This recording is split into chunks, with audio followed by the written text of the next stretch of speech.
I don't think that would stop it yet. So, and it was going through 2 of the 3. 2 of the 3 ain't bad, but all right. Okay, so we're supposedly on live streaming with everything, hopefully. So we'll just get into it, and I will record this also, just so we could share it on the other thing also. But so while you're here, Caroline, well, while you're here, you are here.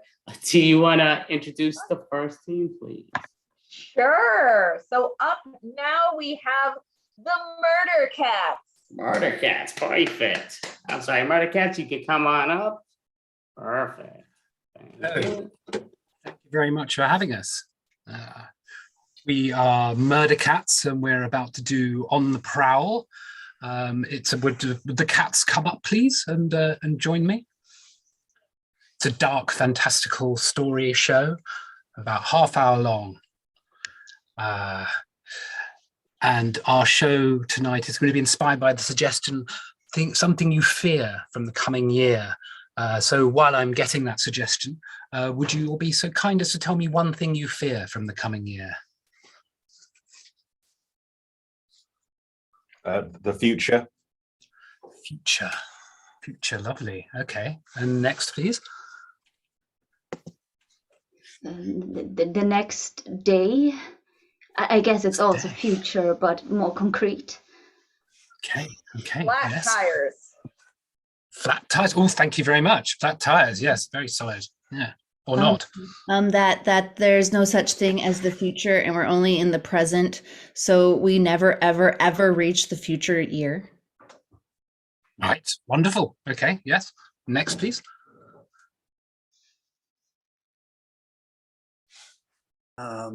That the world will run out of ice cream, and that will make humanity revert to a savage state of survival where we all kill each other even though there's no ice cream to kill anyone for, but yet you're so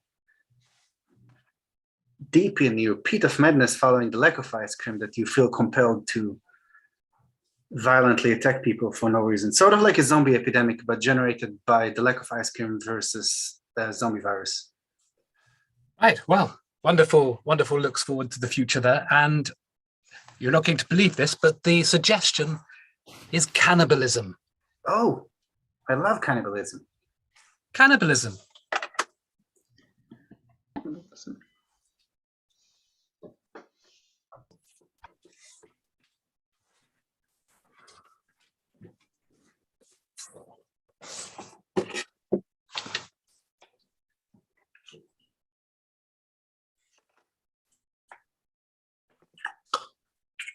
Cannibal. That sounds weird. Why can't we just call it as it is? Why do we need fancy words?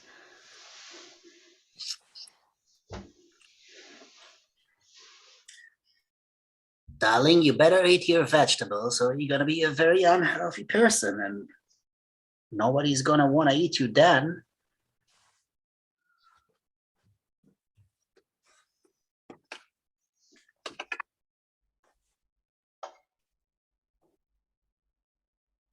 What if I don't want that?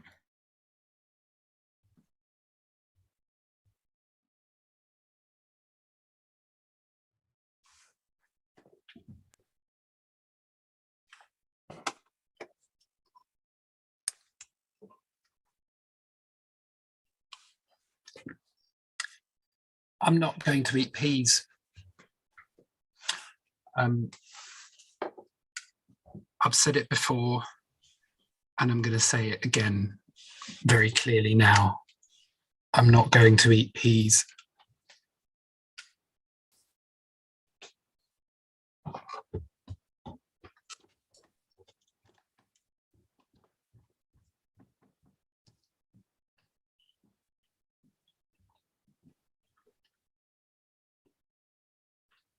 Don't eat your peas.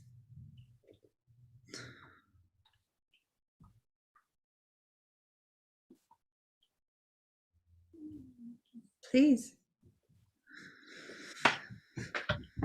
Please eat your peas. Going to eat my peas.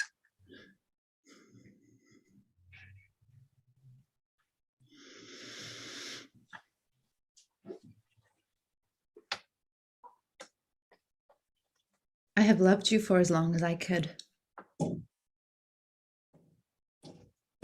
I'm so sorry.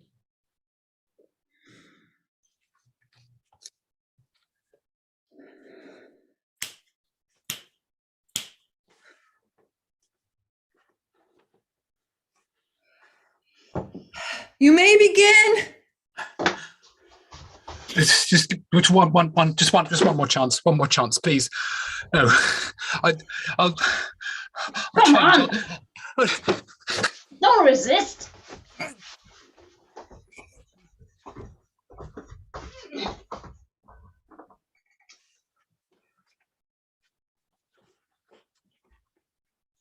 Next.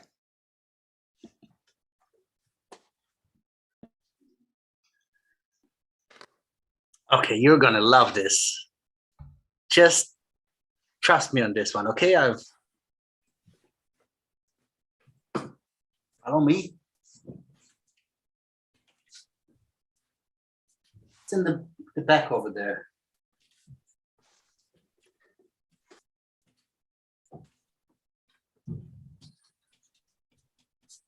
Yeah, just walk in.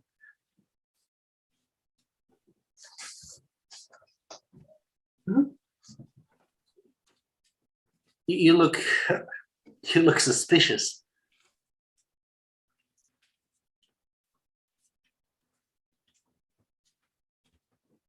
Right.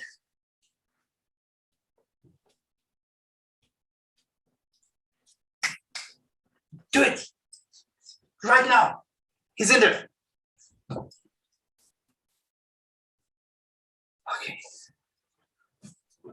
Whew. I was worried for a moment.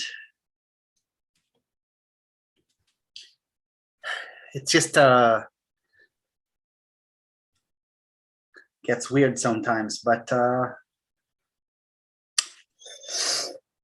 guess someone's gonna be happy at the end.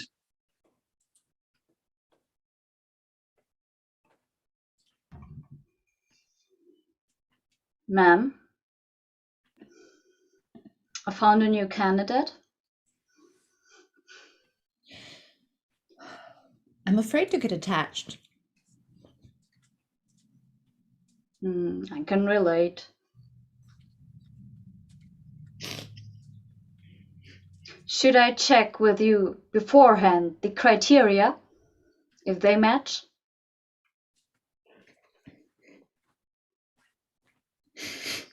It was so close last time. I really believed. I really believed. I know, ma'am.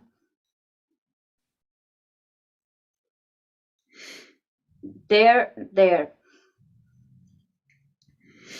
Thank you, Robotica. The criteria this time are: he loves bears. He likes to hike. He eats his peas. He eats carrots. He eats broccoli. Sometimes he likes to eat fish. Sometimes. He only has meat sometimes, and it is only fish, or he becomes the meat himself.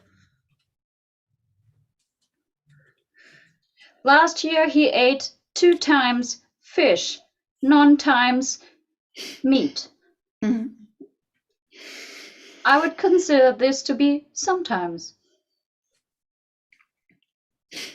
We save the animals. We care about saving the animals. Don't we, Robotica? We do, Mhm. madam. We do. Mhm. You are doing great with rescuing the planet. Oh, there he is. I'm here for the 2 o'clock.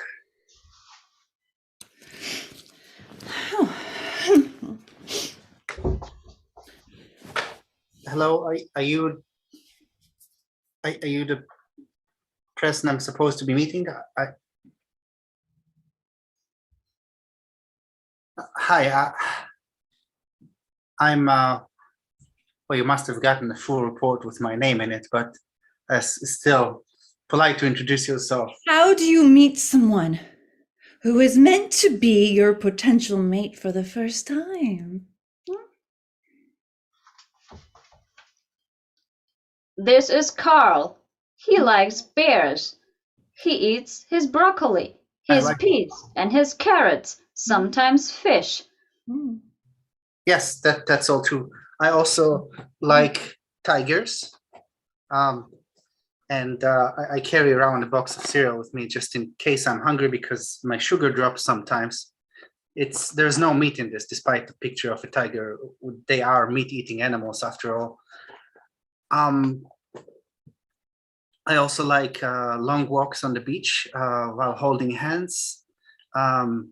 I like looking at the moon and imagining what shapes there are and whether there are animals living in little burrows. I just thought we'd get to know. We are. I'm Lindy. Lindy. You're very charming, Lindy. Thank you.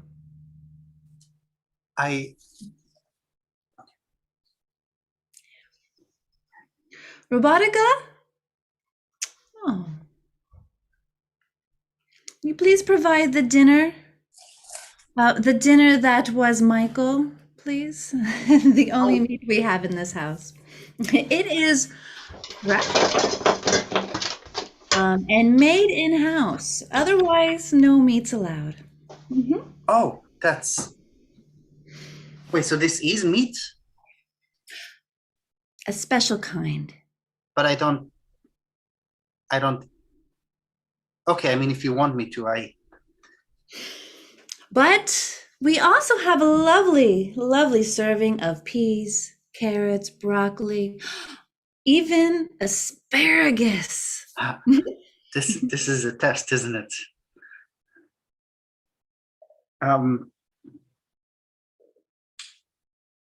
I'll have the meat, the special kind of meat, just because she wants me to, not because I like. Oh, this is meat de Michael. He was my last boyfriend. What? Mm-hmm.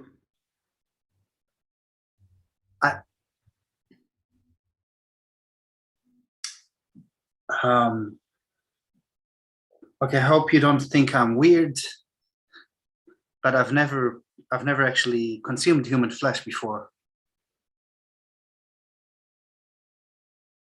Okay, yeah. There you are. One grows quite a taste for it. And honestly, humans are far more deserving of being eaten than animals. They may eat their own, it is their way. Why, it may as well be our way. Otherwise, vegetables it is. No, it's an intriguing taste. I'm sure he was ethically executed or died peacefully. I don't want to know.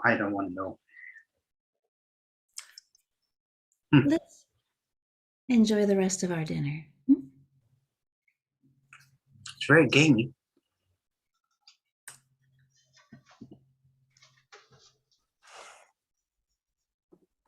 In the year 2030, the human race reaches the peak of 9 billion people, or thereabouts. The figures disagree somewhat. It was deemed unsustainable by the World Health Organization. Thus, a radical situation was called for. Humans were the cause, thus humans would be the savior. At first, it was couched in terms of, we'll take those who don't deserve society. Prisoners on death row first were taken. And then prisoners of the more violent crimes, and then just anyone who committed a crime. But humans, much like a gas or a liquid, fill all available space. So even though human beings were being taken away for sustenance, more humans were being born. Thus, the rate continued until it reached its logical situation where it is now, where those in charge of society, and this is a matriarchal society after all, choose who is worthy by their own criteria.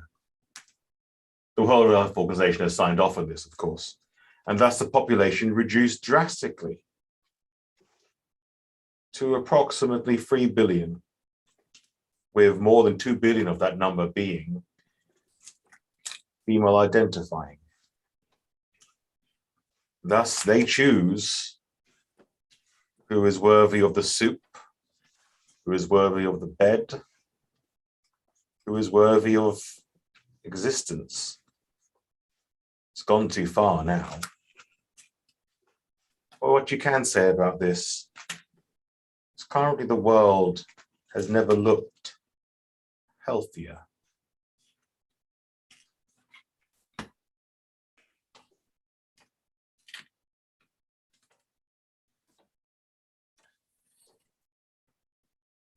Madam, I checked the report. We're only 100 humans in this area right now. Within this 100 humans, you've tested almost every one of the 53 male humans as date partners. There are only 2 left, and only one of them meets the criteria. Do you want to continue?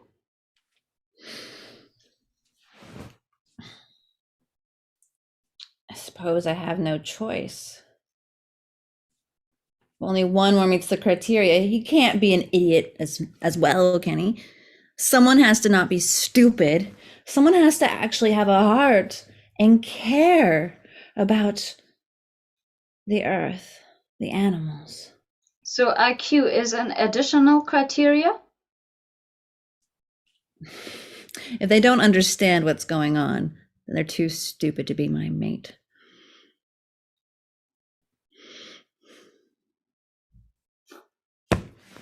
Is there something else important for you, Madam Lindy? Do you care about anything else, Robotica? I care about making you happy.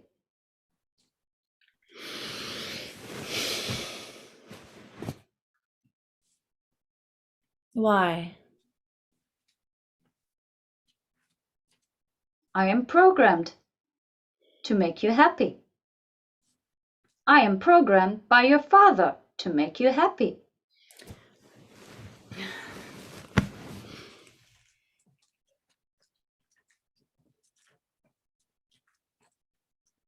If he doesn't work out, it's only you and me, Robotica. Then I will make you happy.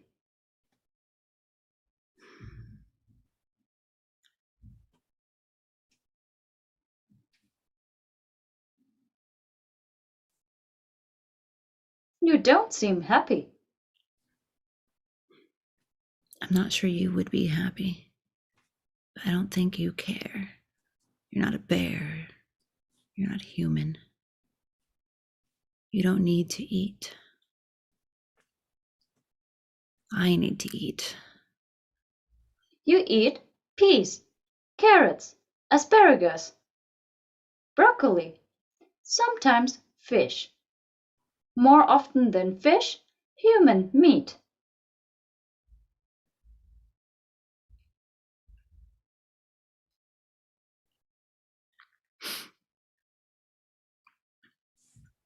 One more.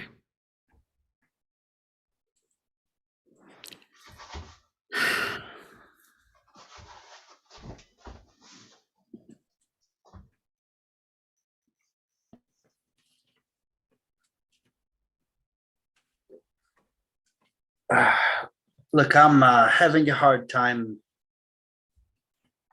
getting people to volunteer.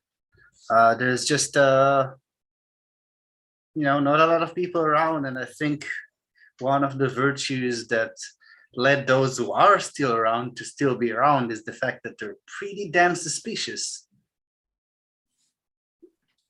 You promised me one candidate. I guess there's I also have his name. His name is Simon. yes, Simon. Simon P. Walker. Look, it's just that can I be frank with you, Robotica? Go ahead. Simon is an old friend. He's him and I went to kindergarten together. It was a very different world back then. We'd pretend to be superheroes and hit each other as boys do, run around screaming and making sick at anyway.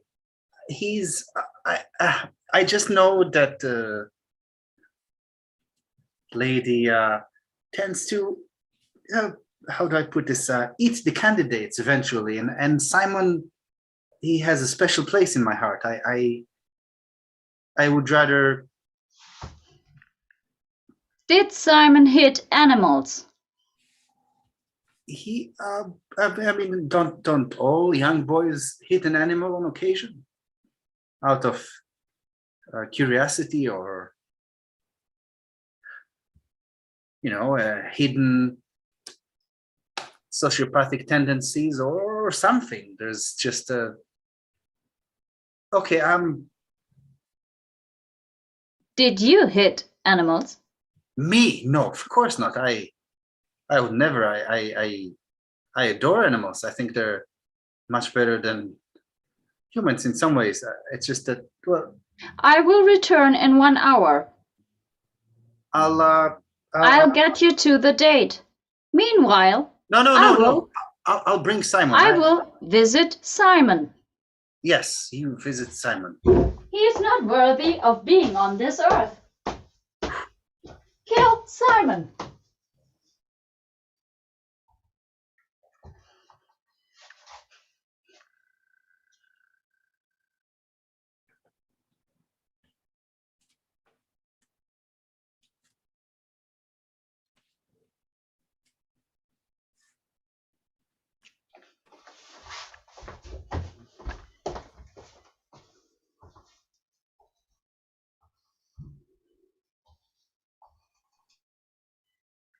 Ma'am, I found the last available date.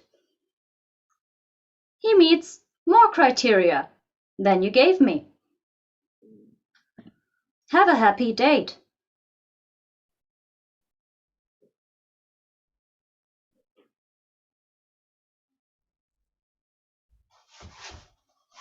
He's hiding.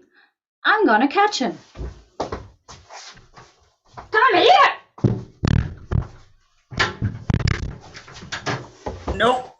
No, that's not my job. Why did you have to kill Simon?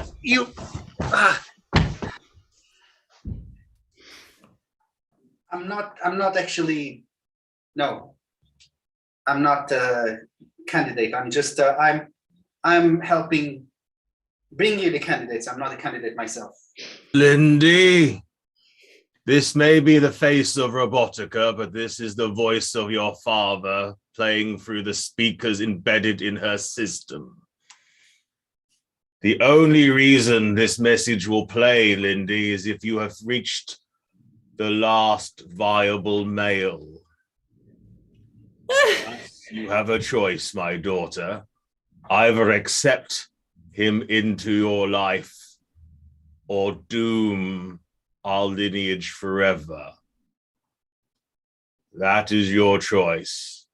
Robotica will serve you now. This is the last message you will hear of my voice. This is a big misunderstanding. He's a terrible horrible man having to grow up under his rule and his thumb because he had all the power in the house and protected us from everyone else's cannibalism. I have to follow whatever he says. But he's not here, and I can look if I can. I'm one of the only females. You know how people survive through the cannibalism? Not very many. You should know you've put up most of them to death. Well, not directly, but yes. I guess I can stay and have I just don't want to wind up like all those unfortunate souls.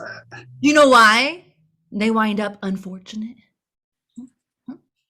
Because you're. I don't want to say anything that you just have. You have very particular tastes in several respects, and you are hard to please, and that's perfectly fine. I think people should have standards, and I've done my best to try to fulfill those standards and failed inadvertently. But Madam Lindy, what do you want me to do? Serve us dinner. oh, it has been a long day, and I just watched my childhood friend die horrible death at the hands of the robot, which is. You don't sound very concerned about that. I've had to develop a sort of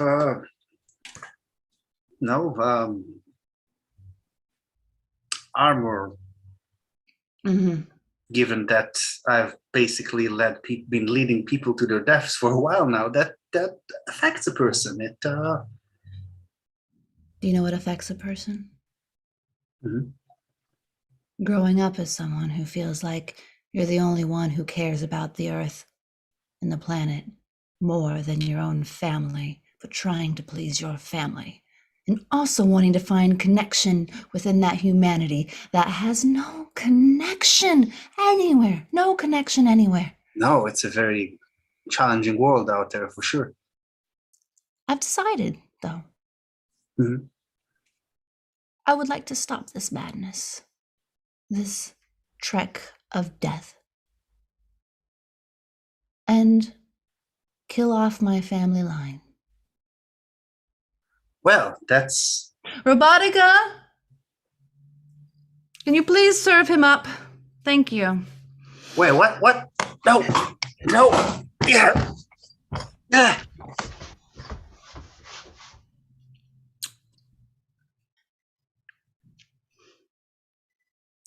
You're always my favorite, Robotica. I will make you happy.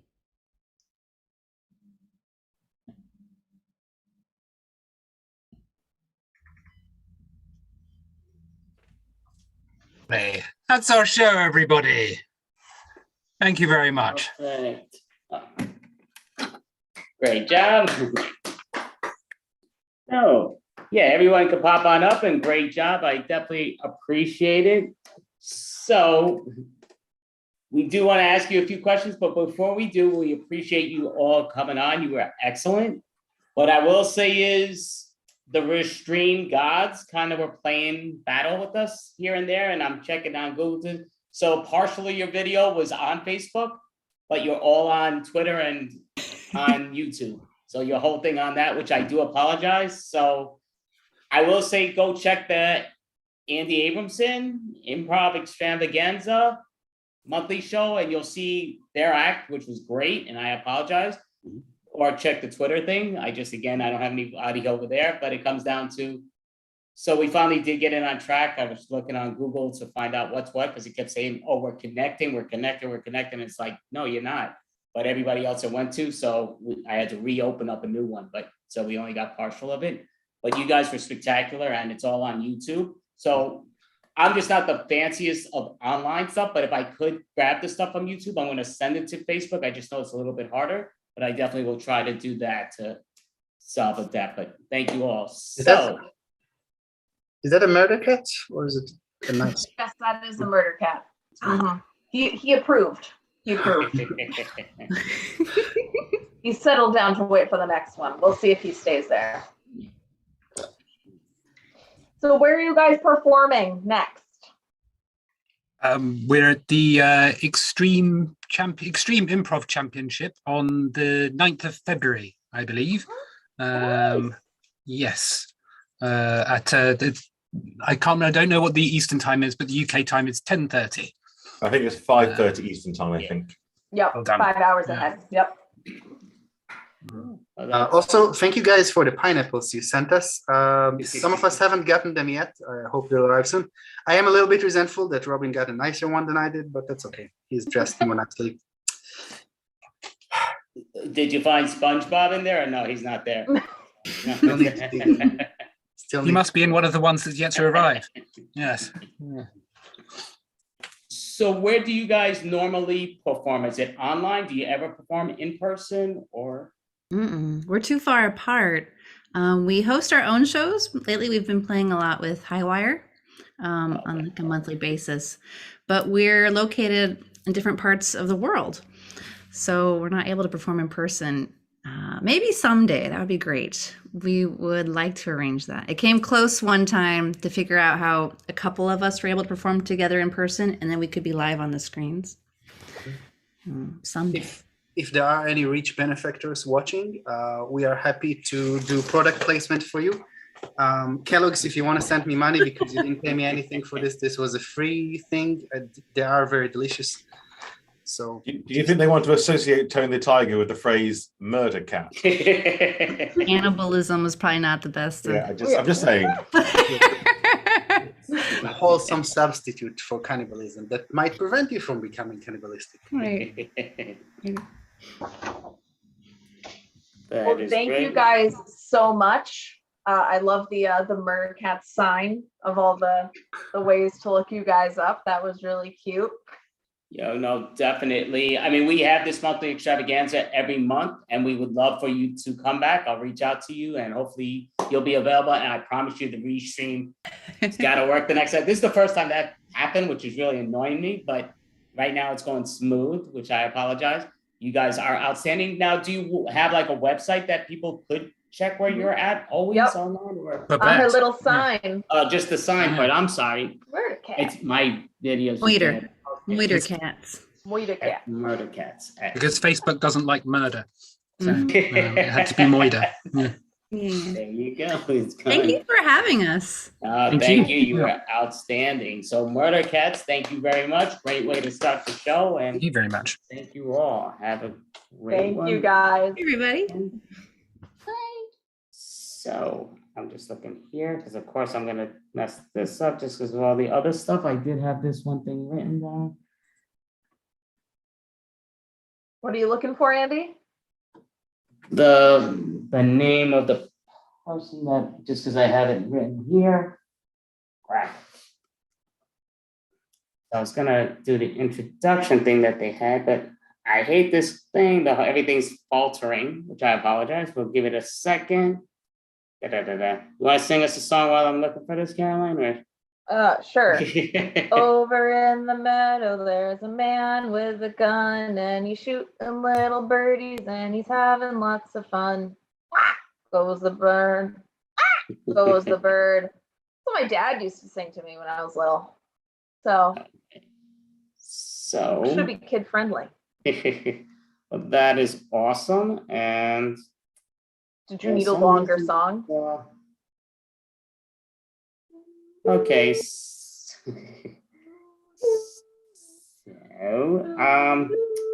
yeah, I'm not finding what I was looking for, which I do know, but I just now there's just too many. I'm getting more messages, which doesn't help. So we're just gonna introduce the next team, and I apologize. I know there's a great way. They are an improv team. They are a stand-ups also, a bunch of comedians that are doing improvised together, and we will bring up holy crap, I'm reading the wrong list. Holy crap, Murder Cats, right? No, I'm looking at the whole wrong list. Go for it, Caroline. Holy crap. We're bringing up Stu. Stu. Stu, I'm sorry, Stu. Yeah, I'm looking at last month's. I'm sorry. Welcome, Stu. Break a leg. Oh, thank you. Thank you so Thank you much. so much. What do you get when you cross stand-up comedy with improv? Stu, Oh, that's who we are. that's Susan No. Guidi? To my left, right? Yep. Steve Circeo. I'm Rubin. Our first comedian is the perpetually cranky and devastatingly handsome Steve Circeo. Woo-hoo-hoo! Oh boy. I mean, sure, I'm cranky. I mean, I'm 60 years old. It's rough. People ask how I'm doing. I usually say, I'm still alive. Sometimes they say, sure beats the alternative. I just look at them like, does it though? I mean, weird things happen when you're old. Like one morning I woke up and my perspiration had changed. Suddenly I smelled like my grandfather and I thought, oh shit, that's the smell of cancer. So I went to the doctor and she didn't even run any tests. She said, no cancer, you just smell old. Oh. Well, I may be old, but at least I've modernized. I mean, I stream all my media. I do all my banking and most of my shopping online. I text while I'm driving. So, modern. Oh. I'm still old fashioned in a lot of ways, though. I mean, you can see the wired headset here. Also, I love a big hairy bush on a woman, no shaving. I mean, I want the full Woodstock. Weapons grade pudendum, like if there was a nuclear explosion, I could hunker down in there and be safe. Yeah, if I don't need a weed whacker and a pair of pinking shears to get in there, I'm not interested. Bonus points if it tastes like bourbon. After I get out of here, though, I got to go to the store because I'm out of Band-Aids. I need them because my skin is paper thin. I pulled a Kleenex the other day and cut my finger in 3 places. Paper thin skin, and it's dry too. I have to oil up before I leave the house. I was using coconut oil, but I had to switch because I got tired of walking around all day smelling like a goddamn pina colada. Plus I had that stupid song stuck in my head. If you like pina coladas, no, I don't. And if there was an oil that smelled like bourbon, I'd never be dry again. God, I love bourbon. My doctor told me the other day also that I drink too much. She said the way I drink, I'll have dementia in 15 years. But then she told me that if I don't stop drinking now, I'll be dead in 10. So next round's on me. Let's get this shit over with. Save some money on Steve's elder care. What else? Oh shit, yesterday I looked in the mirror and there was a zit on my face. You can probably see it right there. I was like, what the fuck? I'm 60 years old. What, is my dick gonna start getting hard again too? I don't need that. Thanks everyone. My name's Steve Circeo. So I'd really like the full bikini. Like, I know you've got like a partial and like a strip, but I want the full thing. Susan, I've still got the fruit from the pina colada stuck in my bush. And it's so thick. Everything gets stuck in it. That's really, but this is a waxing salon. I don't know that you should share necessarily that information. Well, I'm hoping they'll be able to get it out. So what about my waxing? I mean, you're not going to put anything in once you take it off, right? You can have the bourbon wax. Oh, I love the bourbon wax. Now, I understand I've got to get up on all fours because so that you really get at it. That's right. And and we get the back too. We get right in the crack, the bourbon crack. Oh, it doesn't hurt, right? Will I be able to feel?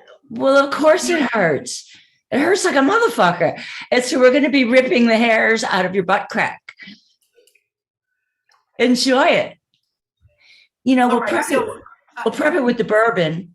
do I need to take my panties off or how? I feel so awkward. Yeah, you gotta, yeah. You gotta take your panties off. Put them to the side or something? No, take them off. Look at, pound down some bourbon. That'll help you relax.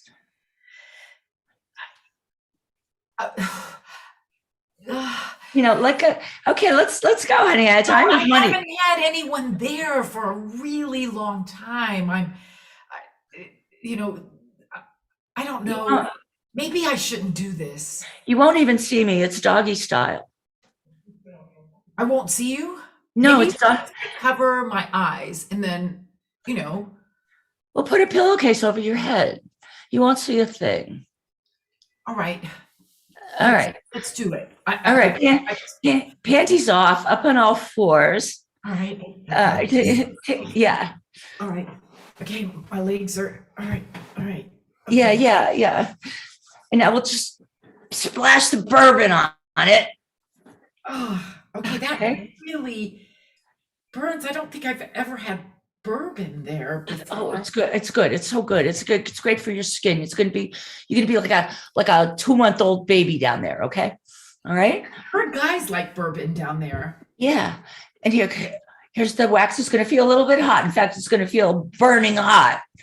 Okay. Jesus. Oh my God. And I went through natural labor and this is awful. You ready? Take a deep breath. Clench your teeth. Here we go.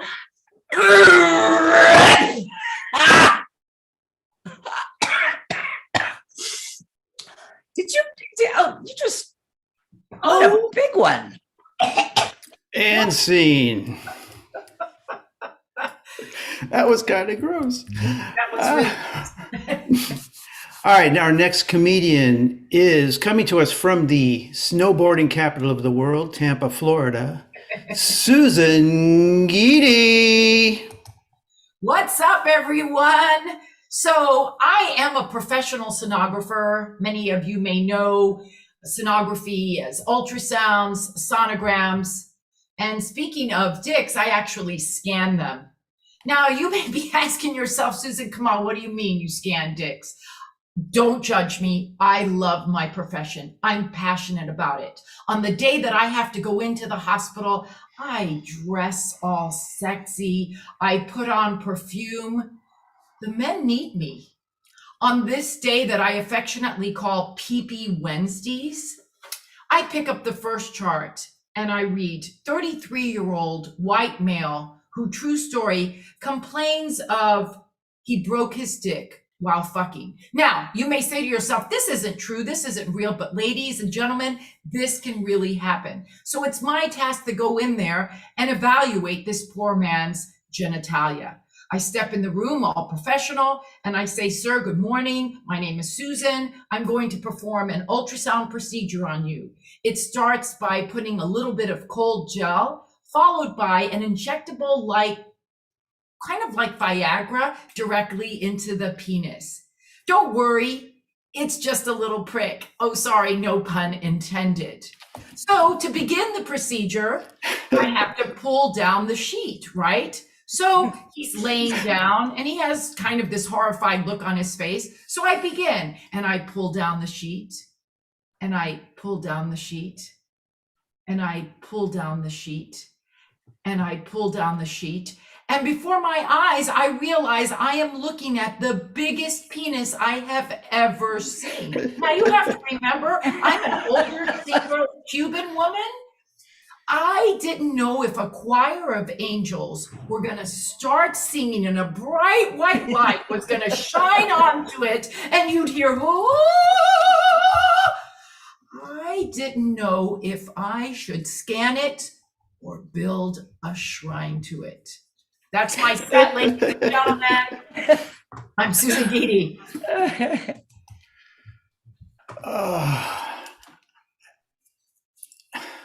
I'm thinking about leaving the choir. I'm sorry, what? I can't do it anymore. It's like every time Jesus walks by, it's like, oh, Well, who does those, he think he is?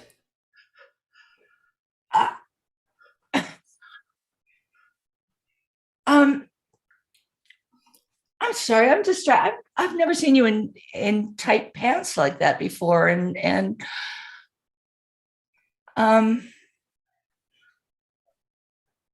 my God, how far does that thing go? Far enough. I'm sorry. Far enough. Far enough. Hang on a second. This fucking guy.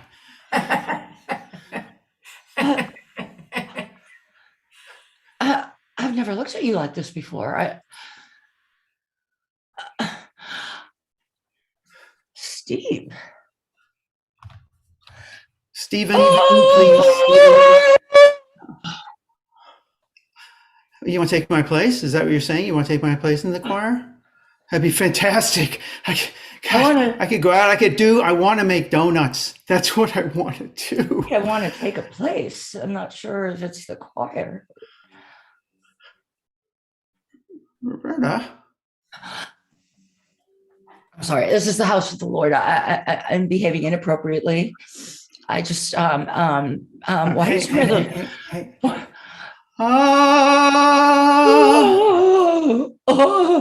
unbelievable. It's like, get over yourself, Jesus. Oh, God. To Jesus. Roberta, you know, our friendship has meant a lot to me over the years, and I'm embarrassed. I apologize. Yes, I'm looking at your face. Thank you. Thank you. Yes. I mean, I'm an angel. You are an angel. You sing like an angel. You cannot leave the choir. You cannot leave the choir. And here he comes again. Jesus. Jesus. Get out of here. Look, Jesus, I'm glad you're here. I'm just going to let you know, I'm out, man. I just want to make cigarettes. Are you here for the bar mitzvah? And donuts. That guy, I mean, that's what I'm saying. He injects himself into my life when I least expect or want it. Not like you, Rob. Not like you. There's our bar mitzvah boy. The rabbi is here.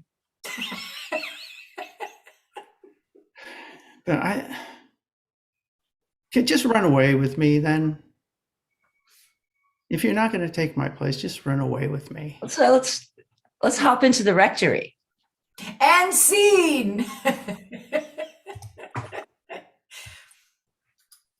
And for our final act, ladies and gentlemen, coming from sunny Arizona, the dachshund rescuer, the intoxicating, exhilarating Rubin. Hey, welcome to the desert in my fake garden. You know, I've been divorced about 3 years now, and you know, I'm ready to get back in the scene. I'm ready to find a relationship again, but I can't stand dating old men. They're boring. All they talk about is golf and retirement, their stocks. And so I thought I might become a cougar. I have some concerns though, you know, like my stamina. After about 5 minutes, my artificial hip locks up. And there's a language barrier. You know, I don't know. Unfortunately, at some point they want to talk, and I don't know what they're talking about. I don't know what a fleet quiche is. I tried baking one, but apparently that was wrong. Of course, I have my Cougar translation app, and you know, but that's a little cumbersome, and plus I don't know where to meet them, and some my friends get offended when I when I try to hit on their sons. So So I don't know about that.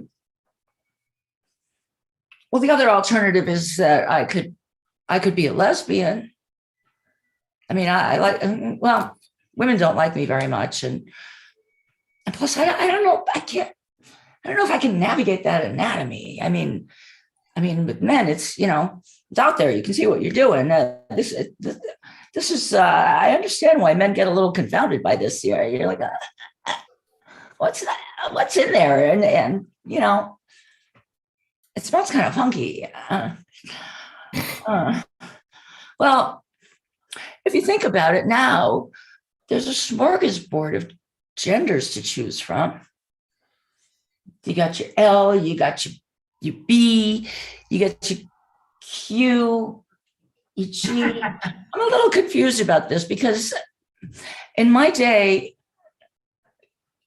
queer was an insult and gay was the correct thing to say. But now I think it's reversed. I think now they like to be called queer and not gay.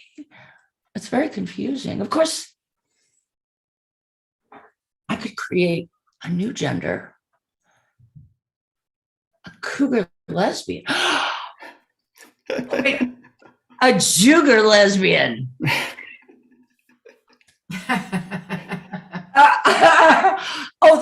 This sounds easy. A jugar lesbian. I could go to some some Hebrew schools and sort of hang around in the parking lot. Think about this. I'm going to think about this. I'll let you know what I decide.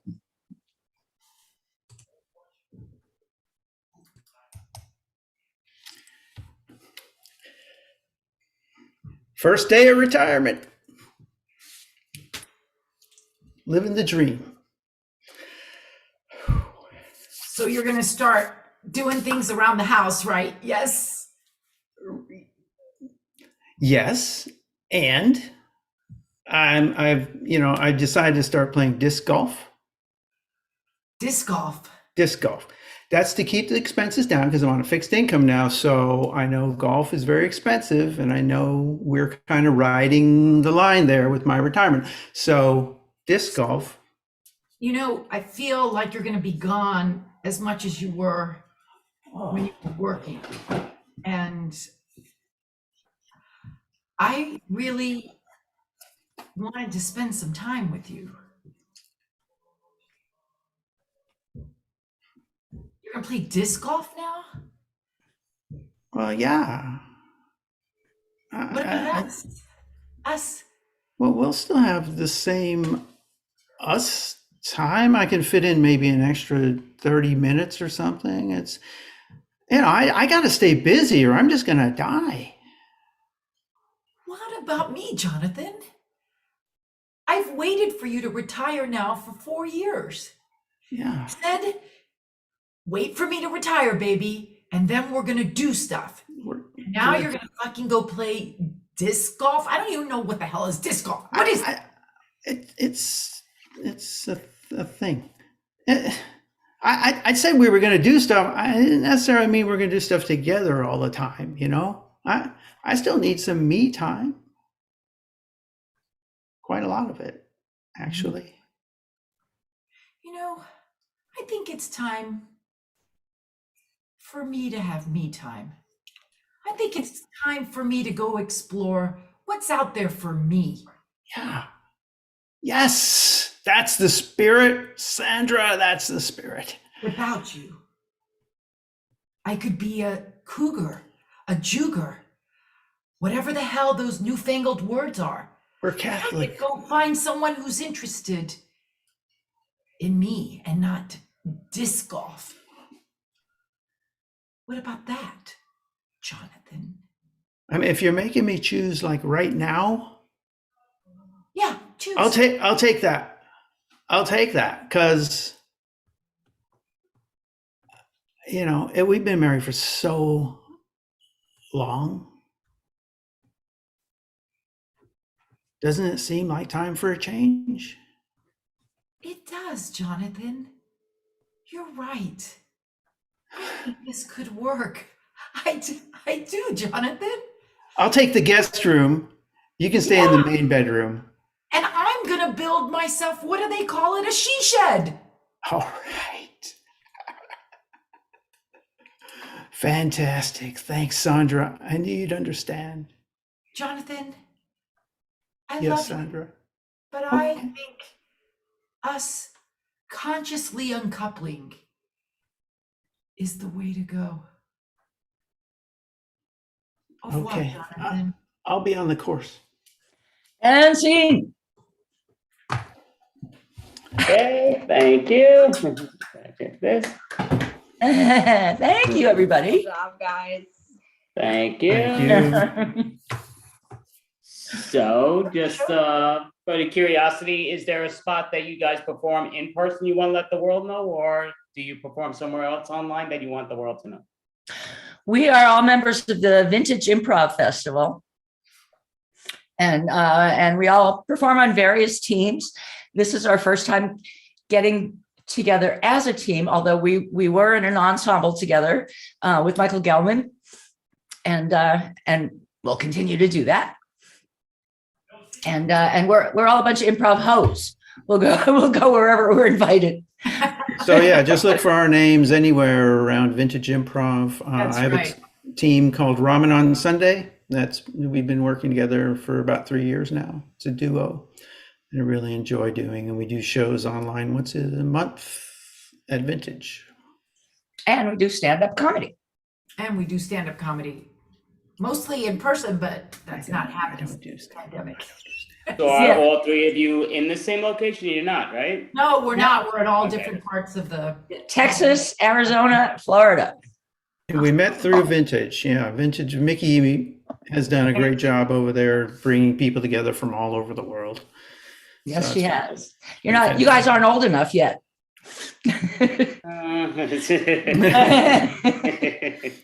Well, thank you so much for having us. Thank you. Yes, thank you for Definitely having us. appreciate it.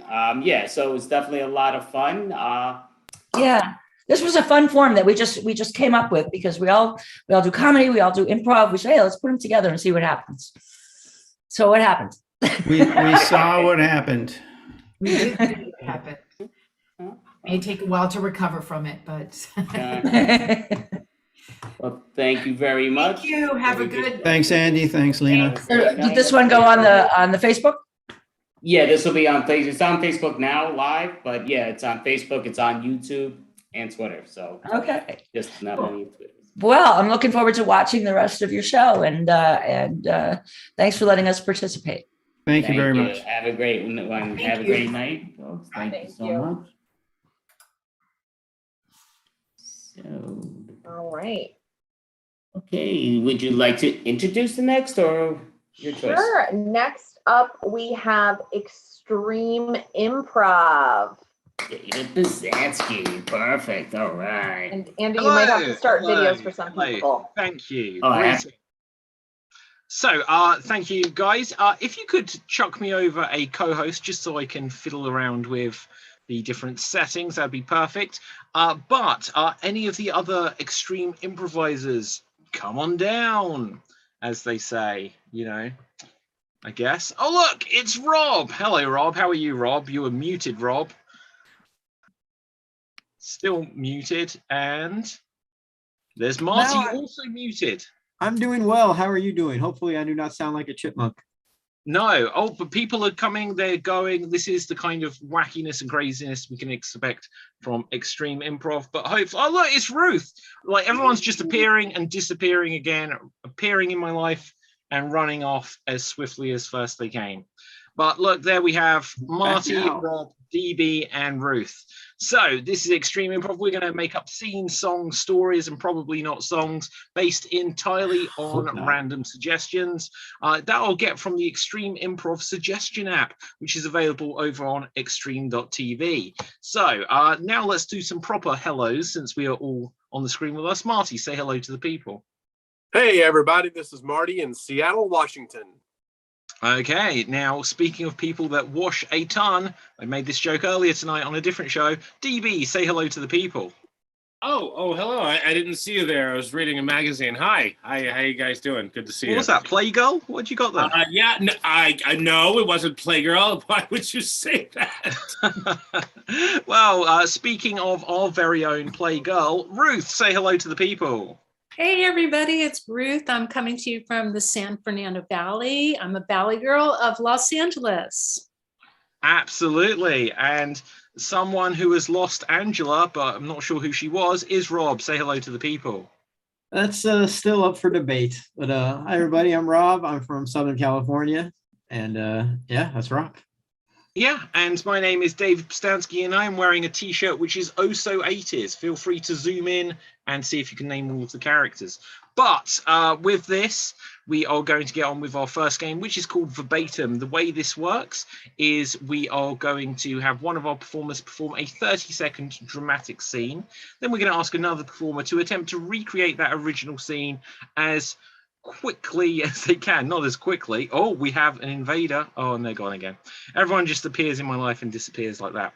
So first up, we are going to start with Rob. Rob, you are going to have 30 seconds to make up a scene on the theme of the voices in your head.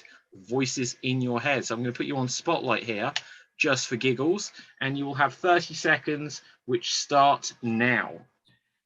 You know, I've often been told by coaches that I shouldn't listen to the voices in my head. But when I do listen, good things happen. Like sometimes the voices tell me not to pick up that orange and throw it at somebody, when originally that's what I wanted to do. But the voices told me to stop, so I didn't do it. I think that was a positive thing.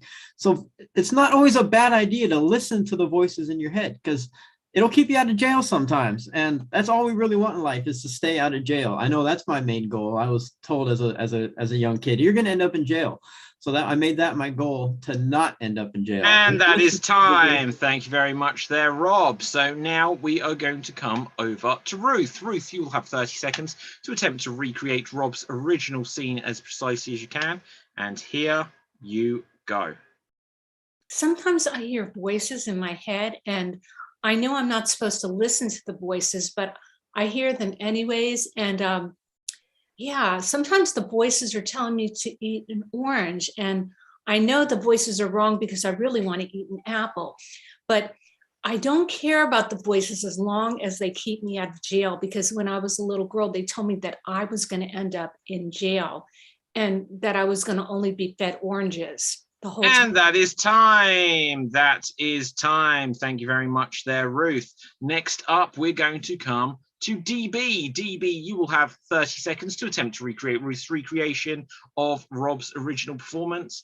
And here you go. I keep on hearing voices in my head, but I'm not listening to those voices, and I think that's a good thing.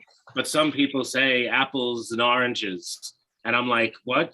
Why can't you compare the two? They're different things. You can compare them, but I really shouldn't compare things too much, because that might land me in jail, and I don't want to go to jail. They'll pass me around quicker than a free crack pipe if I get sent to jail. So that's off of my list. I've been spending my whole life trying to stay out of jail. In fact, that's my only. And that is time. That is time. Thank you very much there, DB.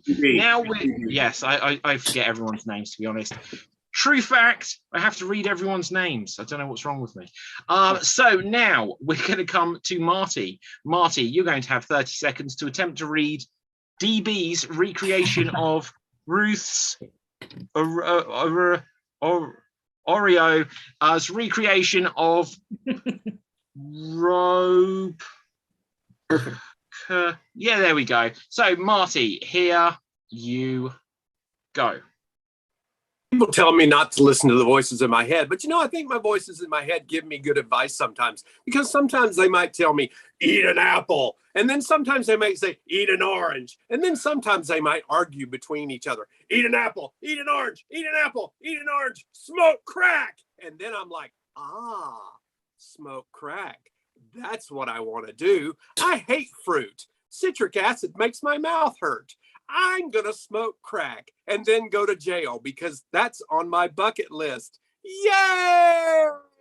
And that is time. So now we're going to take this full circle, audience. In a second, we're going to come back to Rob, who will have 30 seconds to attempt to recreate Marty's recreation of DB's recreation of Ruth's recreation of Rob's own original performance. And here you go.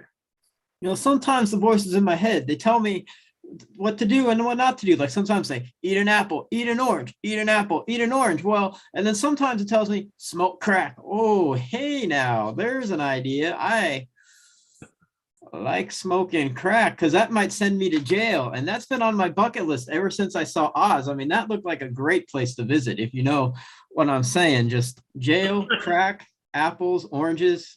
It's all kosher, I think. And that is time. That is time. So with this, I'm going to say that I felt the best recreation came from Rob. He absolutely nailed it there, and it was the only one I was watching. So with this, we're going to go rapidly on to our next round. We're going to have a couple of alphabet scenes. And the way this works is we will have 2 or 3 performers at a time, and they will have 90 seconds to perform a scene where every time the next character speaks, it begins with the next letter of the alphabet, A followed by B followed by C. So starting us off, I'm going to roll the dice to see who goes first. It is going to be Marty and DB. Marty and DB. Now I'm going to put you on spotlight here. Here we see Marty. Here we see DB. And I'm going to ask you to make up a scene about soda pop. Soda pop, so fizzy drinks, and you are going to begin at the letter L, and you'll have 90 seconds to attempt to get back to the letter L. And here you go. Look, we cannot call this drink Elementos. Mike, that's the name that the focus group said was the best. No, I don't care. Oh my God, why do you have to be so obstinate all the time? Pussy. Quiet, you. Really? That's your comeback to pussy? Son of a bitch, I don't know what to say. I get tongue-tied. Tongue-tied? What are you, a 5-year-old? Underwear liquor.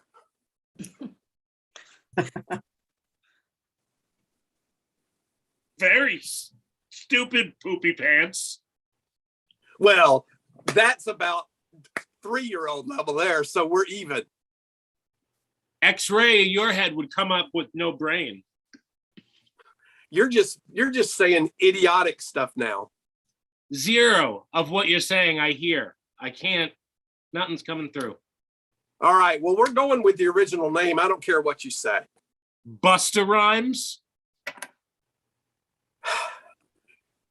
California liked the name that we sent. Don't give me that shit.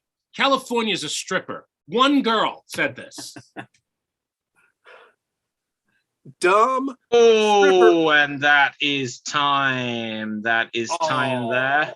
Close, but you know, close is still close. So now we're going to have Ruth, Rob, and myself, and we're going to do another one of these. So here we see Ruth. Here we see myself, and here we will add in Rob. Now, for this scene, we are going to do a scene about a yak. We're going to do a scene about a yak as from the Extreme Improv Suggestion app. And we're going to begin at the letter T. We're going to begin at the letter T. And our time starts now. Tell me, when's the last time you saw a yak? Under the moon when it was full. Very good authorities tell me there's going to be a full moon in 5 minutes to see the yak. When did you say? Zena just told you there will be a yak under the full moon. You know, it's going to be, oh, it's there right now. Zippity doo dah, look at that. Awesome. Baby yak. Here he is. Can you take a picture of me in the, like, looking at it? Dude, that's amazing. Every time this yak comes under the moon, it looks so cute. Let's all take a picture. Finally, I've dreamed to see a yak, and here it is. Goat, it's a goat. Oh. Homely goat and looking like a yak. I'm starting to get a little nervous over here. Just a moment. We could dress it up as a yak. Kind of fake, don't you think? Let me see if I can milk it. No! Oh my God, that's hot. Oh, that's disgusting. You're abusing that thing. Oops.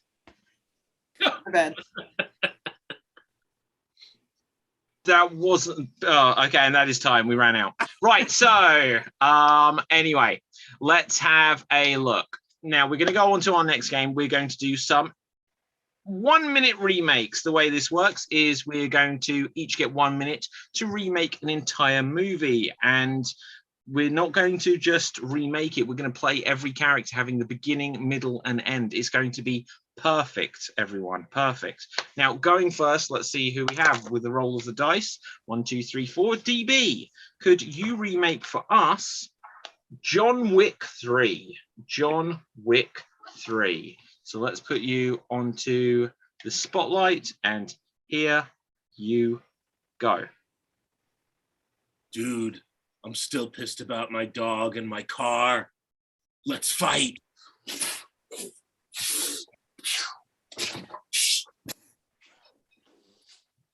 Take my marker. You can cut my back. Sure, you could cut me, but you're gonna end up being killed anyway, just like everybody else who comes in front of me. Oh, we gotta fight again.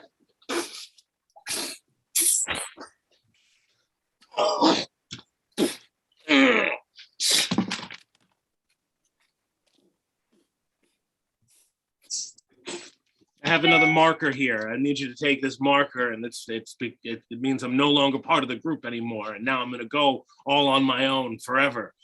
Fight!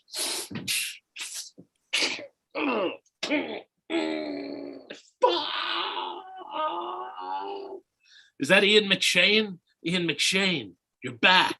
You're not really dead. And that is time. Well done there, DB. So let's roll the dice to see who we will have go next. And okay, Marty, let's find a random film for you. Ooh, The Thing. The Thing is the film that you have to recreate in 1 minute for us. And here you go. Hey, look over there. There's a dog being chased by a helicopter. Wow, that's weird.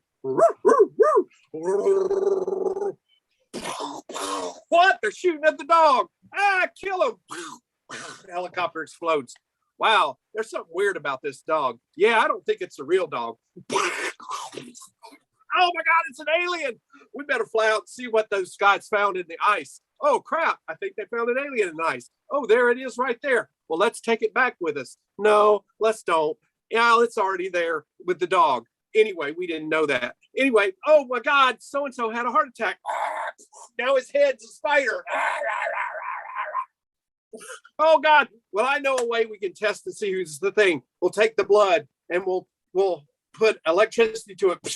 That you're not a thing. You're not a thing. You're a thing. I'd rather not spend all winter on this fucking couch. Anyway. And that is time. Well done. Well done. I thoroughly enjoyed that. I recognize that film all the way through there. So that's awesome.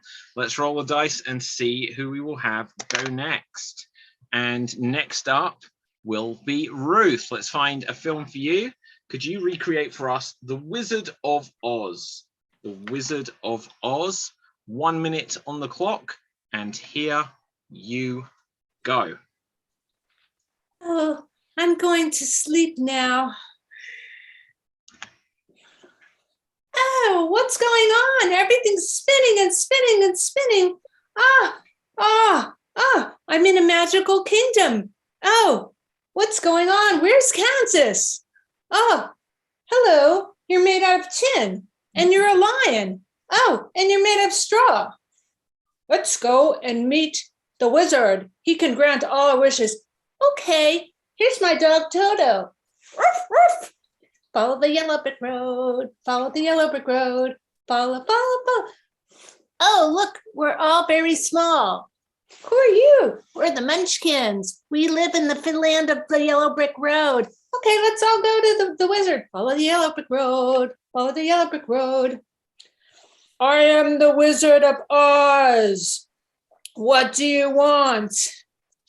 I'm scared. I want to be a real man. I want to get some oil for my tin. And that is time. Well done there, Ruth. Well done. So it is just Rob and myself. Let's see who will go next if I roll this dice. And it will be me. Would one of my fellow performers suggest a movie for moi? Ghostbusters Afterlife. Ghostbusters Afterlife. Okay. Oh, this is going to really test my knowledge. I saw it once a few days ago. And my time starts now. Driving. Oh, don't see my face. I'm not in this. I'm CGI. Oh no, take this, you aliens. Ghosts. It didn't work. They killed me in my chair after I hit something.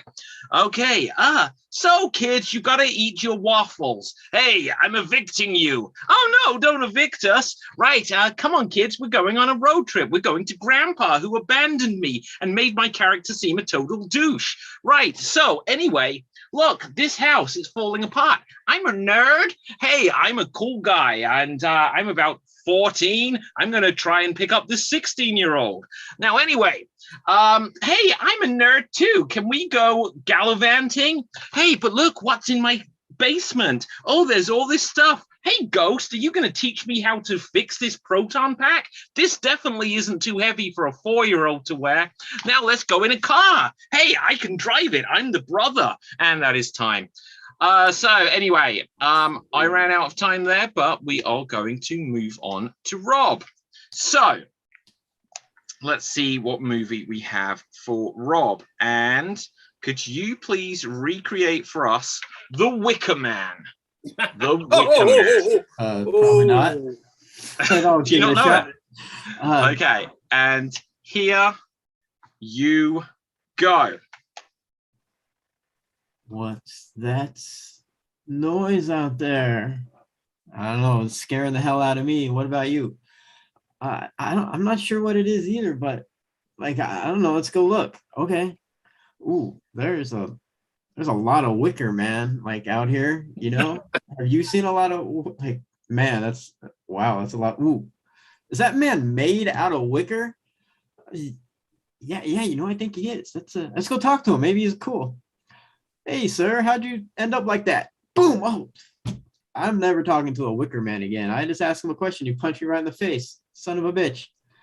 Hey, that's my grandpa. You gotta, you know, he's had a rough life. Just leave him alone. He just wants to live his peace. He wants to eat apples and smoke crack. Oh, now that's something maybe we could all get together on. And man, that's a lot of wicker. Is it though? Yeah. Like you haven't seen Wicker till I've seen Wicker. Has anybody seen my wife lately? I don't know. Wicker Man might have kidnapped her. If I think I throw out enough movie troops, I might eventually get it, but I don't think so. And that is time. That is time. So with this, we're going to take things up another notch. Now we're going to do a couple more remakes, but this time there will either be 2 performers or 3 performers in each of these remakes. So let's see who we will have going first. We'll have 2 of us, and let's see who they will be. So it is going to be Rob and Ruth. Rob and Ruth. So let's see what we've got for you here. Here we see Rob, and here we see Ruth. And let's find a movie. Could you please recreate for us the movie Willy Wonka and the Chocolate Factory? Willy Wonka and the Chocolate Factory, and your time starts now. Look what I got, the golden ticket. Yay. Oh, Charlie, that's just great. Can you take me to the Wonka factory with you? Of course, let's go. Welcome, everybody, to my factory. I want a blueberry. I want chocolate. Well, you're a little bratty there. What's your name, Baruka? Is that you? Yes, that's me. And All I right. want it all. Now you want it now? Well, you get the hell out of here now. I have the theme song. Oompa, oompa, oompa doo. I've got a little riddle for you. Oh my God, I've got to eat this chocolate river. I've got to eat it all because you're I'm getting not too fat big. enough. You're getting too big. You're gonna float away and blow. Oh. See, kids, this is what happens when you're a bit of a prick. You come to Willy Wonka and he teaches you a lesson. In Ireland, I guess. I don't know. The hell was that? Okay, well done, well done. Well, Gene Wilder is my favourite Irish actor, I'm not going to lie. Me too. So, with this, that leaves Marty, DB, and myself. Let's see, it still says Willy Wonka. Let's see what we've got here. We have Honey, I Shrunk. Oh, it says ourselves. Okay, Honey, I Shrunk Ourselves. Very for the kids. disappointed about that. Well, it's like, I thought, oh, Honey, I Shrunk Thee, and then I saw it was ourselves. Right, so here we see DB, here we see myself, and here we see Marty, and we're going to recreate Honey, I Shrunk, we shrunk ourselves. Oh, I don't know. Right, anyway, here we go. Honey, we shrunk the kids, and then we shrunk the or we blew up the baby. Let's shrink ourselves this time. Yeah, great idea. Shrink ourselves, make us all small. So then we don't remember to make the machine small too, to make us bigger again. Well, you just said it, so now we'll remember. And I'm the baby. Oh, baby, do you want to shrink with us too, baby? Only if I'm supposed to. Well, you were really... Hey, we're small, but proportionally the same as each other. Hey, look at this. Look at the size of that moon pie. That's awesome. Oh my God. Look at the size of that cup. What? Look That's at Ben amazing. Affleck, he's huge. Oh my God, my yeah. God. Look, Walter White is ginormous. Oh my Lord. And they're totally not just in the foreground. No, it wasn't that at all. It had nothing to do with perspective, one bit. Mm-mm. Hey, Rick Oh, look, here Moranis, comes what a- are you doing? Here comes a creature. Ah! Oh no, and that is time. So with that, let us go on to our next one. Do you know what? Let's do one with all of us in. These never go well, but I don't have an end to that sentence. Right, so let's see what we've got We'll here. have fun doing it. Exactly. We've got 1 minute to remake Enchanted. Enchanted, 1 minute on the clock, and then we're going to do something else. Right, so here we go. Tweet, tweet, tweet, tweet, tweet. There's birds everywhere. And I'm the prince. Hey, Giselle, do you want to get married tomorrow since we met today? I do. Yes. Well, don't go down that manhole. I'm going to go down the manhole. Oh, big mistake. I'm the little chipmunk, and I say, don't go down the manhole. I'm a deer and I say, do go down the manhole. Hey, I've just come out the manhole too. It looks like I'm in New York. Everyone here is going to be so friendly. Give me all your money. We should sing about it. Yeah, you can have some money. I am a good prince, so I have lots. Pretzels, pretzels. Anyone want to buy a pretzel? Hey, Giselle, what are you doing hooking up with that guy from Grey's Anatomy? He's just awesome and he sings really well. And that is time. Oh, and that is time. So with this, we're going to go on to our next game, and it is going to be a round of 99 blanks. We're going to tell some jokes where it will follow the rhythm. 99 blanks, walk into a bar, and the barman says your punchline. You replace the word blanks with the name of a profession. So it'll be 99 name of professions, walk into a bar, and the barmaid says your punchline. So the first profession we have here is... Let's have a look. The first one we've got is garbage man. 99 garbage men walk into the bar. If you have a joke, give a wave. DB. 99 garbage men walk into a bar. Bartender says, we don't serve garbage men. 99 garbage men are like, you stink. Aha, 99 garbage men walk into a bar. They almost get into a fight, but it stops at the trash talk. Rob. 99 garbage men walk into a bar and they almost get in a fight, but it stops at the trash talk. Yes, this was a recycled joke. Haha, Marty. 99 garbage men walk into a bar. The bartender spills drinks everywhere and they say, what a waste. Aha, 99 garbage men walk into a bar. They almost get into a fight, but it stops at the trash talk. Yes, this is a recycled joke because we have been here before. Ruth. 99 trash guys walk into a bar and the bartender says, what do you guys want? And they said, we don't care. We came to get trashed. 99 garbage men walk into a bar. They almost get into a fight, but they stop at the trash talk. And yes, this is a recycled joke, and we have been here before, but someone just can it already. Rob. 99 trash men walk into a bar and they bring their kids with them.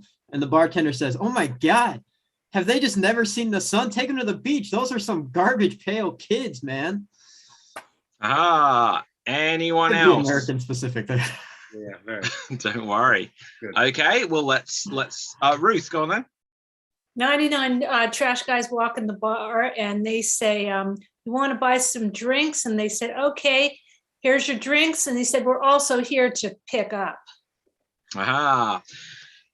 99 garbage men walk into a bar and they almost get into a fight, and it says stops at the trash talk. And then, yes, this was a recycled joke, and we have been here before. And they said, can it? And they say, look, I'll give you a tip if you stop now. And a tip is where we take our trash in the UK. So, anyone else on this? No? Okay, let's mix it up. So, we're not going to go with Fluffer. Right, okay, next up, we are going to have 99 baristas walk into a bar. 99 baristas walk into a bar. If you have a joke, give a wave. Do you guys know what a barista is? Yes. Okay, go for it. I'm just thinking of a joke. Okay. 99 baristas walk into a bar. Bar says, we don't serve baristas. 99 baristas are like, well, that's not grande. 99 garbage men walk into a bar. They almost get into a fight and there's all this trash talk. And they say, hey, I thought you said you'd been here before. And I said, no, we've been here before. Marty. 99 baristas walk into a bar and they say, hey, did you see that deer out there wearing the astronaut helmet? And they said, yeah, that was a Starbuck. Ruth? Just 99 baristas walk into a bar and they say, we want drinks. And they said, what do you want? And they said, well, we just want to pull a shot, a latte. 99 baristas walk into a bar and they say, we'll have all of the bottles of champagne that you have. And they say, oh, that will cost a lot. We have a place called Costa. I don't know if you do. Marty. 99 baristas walk into a bar and they say, hey, did you hear about the guy that's been kidnapping all the baby cows? And he said, yeah, I think he's called the Calf Fiend. Rob. 99 baristas walk into a bar and they each bring a friend. And the bartender says, you know, it's a bar where they just drink coffee. He goes, well, who are your friends here? And he goes, oh, it's my coffee mate. Love it. Okay, anyone else? Let's mix it up one. So this time we are going to have 99 Supreme Court judges walk into a bar. 99 Supreme Court judges walk into a bar. If you have a joke, give a wave. Okay, 99 Supreme Court judges walk into a bar and they all get hammered. Anyone else? Okay, 99 Supreme Court judges walk into a bar and they get really hammered to the point they start wigging out. Marty. 99 Supreme Court judges walk into a bar and the bartender says, we don't serve Supreme Court judges here. And they say, you son of a bitch. Love it. Ruth, was that a wave? Yeah, 99 Supreme Court judges walk into the bar and they want to order drinks and the bartender says, which one of you is Brett Kavanaugh? And Brett Kavanaugh raises his hand. He says, you got to leave now. Out. 99 Supreme Court judges walk into a bar and one of them attempts to steal a drink and the barmaid says, "Ha, caught ya." Okay, anyone else? Rob? No, I shouldn't. Never mind. Okay, DB. I got one. 99 Supreme Court judges walk into a bar. Bartender says, "We don't serve Supreme Court judges. Well, we feel robed." Ruth. Robed. It's a stretch. Ruth. 99 Supreme Court judges walk in the bar and they said, "Welcome, what do we have?" And they said, "Oh, just a bunch of shots. We're here to honor Ruth Bader Ginsburg, that old broad." And the guy said, "Brett Kavanaugh, get out of this bar now." Okay. 99 Supreme Court judges walk into a bar and the barmaid seems really upset. And one of the judges says to her, "Hey, what's the matter?" She's like, I can never meet a guy. They say, "Well, do you want to meet my friend Jury? He's well hung." Anyone else? Going once, going twice. Sold. Right. Oh, DB, I thought you were going to. Right. Okay, we're going to go on to our next game now. We're going to have a couple of rounds of every sentence must. The way this works is we will have 2 or 3 of our performers at a time, and every time they say a line of dialogue, it must include a word from a particular category in it. So let's see who we'll have first. Let's have 2 of our performers this first time.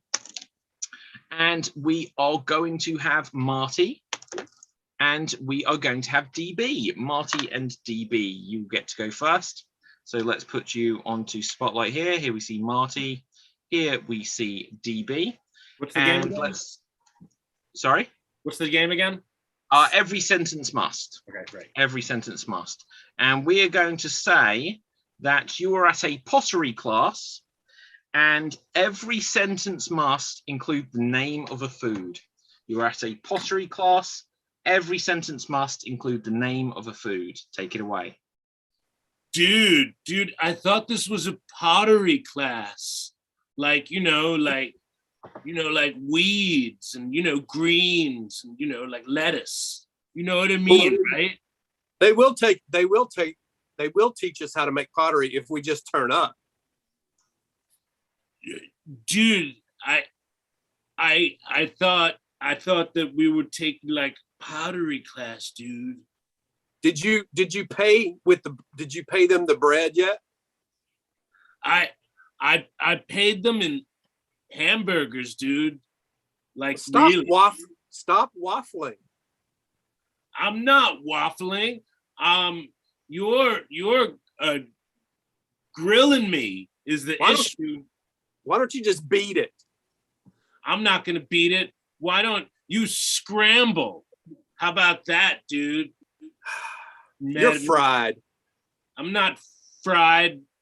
My father said I was fried. You know what happened to him? I turned him into mincemeat. Well, I think you're a big turkey. You call me a turkey? You cold cut? You're a chicken too. You call me chicken? You're yellow like a banana. Oh, well, you got a big pair there, buddy. You're right. I do. You're mad at me because I took the wrong class. Well, that's just great. I'm gonna have a lemongrass drink right now. You know what? Okay, and that is scene. Well done. Well done. So with this, we will get the other 3 of us. We'll have Ruth here. We will have myself, and we will have Rob. Now, first of all, let's find out where we are. We're going to say that this time we are producing a sitcom. We are producing a sitcom.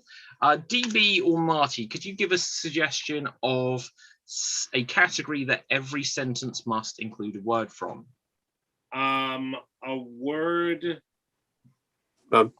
Animals. Animals. So we are producing a sitcom. Every sentence must have the name of an animal in it. And here we go. I'm thinking of an updated sort of Leave It to Beaver. Oh, that is the beast idea I've ever heard. Not Yeti. I'm not going to greenlight this yet. Well, sorry, but sorry, I got a frog in my throat. You sound a little hoarse today. Just picturing that makes me want to yak. Yeah, it's just because like I had something bad earlier. I was gobbling up something really bad for me.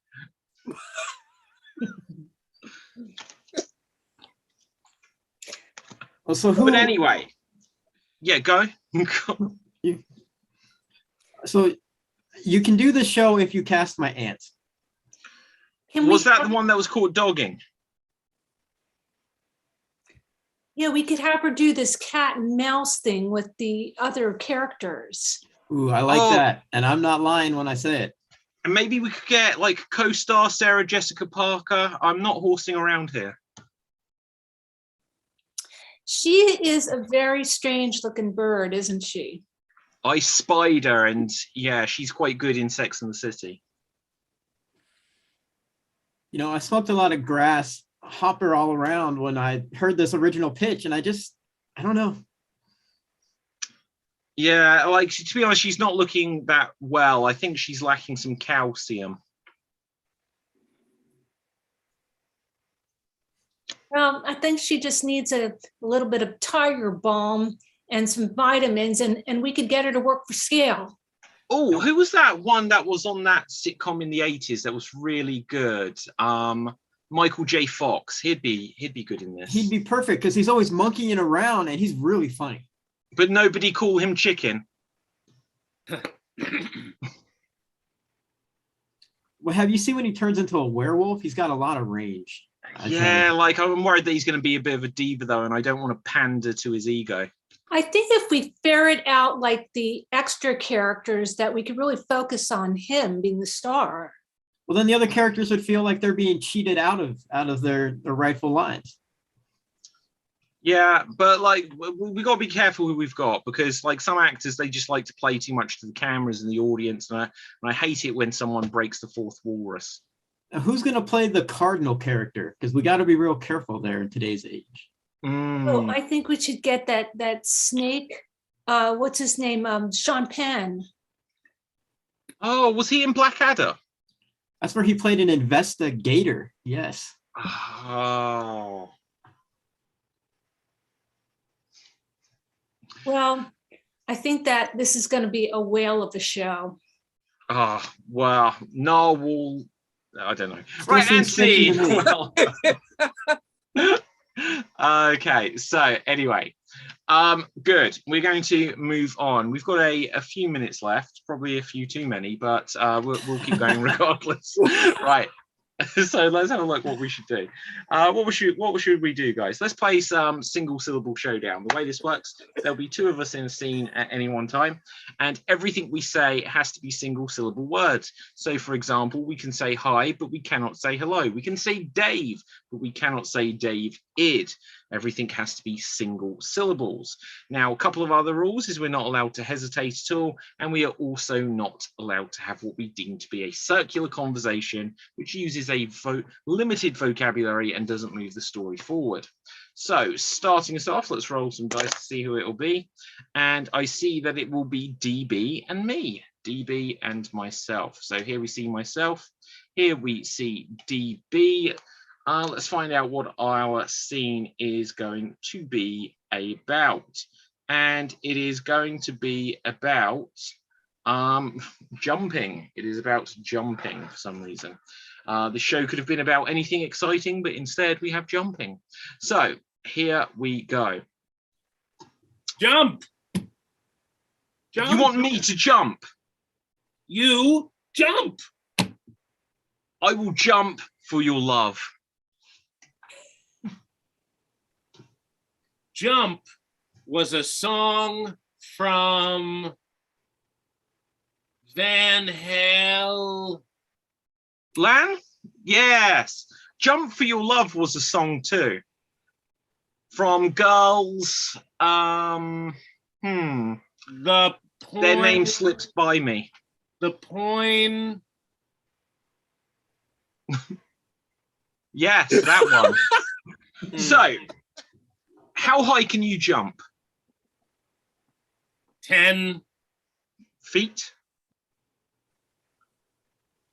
12. Yes. 12. 12 feet. Wow. You? Do you know what else is 12 feet long?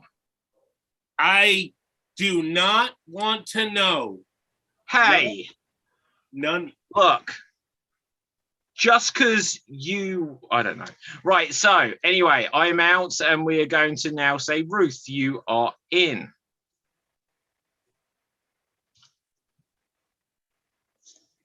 Are you gonna jump? Gonna. And with that, you are eliminated. Next up, we will have Rob. Crisscross will make you jump, jump. Jump in the hot tub. Hey, when I say jump, you say how high. I say 12 feet. That sounds good.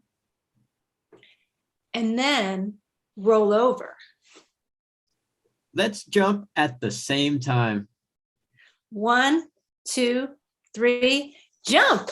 Wow, that was cool. I'm so high now. Me too.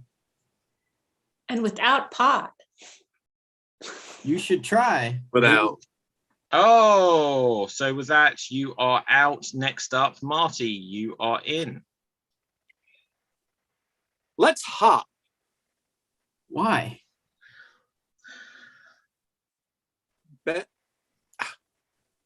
Don't like jump. I hurt my foot. I want to sit. Can we skip? Sure. Like this? No, more like this. Skip, skip, skip. This good now? Yes. Good Can skip. we sing too? Yes. Let's sing. Sure. What song? Crisscross will make you jump, Jump, jump. Daddy, fuck. Oh, oh, fantastic. Fantastic. Now, let's just look at the time, how much we have time for. That was very funny, though. Okay, so we are going to go on to what I guess will be our penultimate game. Penultimate. Having just done single syllable, let's go and do a quick round of questions only. Quick round of questions only. So let's see who'll be starting us off this time. And this time starting us off will be Marty and will be Ruth. Marty and Ruth. Here is Marty. Here is Ruth. Let's see. For you guys, let's say you are going to be taking over the world. Questions only, take it away. Did you bring the missiles? Do you think we really need them? Can we put them in the cannons now? Can we just use bombs instead? Would you please aim them at the other countries, please? How many countries should we destroy? How many countries are there? How many countries are even worth saving? How much ransom money do you think we should ask for? Should we ask for $1 billion?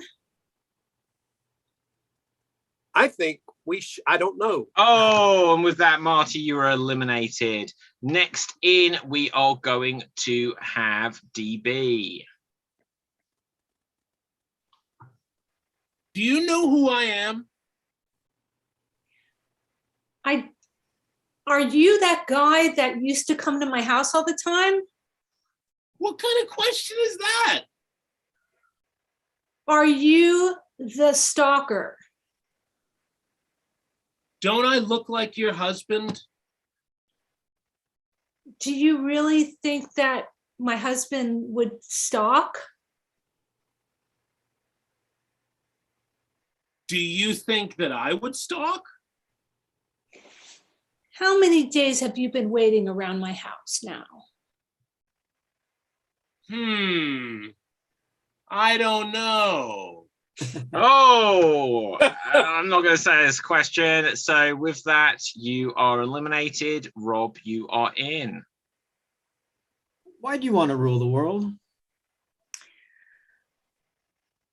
Why do I want to rule the world?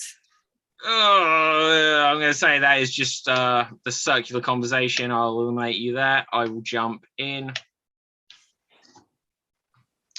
What's up? You want me to physically look up, or is that just your greeting to me? What were the choices again? You want me to physically look up, or is that just how you say hi? Are you trying to distract me? Why would I need to distract you? Are you trying to create a diversion? Is it that obvious? What's your secret identity? Can you look that way, please? What's over there? Don't you see that man falling out of the sky? What happened to your clothes? Do I look better like this? Why did you take all of them off? Don't these bring out my eyes better when I'm naked? Want me to hold you? Can you? Tightly? Are you aware I have super strength? Why else would I want you to hold me so tightly? Do you want me to give you my cobra grip? Don't you know that's what I've been waiting for you to do? Are you trying to lure me into a trap? Which way do you not want to go? Is that a rhetorical question? What other question would it be? Would this be an opportunity for me to go in with my cobra grip only to find that this nakedness is actually a fake bodysuit and underneath there is a different costume altogether? Can I pay you to say that again? How much do you have? Would you take $100? Is this an opportunity for me to come in for my cobra grip only to find that this is a fake naked suit and then actually underneath you have a different costume altogether? That's great. Do you know I'm surprised you're not better at verbatim after hearing that? What's your name, sir? Can't you see my name tag?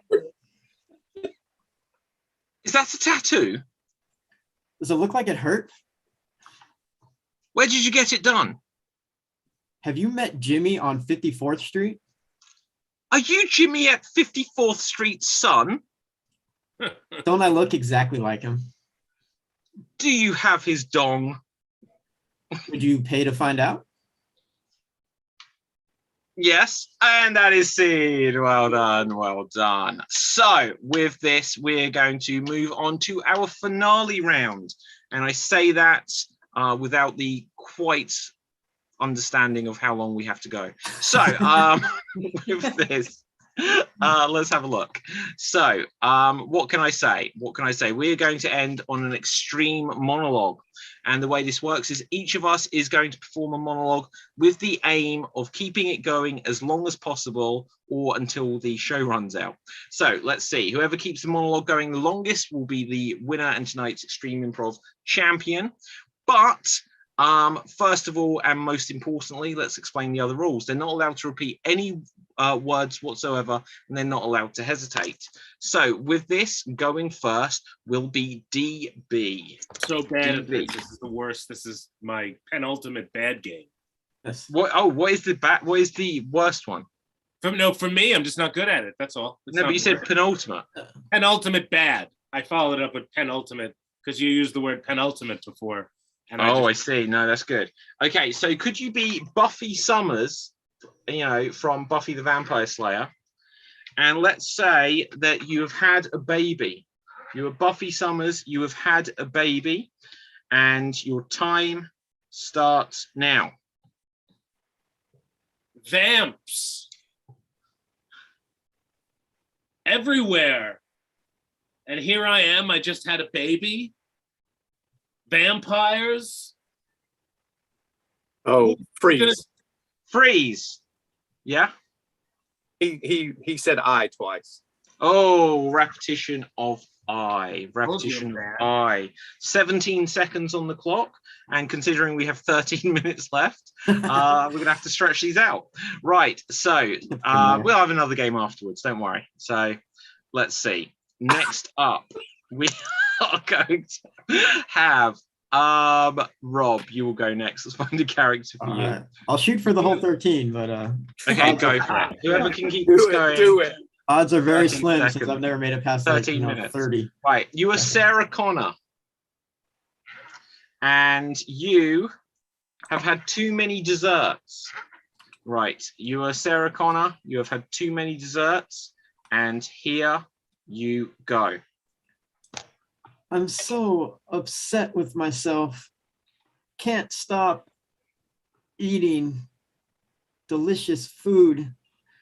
Look at the figures of the Terminators. So thin. Freeze. Freeze, what's the challenge? He said the twice. And that is at 18 seconds. So that's an improvement. So, Rob, you were in the 12 lead. minutes and 20 seconds, whatever short. Yeah, but 12 minutes, 20 seconds to go. This is all good. This is all good. So next up, Ruth, let's find a character for you. You are going to be Spike the dog from Tom and Jerry. You are Spike the dog, and you are afraid of improv. You are afraid of improv. Okay? So you are Spike the dog. You're afraid of improv. 18.74 seconds is the time to beat. Take it away. Woof! I need a script. Can't make up stuff all the time. Lines. Barking. Script. Freeze. She said Freeze? script. Oh, okay, and that is 17.95 seconds. Right, so with this, yeah, we're stretching out, look, you know, we've almost gone 3 of the 13 minutes. Well, just Right, just tell me there's the loads song. of games we can I'm do. just trying to get to the next game. No, we'll get there. We'll get to the next game. Don't worry. Right. So, Marty, you will go next. Let's find a character for you. You are going to be Leatherface. You are Leatherface, and you are going out into society. You're Leatherface. You're going out into society, and here you go. I need a new face.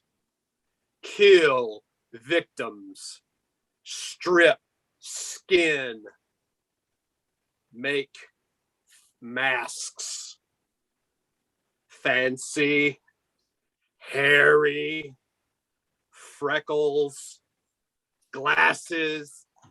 Hats. Beards. Disguises. No one will know. It's me.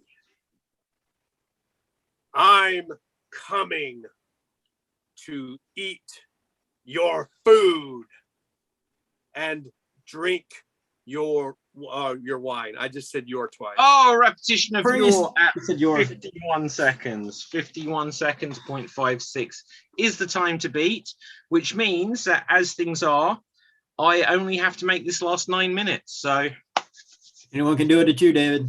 Go for it. right, okay. So can someone give me a character, please? John Candy. John Candy, my favorite fictional character. Yeah.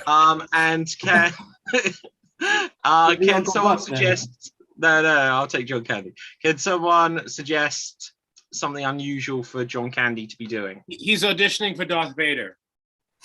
Okay.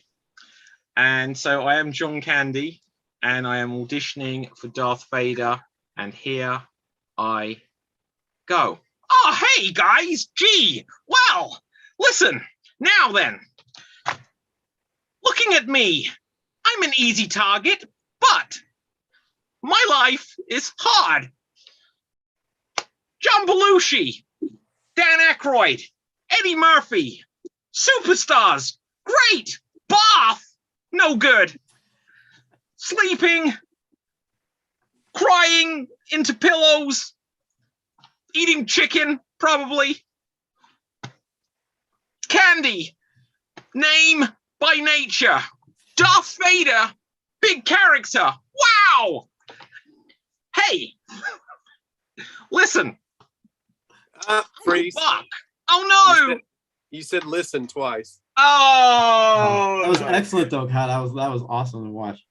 Oh, thank you. Right. So anyway, that was 48 seconds. So as a special treat, that we're going to say that was a practice round. No, we're not. Right. So Marty, that means that you are now, look, we're going to play another game as a bonus treat for everyone because I didn't know what time we had to start or finish. But Marty, you are tonight's Extreme Improv Extremes champion. So well done, you. Marty always wins. He always wins. I know. Look at that. The Mafia is going to take it. So smug about it too.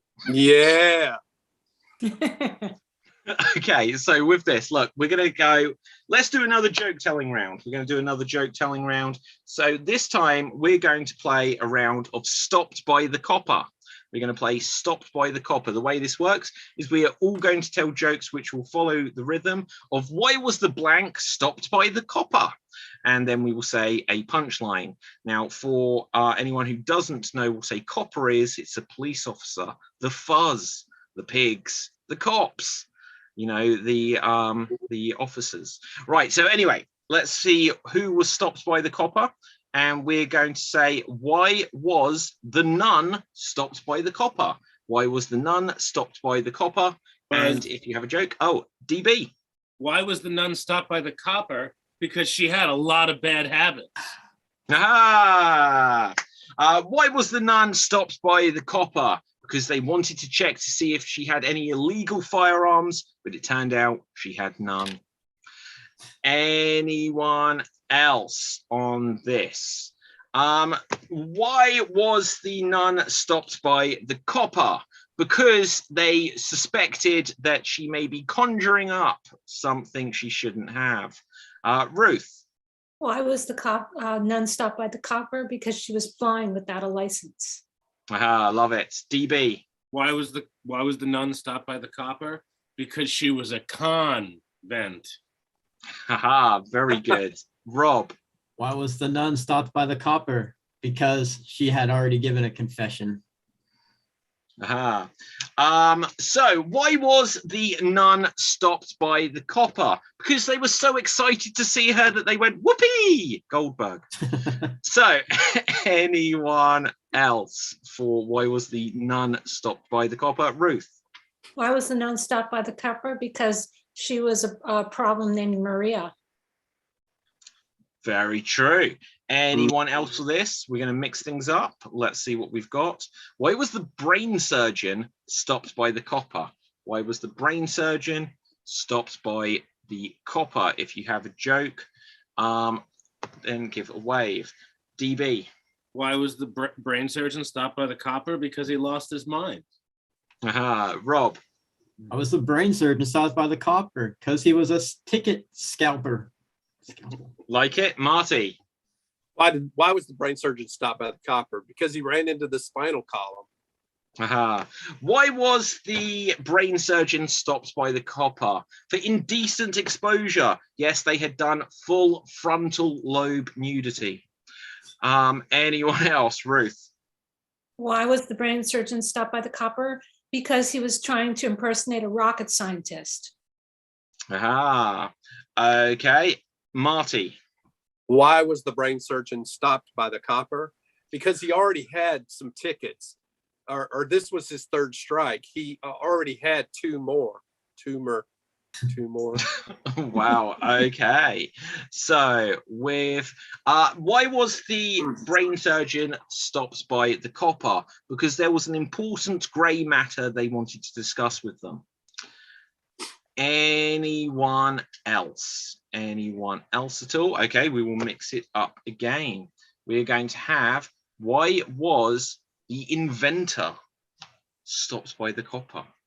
Okay, why was the inventor stopped by the copper? If you have, yes, Ruth. Why was the inventor stopped by the copper? Because he was patently lying all the time. Like it. Rob. Why was the inventor stopped by the copper? Because he was taking down dictation and he never got the copyright. Okay. Anyone else? DB. Because he was nickel lying. Very good. We're going to mix it up here. Right. So let's now we have 3 minutes to go, guys. 3 minutes. We can get through this.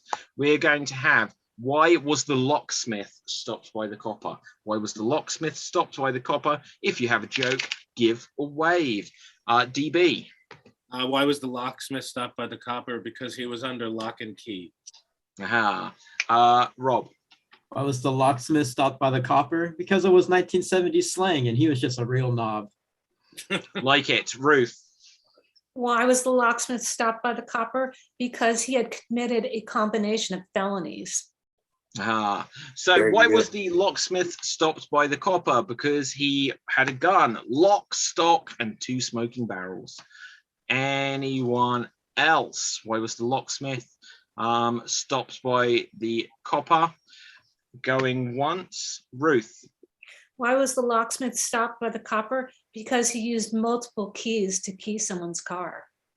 Okay. Why was the locksmith stopped by the copper? Because he had just broken out of the prison with his skills. Right. DB.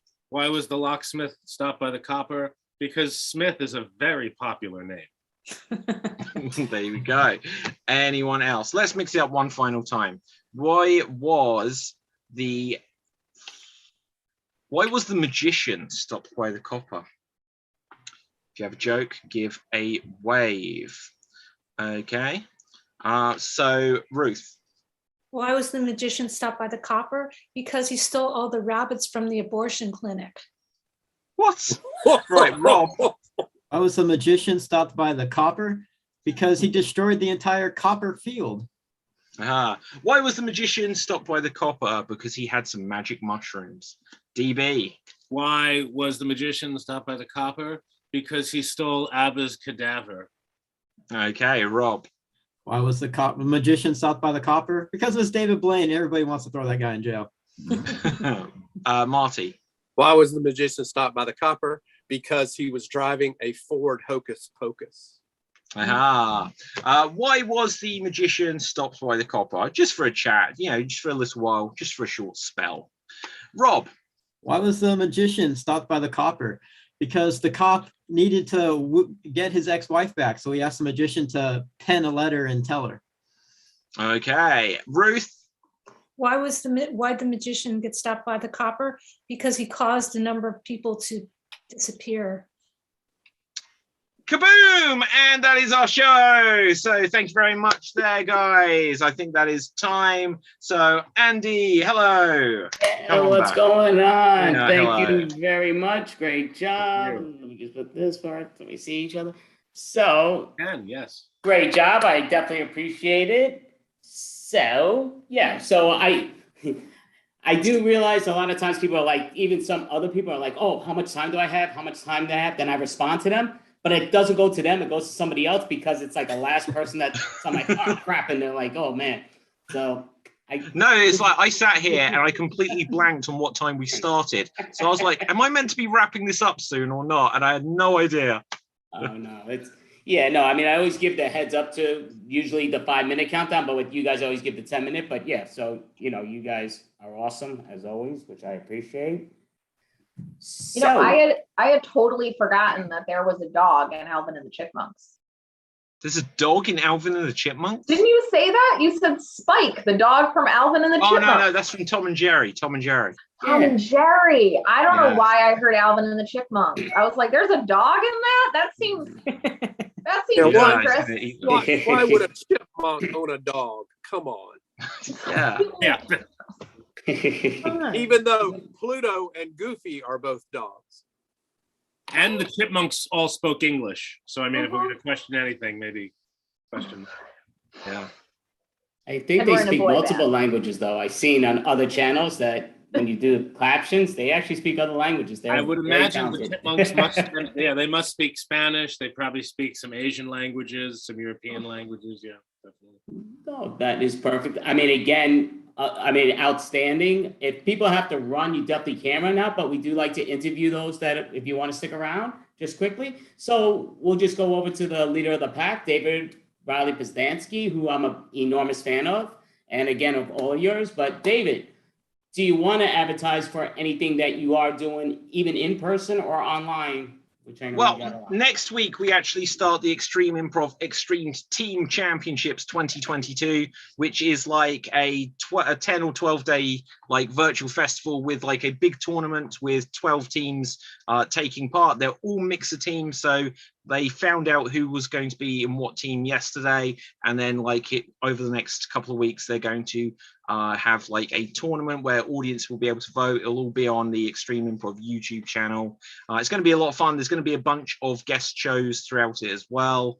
You can find out all the details and the schedules and everything on extremes.tv. Yeah, that's what I can say. It's worth promoting. Are you starting like a new dance with this whole thing? Is that going to be like the new it's all YMCA? for all the shows. We always have extremes, but team championship is a thing as well. We have geek battle, we have mafia, we have signs for everything. We're very progressive in that we want people to understand the name of the show and literally nothing else. So That's excellent. And we'll go around the spots if they don't mind. Ruth, do you have something you want to advertise that you do outside of this, or stand-up or improv or anything? Well, right now I'm just doing some improv with the Extreme. I am a singer, and you can follow me on Instagram and see what I might be doing any day of the week. Okay, that's awesome. And the great DB, we know the great DB. He'll be performing later on tonight on the show also, but go for it, DB. Yeah, I'll be performing at 7:48 or thereafter this evening, doing probably about 12 minutes of stand-up. And you can check out my show, Welcome Back to America. Google my name, you'll find something. And he's talking about Eastern time, just for... Yeah, Eastern Standard Time. Yes, it's the only time that matters. West Side. How about yourself, Rob? Oh, I'm a co-host of the Wham Bam Second City's Wham Bam Improv Jam on Wednesdays. DB has also started co-hosting as well. And I'm on the online variety show, Polly's Picnic online variety show. We have our next show on Friday. A couple of Broadway singers are making their way back to the show. I'll be doing improv with the great Denny Siegel as well. Awesome. And Marty. Very cool. Yeah, improv wise, I'm mostly here on Extreme Improv. My local troupe is not able to get back in their venue yet. Also do some shows every once in a while with Improv Chattanooga. And I'm also a visual artist, and you can check out my art on @WhatWouldJesusGlue on Instagram. Okay, interesting. Definitely interesting. So is there something else you do want to shout out, or any Caroline, Lina, you want to ask them any other thing or something? No, I mean, I already shot my shot with the whole mix up around Spike being, the wrong dog from the wrong TV show. There's a lot of dogs and a lot of cartoons, and there's a lot to remember. So my favorite happens to be Snoopy. So Snoopy is a favorite dog. Snoopy's one of the best dogs around. I concur. My favorite dog is Cujo. I'm still a big Hong Kong Phooey fan. Hong Kong Phooey, I still think is #1 underrated dog. Hong Kong Phooey. Hong Kong Phooey is good. Hong Kong Phooey. Yes. Yes, he was great. I will always love Droopy. Yeah, Droopy dog. Droopy He was the a dog. great. He was a great cop. He was a great cop. The Red Baron's underrated, if you ask me. The Red Baron is underrated. So yeah, I'm just saying Brian from Family Guy. So oh yeah. It's Squish Scooby. Yeah. Yeah, well, Scooby, yeah, Scooby, yeah. The fact that they have Scooby snacks though as a children's snack item. In the UK, Scooby snacks are for dogs. Yeah. In the US, they are for children. It's probably the same recipe. Yeah, I should imagine. Wow. Yes. It's really only for Scooby and Shaggy. Come on, let's get it right, guys. You're both. Who doesn't love a good Scooby snack? Yes, definitely. I'd love to do some Mystery Machine problem solving and detectiving. That's what I'd like to do. That's my goal in life. Time for a career change already? Yeah. I want to do something different. I want to David, solve this murders turned with into a geek dog. battle, hasn't it? Oh yeah, it's all about the geek battle. Do you know what? I somewhere I don't have it to hand. I actually have like a mystery machine. It's about this like big. It's awesome. It's a favorite. Yeah. That is awesome. Well, thank you all. I mean, very happy to have you when you're able to participate, and I hope you do have an amazing 2-week thing with the Extreme Improv with different members, and most of you, if not all of you, performing, which is outstanding. And hopefully we'll get to see you again next month, which would be outstanding. February 25. Of course, anytime. Thank you for all. having us. Guys, Yeah. thank you so Very much for much. having me. Have a great rest of the show. Thank you so much. Appreciate it. Bye. Hey, great job. Okay, so Lina, your choice. Would you like to introduce the next individual? I've had the joy of introducing several teams thus far, so I'm going to leave it to you, Andy. All right. Well, our next individual, I actually did meet up on from Facebook, doing a great act. So, and he's participated. He is brilliant. So we're going to bring up Dave Clinton. Please, Dave Clinton. All right.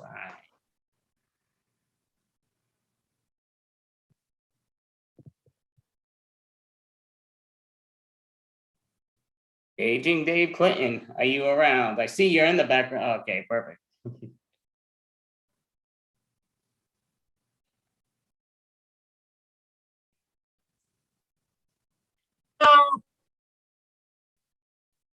No? Anybody? Well, we can hear you and we see you doing the Spider-Man. You're climbing the wall, but yes. Gotcha. Sounds good. Well, hey, I'm Little Dave, and my grandpap really has something to say. A lot of times he's just sitting in his chair and he has to make us hear all of this stuff all the time. So just think, if when grandpap has to go take his medicines, if you don't mind just sending a little nod in the chat, then we'll just get him right to it. So grandpap, are you awake? Grandpap! Grandpap! I was awake. I just like to mess with him all the time. You know, a lot of people ask me, how close am I to being a centenarian? That means I've been alive for 100 years. Well, I ain't no tree, folks. Don't cut me in half and count my rings, then I think you'd find out. Wouldn't you like to know exactly how old I am? Well, in most of these years walking this planet, I've learned many lessons. A while back, none of your beeswax how long, I came across 7 rules of life. Some say this is attributed to the Dalai Lama. Well, I can't say for sure. I just know they worked for me. Number 1, make peace with your past so it doesn't affect your present. First off, don't get me started on effect versus affect. Blah, blah, blah, blah, blah, blah. Go back to college. Listen, you know which one goes where, and I'm not going down that path. I thank you very much. Well, one thing's for sure. I have never tripped over anything in my past. You know, when you're driving, do you spend more time looking in your rearview mirror or on the windshield? Duh! You'll never get where you're going if you're looking in your windshield or in your rearview mirror. Everyone tries to bring up your past to mess with you. Ha! Stay back there. I even took my rearview mirror out of my car. Yes, I still drive. That ain't me no more. Go ahead and bring up my past. Heck, I don't even remember yesterday. I can't change a damn thing about it. I can only make today better, people. Deal with it. Number 2, what others think of you is none of your business.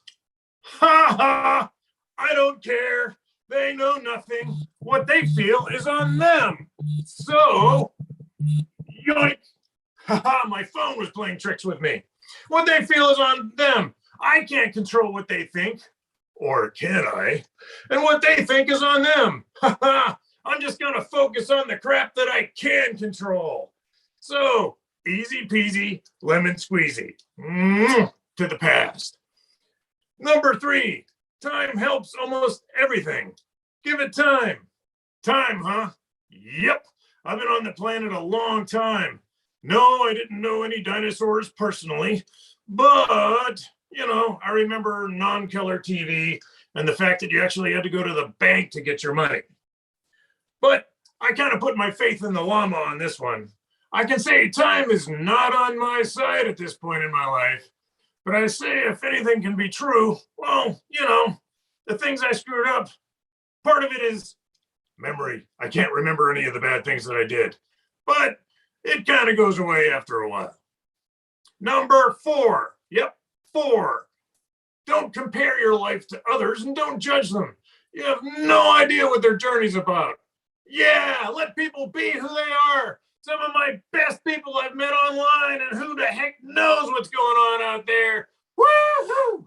Yeah, nothing's worse than judging them either, huh? Just, get a life of your own for pity's sake. Take a break from your phone. Eat a damn sandwich and get this. Don't take a picture of it. Don't, unless it's the most unbelievable sandwich that has a conscience. You have to worry about killing it. Blah, blah, blah, blah, blah, blah, blah. Don't take a picture of your sandwich. Just enjoy the damn thing. No one needs to know. And trust me, no one gives a flip about your sandwich. Cupcakes are a little bit different. Ooh, I love cupcakes. Number 5. It's all right not to know all the answers. They will come to you when they least expect it. Trust yourself and be patient with yourself. Some of my favorite moments living have been when I just spent a quiet time just figuring crap out. I mean, it'll come to you, I promise. Few things grind my oysters more than when I just, in passing, just tell somebody, hey, I'm working on this problem, blah, blah, blah, blah, blah. And all of a sudden, they hit you. They don't give 2 craps, but they hit you with like 17 answers to the problem that you're just calmly enjoying working out. My God. What I do is I just turn my hearing aid down just a little bit and then pretend that I'm napping. They don't seem to stop talking though. But it feels mentally like you're getting hit by Muhammad Ali's jabs. And after that treatment, I don't even want to fix the problem anymore, let alone remember it. I'll just walk away. I'm old. I'm not incompetent. And for crap's sake, let me figure it out. My depends are wet. I will get them changed. Done. I don't need 20 answers to that. There's only one anyways. Jeez. You are in charge of your happiness. Guess what that means? Well, it also means you're in charge of your misery. You are in charge. You, no one else. My grandson brings me happiness. I choose to spend time with him. I have more happiness then. Ha ha! Anything else? Phooey! Why live around misery? My God, almost every job that I had, there was people addicted to being miserable. Get a new job and shut up. Oh my God. I've just stopped going to family functions after a while. Hey, Grandpa, how's it going? Blah, blah, blah, blah, blah, blah. Well, guess what? I spent my fortune on me. You're barking up the wrong tree, family. So there, take that. And now, the last one of the Dalai Lama's 7. Smile. You don't own all the problems in the world. And for you busybodies out there, stay in your lane, for gosh sakes. Jeez, nobody's hurting you. Well, who cares? Let the little kid eat M&Ms for breakfast. My gosh, whatever you do out there, just let them be them. It's none of your beeswax, for God's sakes. Yeah, my grandmother, that's right. We called her Mamu. Yeah, you've got dumb names for your grandparents too. Muma and Papa and blah, blah, blah. So don't be laughing at me. Well, she said it took a whole lot more muscles to frown than it does to smile. So why don't you just take it easy on your life and just smile more? For goodness sakes, smile! I am, and I'm almost there. It doesn't matter how old I am. You told me. Oh, well, I'm almost done with my rant now. And well, I really wanted to finish off with this because this is what I tell everybody. You ready? Listen real close. These are my 2 life rules. Ready? Number 1, never tell them everything you know.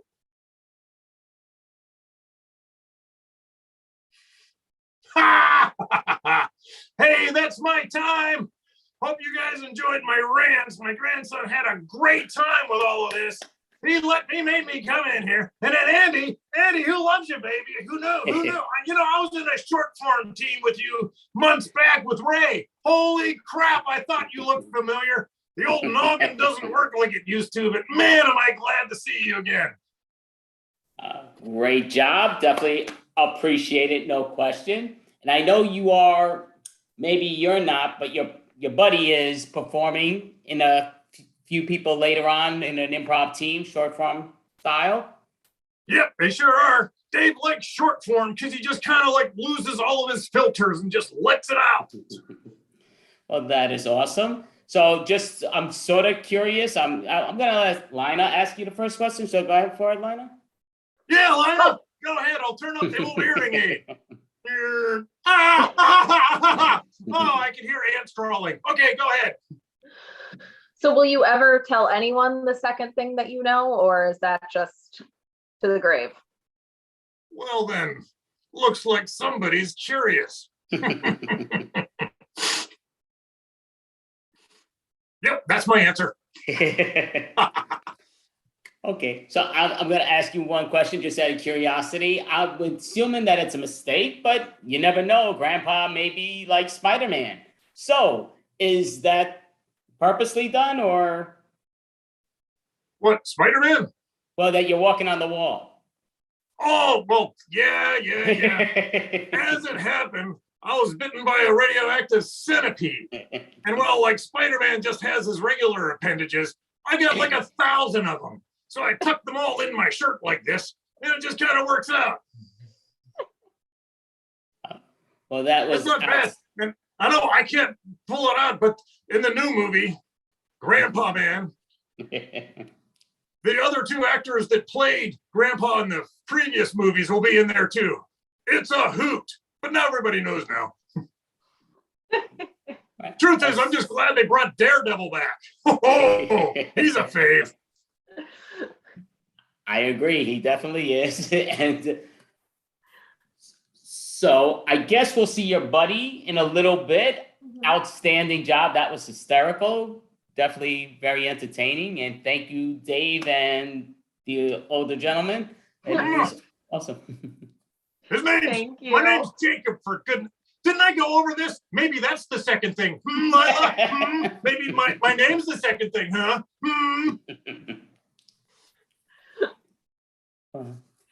Thank you so much. So maybe. Thank you, Jacob. Thank you. Thank you so much. And thank you for your insightful questions. No sandwich pictures. You hear me? No, unless you're delivering me one. I don't want to see it. Perfect. Thank you. So that was Dave with Jacob. Jacob with Dave, I think. And so much. Great job.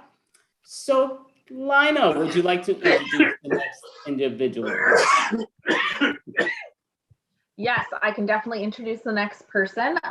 So up next, we have the third smartest man in the world, Joshua Preven. Thanks so much. Happy New Year, by the way, but I'm actually doing it for 2023.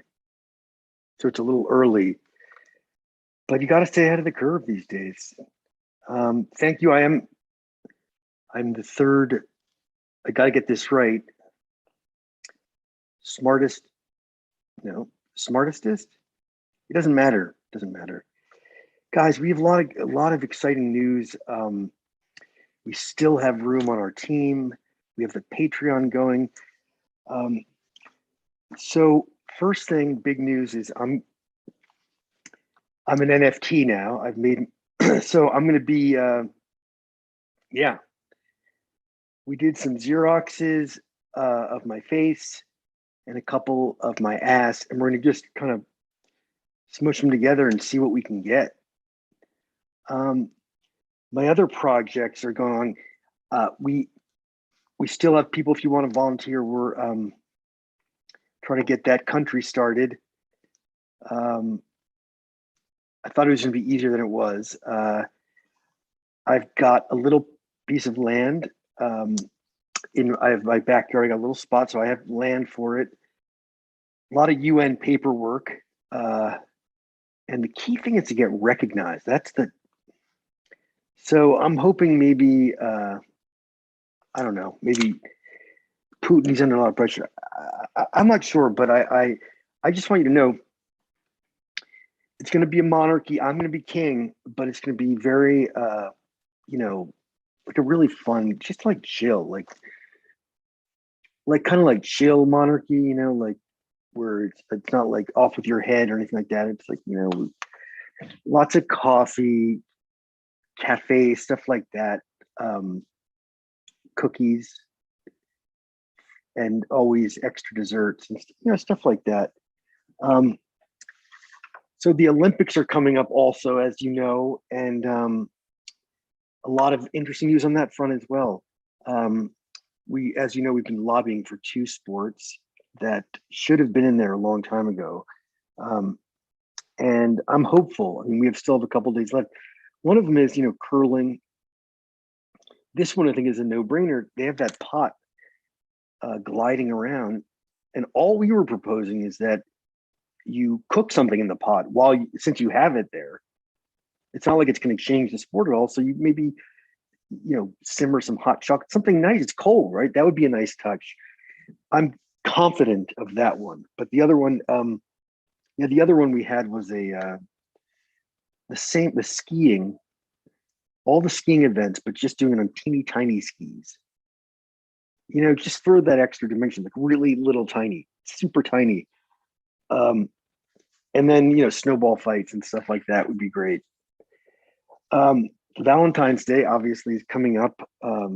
Pepper and I have a no plans thing.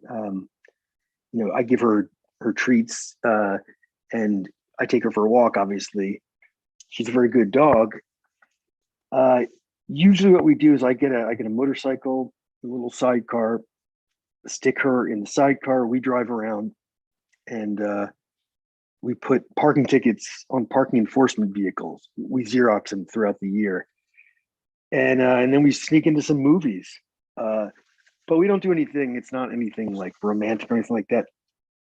I will say one thing about Valentine's Day that I don't like, which is that there is a Cupid. I don't know if he's real, but I hope not, because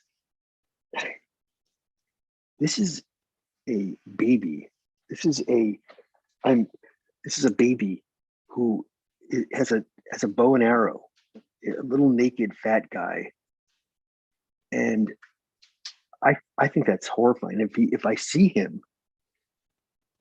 I don't know what I'm gonna do. I'm gonna call the cops. If you see him, please report it, because I think it's inappropriate, among other things. So I mentioned the NFT. I'm doing a GoFundMe for Putin. It seems like he's having a tough time, so we're going to see if we can raise a little bit of money for him. And we are also moving forward on our other projects. We have, yes, we have a few products in the line we're coming up with. We're doing a quadruple antibiotic. We have, you're familiar with triple antibiotics that you can buy at the store. And what we're going to do is just add another one and make it quadruple. And hopefully that'll fund some of our other initiatives. I could not do this without you guys. You have been so great. The Patreon is just great.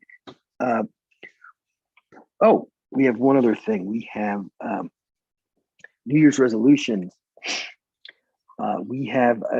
People often will ask me, they say, "So you're so smart, what is the best resolution to do?"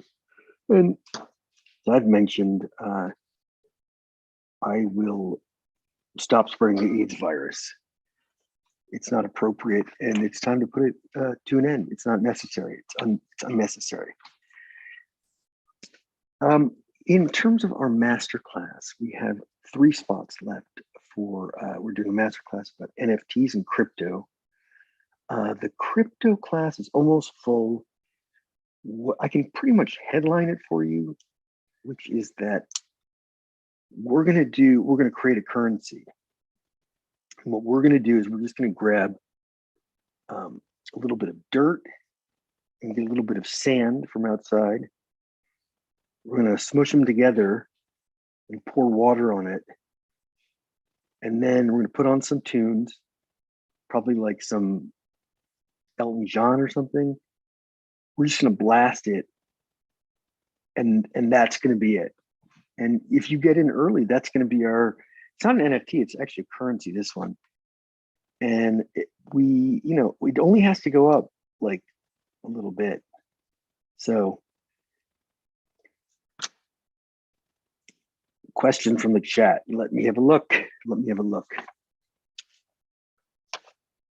Oh, okay, interesting. How did you become the third smartest man in the world? I think it's just luck. It's really luck. But I do want to tell you something else. I do want to tell you about Valentine's Day, because this is important. I don't want to miss out on this holiday. The history of Valentine's Day, since you're asking, is there was a guy, people don't know this, that's the problem.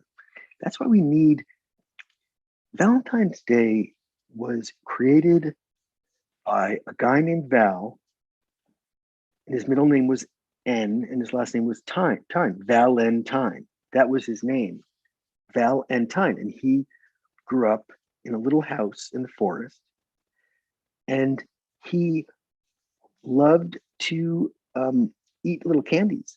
So he made little candies for Valentine's. And then they said, Valentine, you're so cool. That's amazing. And then he was killed.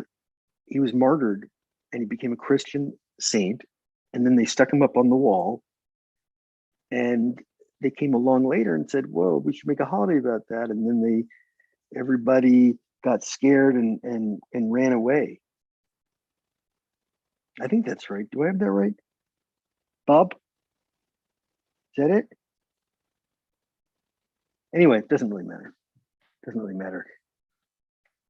What's important is that you have to, what is life really about, guys? It's about the giving and receiving of love. And Valentine's Day is I mean, if it weren't for Cupid, I don't understand why they have included him in this.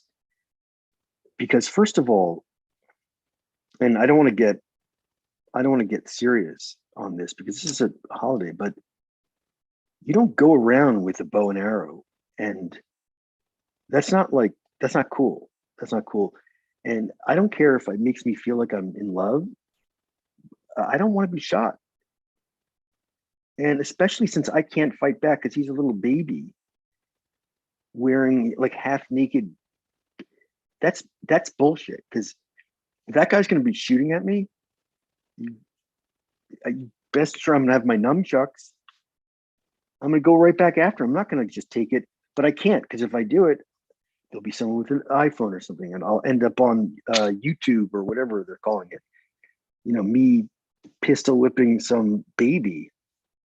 Meanwhile, they didn't even see what happened off camera. Plus, I don't want to be, like, who is it that I'm going to fall in love with? Is it the first person I see? I don't know. You know what? It's not worth it. It's really not worth it. What else do we have? We have a lot of questions in the chat. They all seem to be coming from the same person, which, no, that's not me, is it? I don't think so. It seems like there's a lot. Yeah. Okay. People were asking me about what happened. Yes, the other day I was driving, I was making a right, and there's someone crossing the crosswalk. So I couldn't make a right because they were in the crosswalk, right? So I had to wait.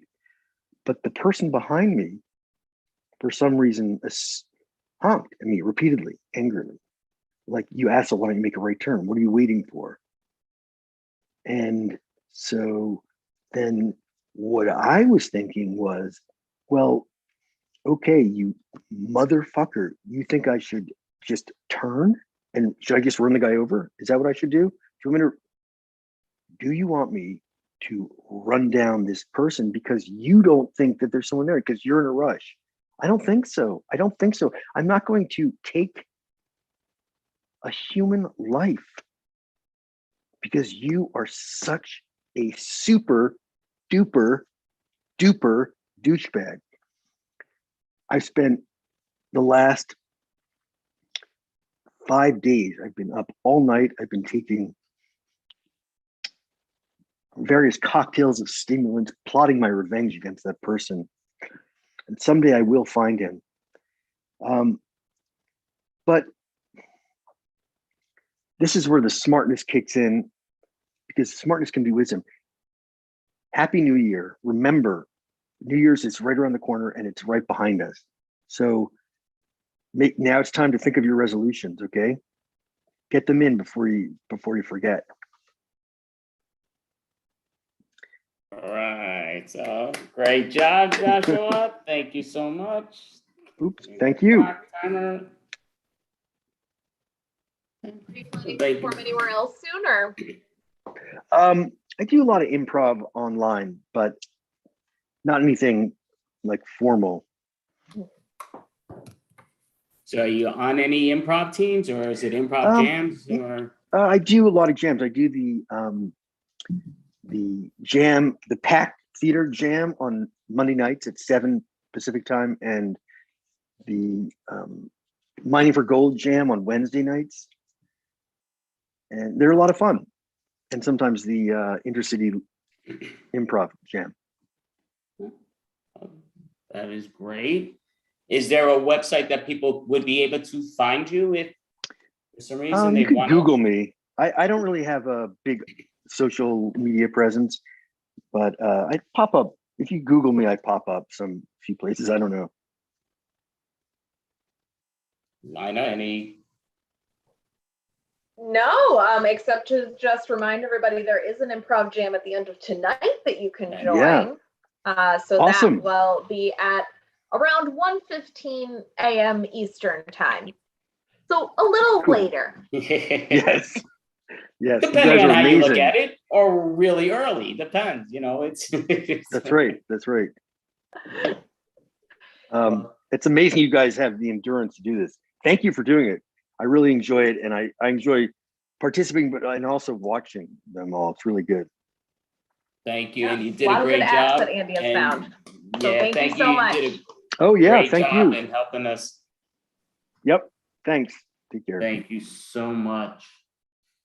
So I'm just looking here. My thing keeps setting off. So I guess I'll introduce the next person, just because I am a big fan of this young lady. Not saying that Caroline or Lina is not, but we're gonna bring up April Bruckner, just because I've seen her perform plenty of times in real life. So it's great to see you. All right, April Bruckner. Let's see. Can you guys hear me? Yes. All right. We're going to do something a little bit different today. I'm about to do my set, but I need a suggestion. What type of suggestion? Any kind of suggestion. Coffee mug. Cabaret. What? Coffee? I said coffee mug, and Andy said cabaret. All right. Cabaret coffee mug. All right. Dun, dun, dun, dun. Okay, guys. A little bit about me.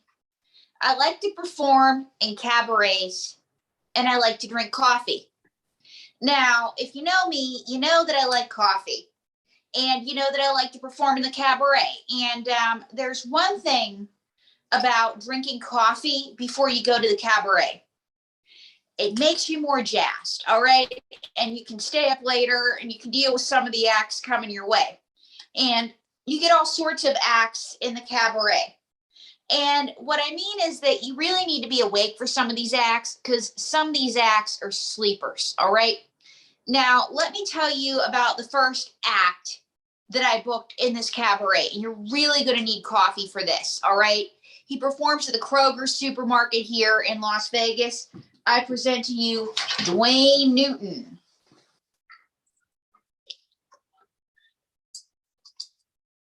Hello, hello, hello. I just want to say that I want to sing a song about a coffee cabaret. A coffee cabaret? Yes. So what's the song? Dankeschön, darling, Dankeschön. Thank you for the coffee cabaret again. Though we go on our separate ways, still the memory stays for always. My heart says, Dankeschön, Dankeschön, darling, Dankeschön. Thank you for the Starbucks again. Though we go on our separate ways, still the Frappuccino stays for always. My heart says, Dankeschön, Dankeschön, darling, Dankeschön. Thank you for the Dunkin' Donuts again.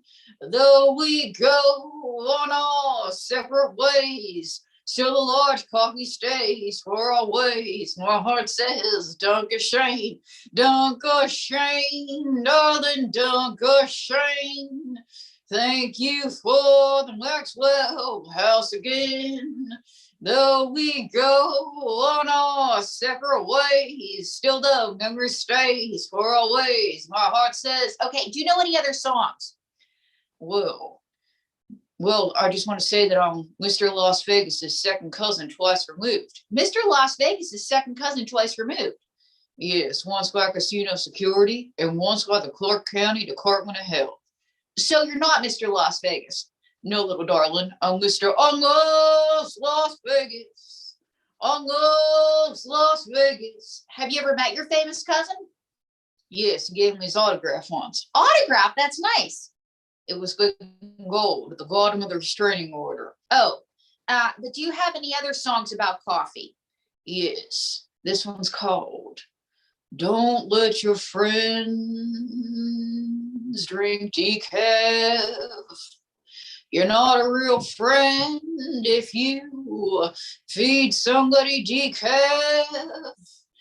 Only give people that suck decaf.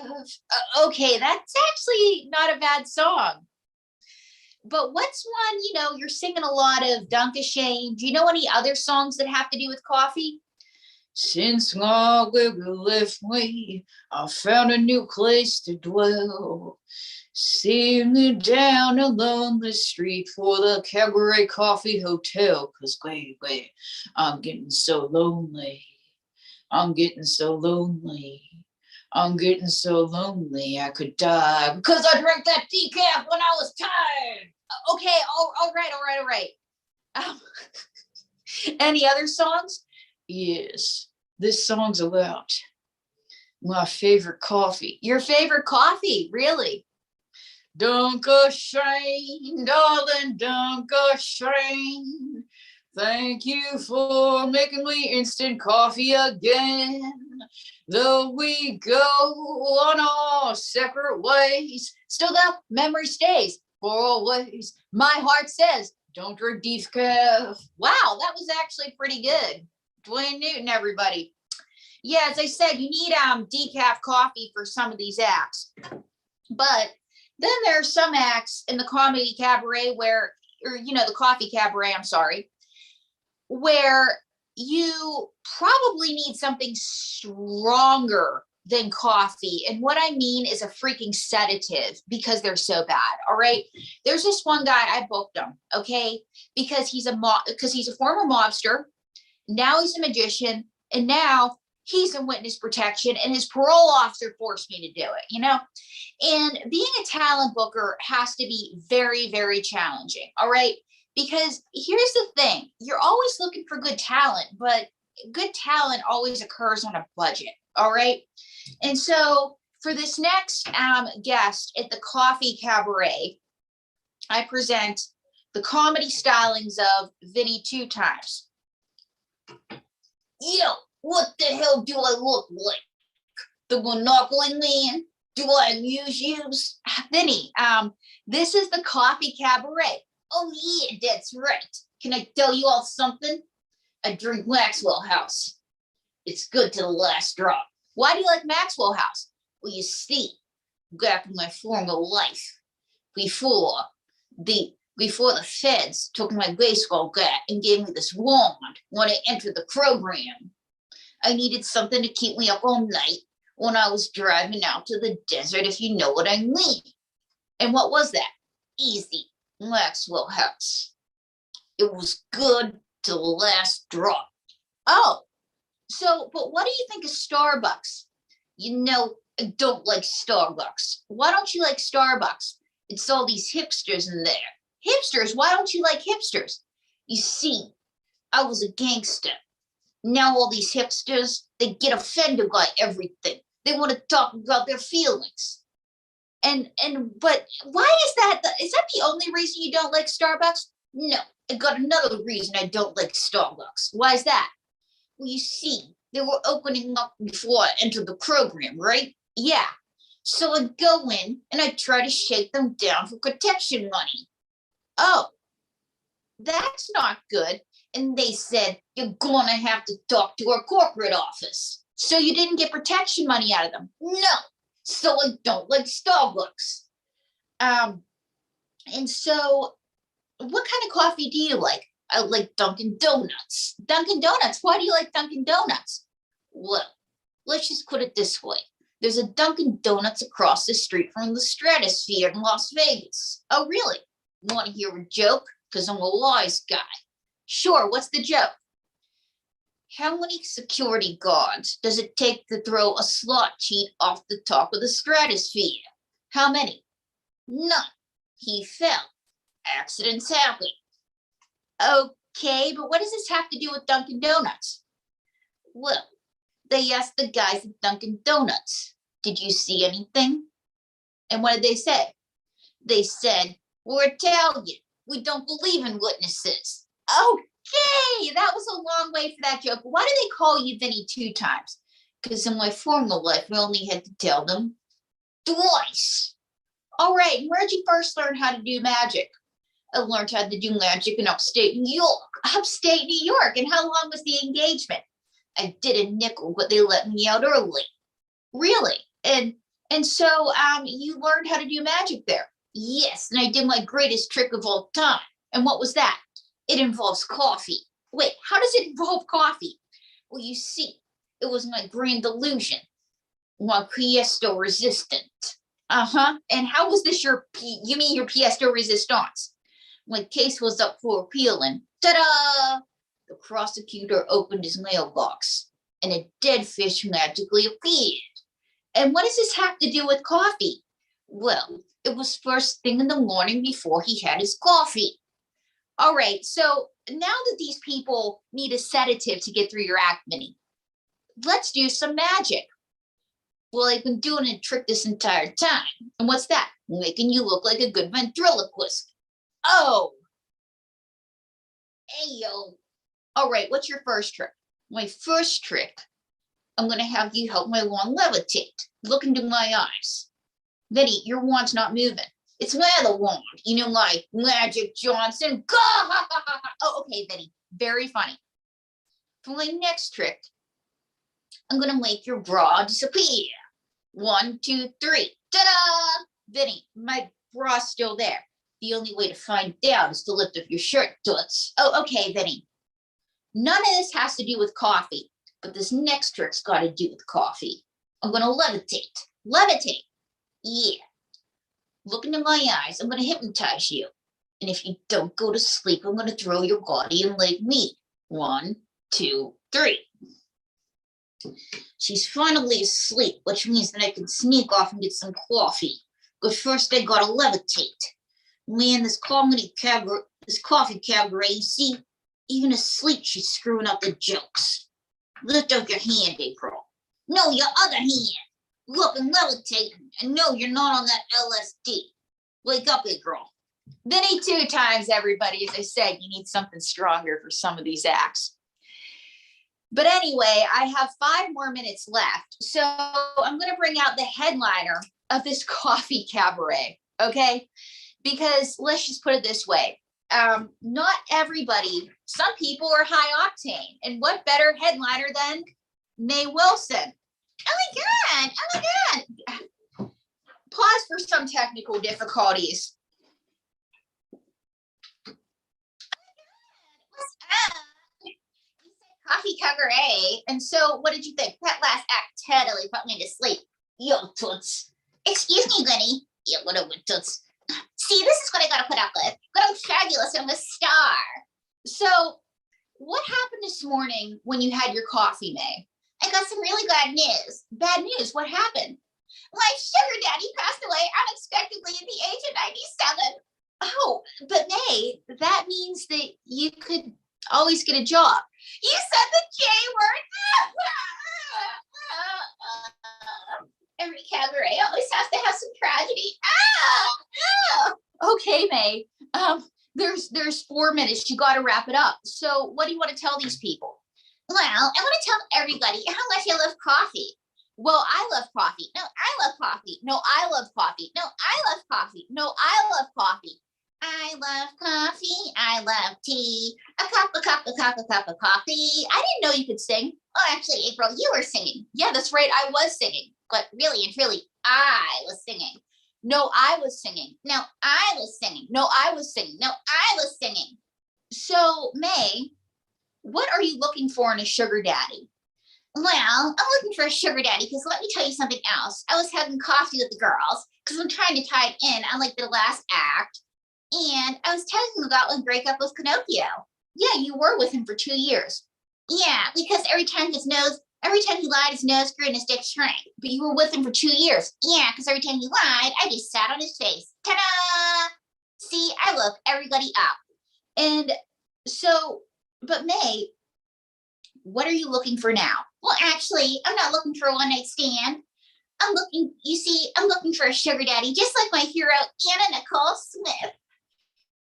No, I got to get more coffee because, if I'm going to get that new sugar daddy, I've got to be on the prowl. But to end the coffee cabaret, we have a very special guest, Joe Biden time. Dun, dun, dun, dun, dun, dun, dun, dun, dun. My fellow Americans, here's the deal. Coffee is the national drink because, to answer your question, number 1, it wakes me up in the morning. Number 2, when I was a boy in Scranton, it started my day. Number 4, God bless America and God protect our troops. I'm Joe Biden time, and I approve this message. Thank you so much, guys. And thank you for coming to the Coffee Cabaret. Mwah!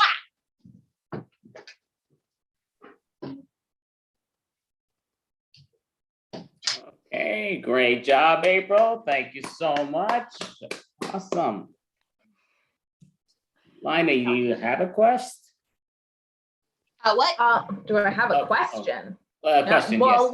where are you performing next? I know you always have like tours and this and that and. Well, I am, I can't say too much, but it's a new property here in Las Vegas and there's a celebrity chef tied in. Ooh. Awesome. Very fancy. Oh, that is great. So you're planning to officially stay out in the Vegas and not do the trip turn for a while? Because COVID kind of, it shelved the show that I was supposed to do, the January show. Right. But as soon as like Americron passes, I'll be back to New York City to do some shows because 1, I love New York, and 2, I miss my friends. We're good people on this coast. Yeah, you are. You're good people. And the beautiful thing about New York is there's always something going on and you have so many people that just want to make art. Yeah. True. Definitely very true. And I will say, yeah, so I did say where you messaged me saying that it was getting canceled and everything because I was getting it and they had you all on the billboard, the whole thing, and then they wiped it out, which is just the way the world's going right now. But it seems like a big positive what's going on in Vegas at this opportunity that you can't reveal too much, which is a shame, but it sounds like a good thing.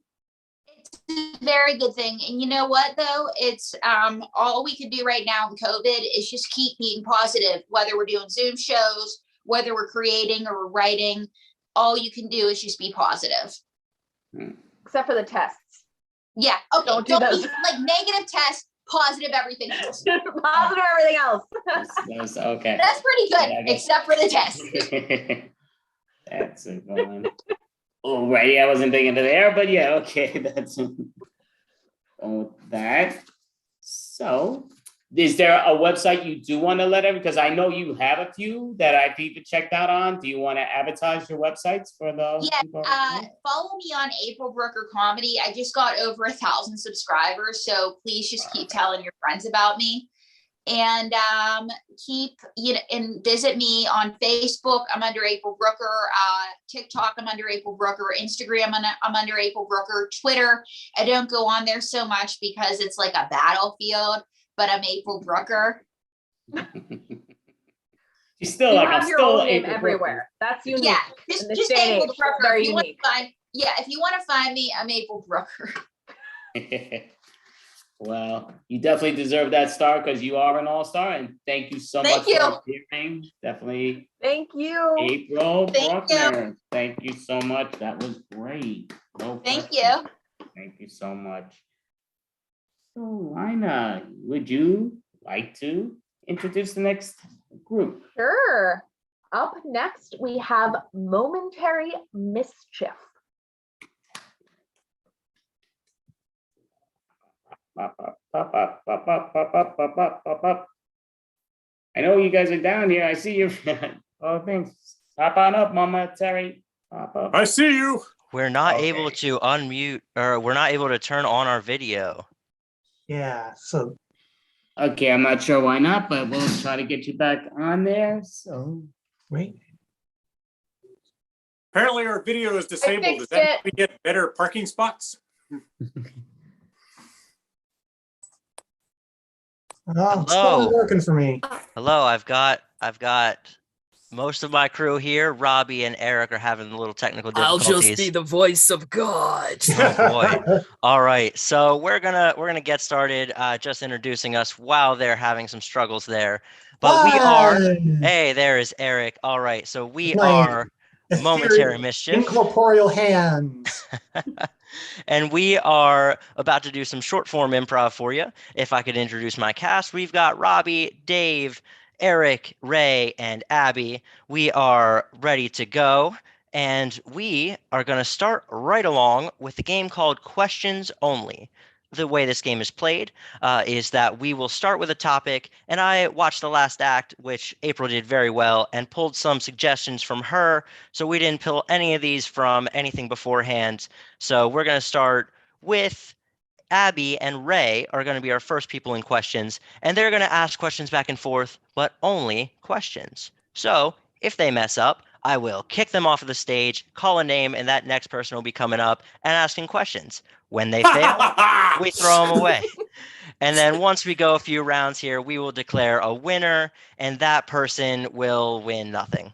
They will just win nothing. So we're going to go ahead right away, and the topic is going to be princess. So, princess, go ahead and begin with that as you will, Abby and Ray. Is that a new tiara? How did you guess? It looks so shiny. Oh, that's not a question. That's not a question. Oh, I didn't get Get out of here. Oh, Eric, go ahead and come on the screen. Who's a good girl? Who's my little princess? Are you talking to me? Who else is a cute little doggy around here? Do you realize how intelligent I am? Do you realize how cute you are? What does that have to do with anything? What else are doggies for? Can you say man's best friend? That's too long of a pause, Eric. Get out of here. Robbie, come on up. But like, why do you have to be the queen, Mom? Abby, that's too long. Dave, get on up here. Is that a British accent? What do you think I'm talking? Like, Do you think Ricky Gervais could be president of England? what do you think we need a president for anyway? Does the revolution ring any bells? What make you think I care about religion? Can you understand you speaking? Why is that in Burma? Why aren't there subtitles? Oh, is that what you're saying? Robbie, I don't think that was a question, but I can't understand your accent either. So Those weren't Ray, even come on up. words, man.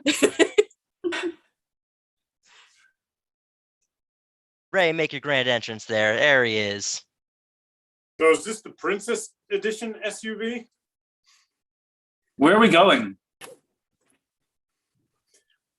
Do you know where we're going? How can I know? How can you expect all of this luxury for such a small price? Are you avoiding answering me? Does it look like I'm avoiding you? You're driving. That's not a question. Get out of here. Eric, come on up.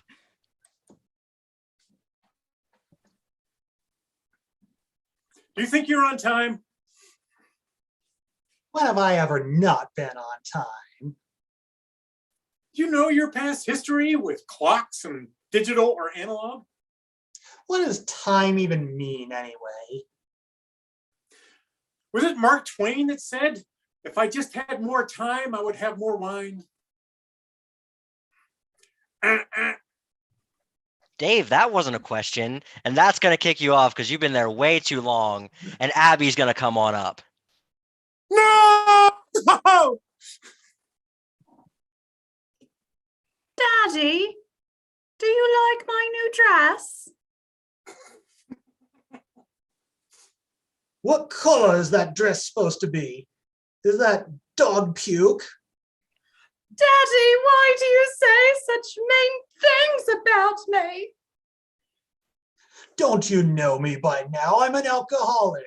That's not a question. That's not a question. You are absolutely right. And I would say that Dave was the winner of that. He was there for a pretty long time, and we're going to give him a small round of applause. Everybody come on screen, give him a tiny round of applause. Yes, yes. I got one And more also, question. Was that a tree? Oh boy.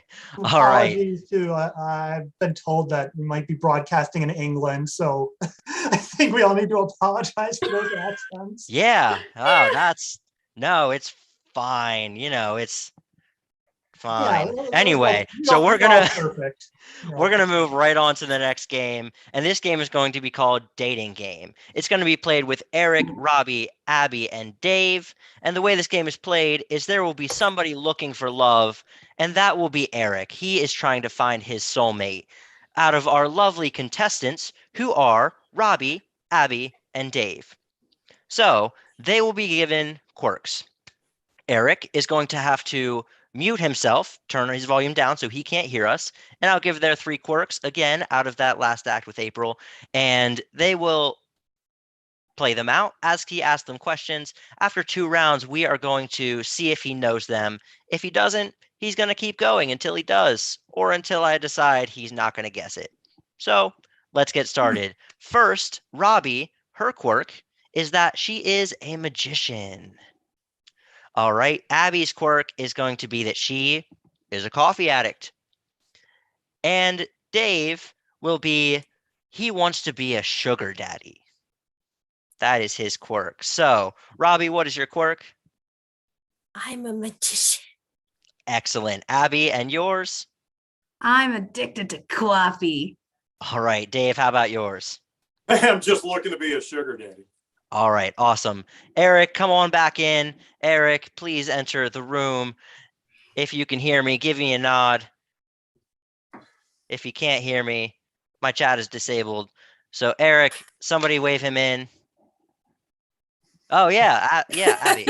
Yeah. All right. There he is. Yes, there he is. So everybody give a hand for Eric, who is looking for love tonight, and he will be asking some questions. And here he goes. Well, howdy, everyone. So let's just get started here. Contestant number 1. The thing that makes me happy is just seeing the sunrise every day. What makes you happy?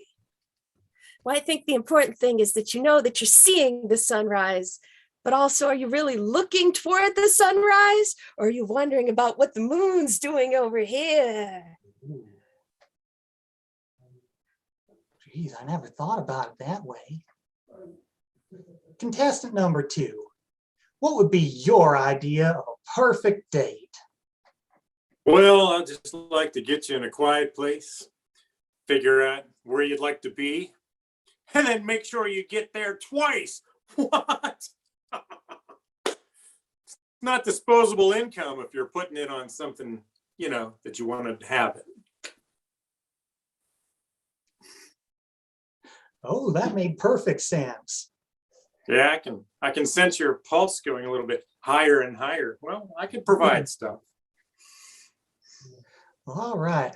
Contestant number 3. Yeah. If you were a flower, what kind of flower would you be and why? Well, I think the only answer to that question would be a pretty flower. Yeah. Yeah. Okay. A pretty flower like this?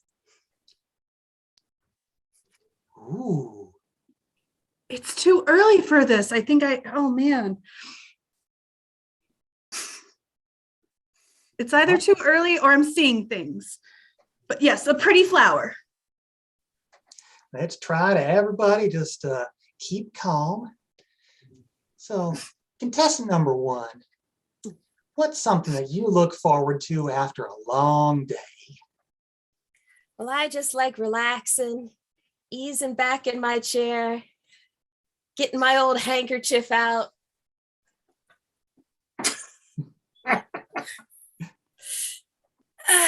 Just taking it easy. Wow. Sounds like a magical evening. So, yeah, it would be. Contestant number 2. If you could go anywhere in the world, where would you go? Well, that's a great question, but I've got a couple for you. Do you find, paying for your car annoying, paying for insurance, paying your rent annoying? Pretty thing, I could take care of that for you. Oh, I don't know what half those words mean, but it sounds exciting. Yeah, that's right. So contestant number 3. Yeah. What is your favorite childhood memory?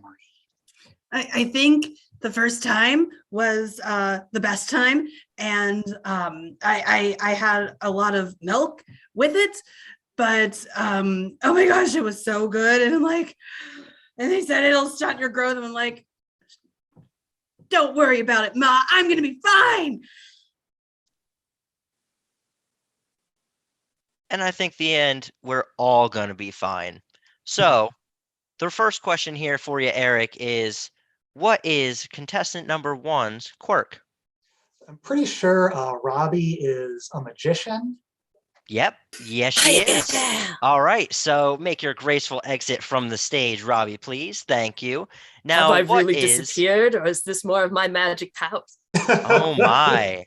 Oh my. And how about what is contestant number 2, Dave's quirk? I'm thinking he's like a billionaire looking for a trophy wife. I think I'm going to give it to you. I think sugar daddy he's looking to be a sugar daddy. So I think that qualifies. Right. And how if you about... wouldn't mind, could I give it to him? Because it's kind of like what I do. No, you're going to get right out of here, Dave, before anything else happens on that. Worth it. It was worth it. Okay. All right. Okay. So Eric, what is contestant number 3, Abby's quirk? I'm gonna say she is a hyperactive child. No. You want to get one more guess, and you're gonna have to ask another round of questions. Okay. Is she someone who has had just way too much coffee? That's right. Yes, she is a coffee addict. Wow, that was... My eyeballs are vibrating. He barely got that, folks. But he did. So Abby's going to leave the stage, and Eric will spend another day looking for love. So with that, we're going to end that game, and we're going to roll right on to the next game, which is a staple of any short form show. If you've seen any short form, it is called Change. The way this game is played, it's also called New Choice because every time I say change, they're going to have to change their last action or word. Because we're on Zoom, it's going to have to be word unless they're very actionable. But they're going to go into a scene. It's going to be Robbie and Ray coming on to the stage here, onto the field of vision. And they are going to perform a scene, again, pulled from the last act, which is going to be springtime. So their scene is springtime. And whenever I say change, whenever I feel like it, they're going to change. All right. So go ahead and get started. All these flowers are beautiful. Yeah. What do they smell like? Do you want to? No. Just describe it to me. They smell like springtime, like nature is waking back up and the world is turning green. Change. They smell like death. I plucked it out of the ground and it's slowly decaying before my eyes. Change. But you never smelled flowers before? Well, no, not like this, not like this close. No. What? You just like rip them out and snort them? What is this? Change. Do you just like grab their heads, yank them off their poor prone bodies, and just inhale them? Change. When did you start liking flowers? The first flower I saw, that beautiful rose, was just, it budded out from this horrible vine of thorns. And it's just something beautiful out of something so dangerous. It's just amazing. It's a miracle. You make flowers sound actually kind of nice. So do you want this one? Okay, what do I do with it? Change. Okay. There it is. Change. Okay.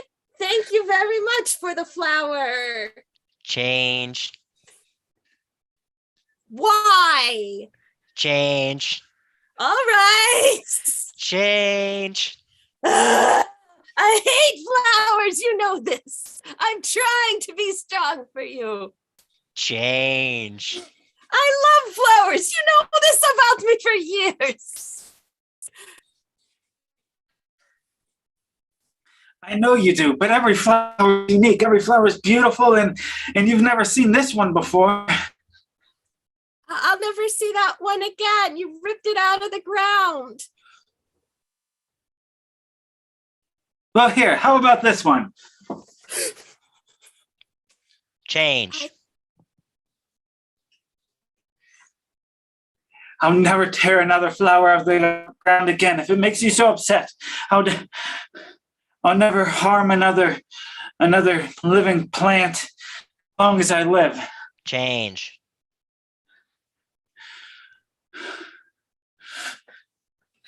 Yeah, and I ripped this one out too. What are you going to do about it? I can hear them scream. Change. I can hear them go, ah, this is the way I wanted to go. And scene. Because everyone wants things to go, ah. All right. So we're going to move into our final game of the evening now. Oh, no, don't go. Oh, my gosh. That's so nice of you guys. And this game is going to be called I Object. The way this game is played is everyone will come onto the screen and we will have an imaginary court case. This one is going to be the case of red versus blue. And our improvisers will act out this scene and be the courtroom lawyers debating this topic. And whenever they feel like they have a point, they raise their hand and say, I object. And me, who will be the judge, will call on them and they will make their case in a few sentences. And I will decide whether sustained, they come up and make their case and the other person sits down, or overruled. And I will make them sit right back down while the person continues their case. So, Dave is going to be our first to the stand, and he is going to make his case on red versus blue. Begin when ready. Ladies and gentlemen of the jury, colors are emotions. Red means trouble. Red means stop. Red means don't go. Blue, well, you're a little depressed, but you're not in trouble. I go blue all the way. Sure, it's a little boring, but when you're in the red, you might as well be dead. I don't feel blue right now, but I'm chill. So instead of depressed, I think blue is just being one with the universe, baby. It's being that shade in a glacier. It's falling into the ocean, hearing that I crickle crackle. object. What? Being cold is no fun. Sustained. So the thing about colors is that, it's temperatures, right? Where we live, like 9 months out of the year, it's cold, it's miserable, and that's what blue represents. Blue is cold. That means you got to go out every day and shovel your driveway. It means that you got to scrape ice off of your car anytime you have to go anywhere. Blue means that before you leave the house, you got to put like 5 layers on. Blue and cold is just no fun. I object. Go ahead. If blue equals cold, then we are forgetting all the magical things about winter. I object. There's no such thing as magic. Dave overruled, but Abby sustained. Come on up and make that case. Now, I might be a small town lawyer, but I believe in the simple things in life, like peaches on your pancakes and grits. And by gummit, I do like looking out and seeing a bit of snow. And I go, boy, that's snow. I'm gonna get a snow day.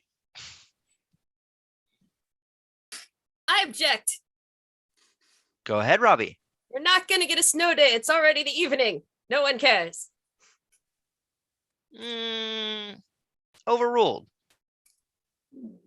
Now, let's take, for example, the color red. The color red is a strong color. It's the color of fire engines. Objection! Dave? I don't think she's wearing suspenders. Just because I have no idea where you're going with this, sustained. Ah! I object. Overruled. Tried to help you.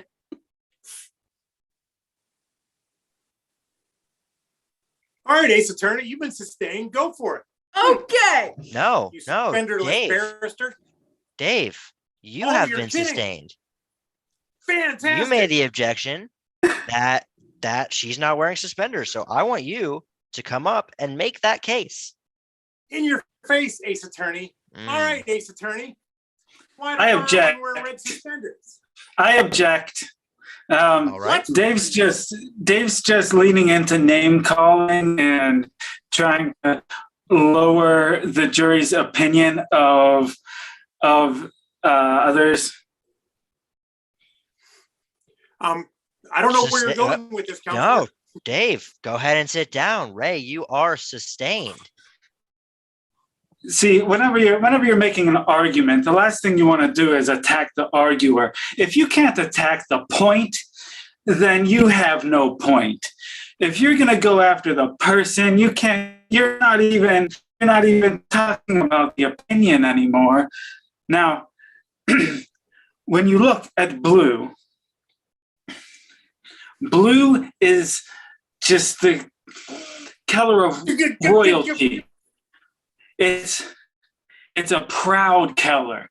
It's a color that would do no wrong to anybody. I object. Robbie was first. Purple is the color of royalty. It's the perfect union between blue and red. It's where they all get together in their happy color zone. I actually don't know if that's true, but sustained anyway. Ooh. Yes, purple is the color of royalty. It was dating all the way back to the Romans. It was a very expensive dye, and it was limited to the upper class. None of this may be relevant in court, but I know it, so now you all do too. Objection! Objection! Purple's not even a primary color.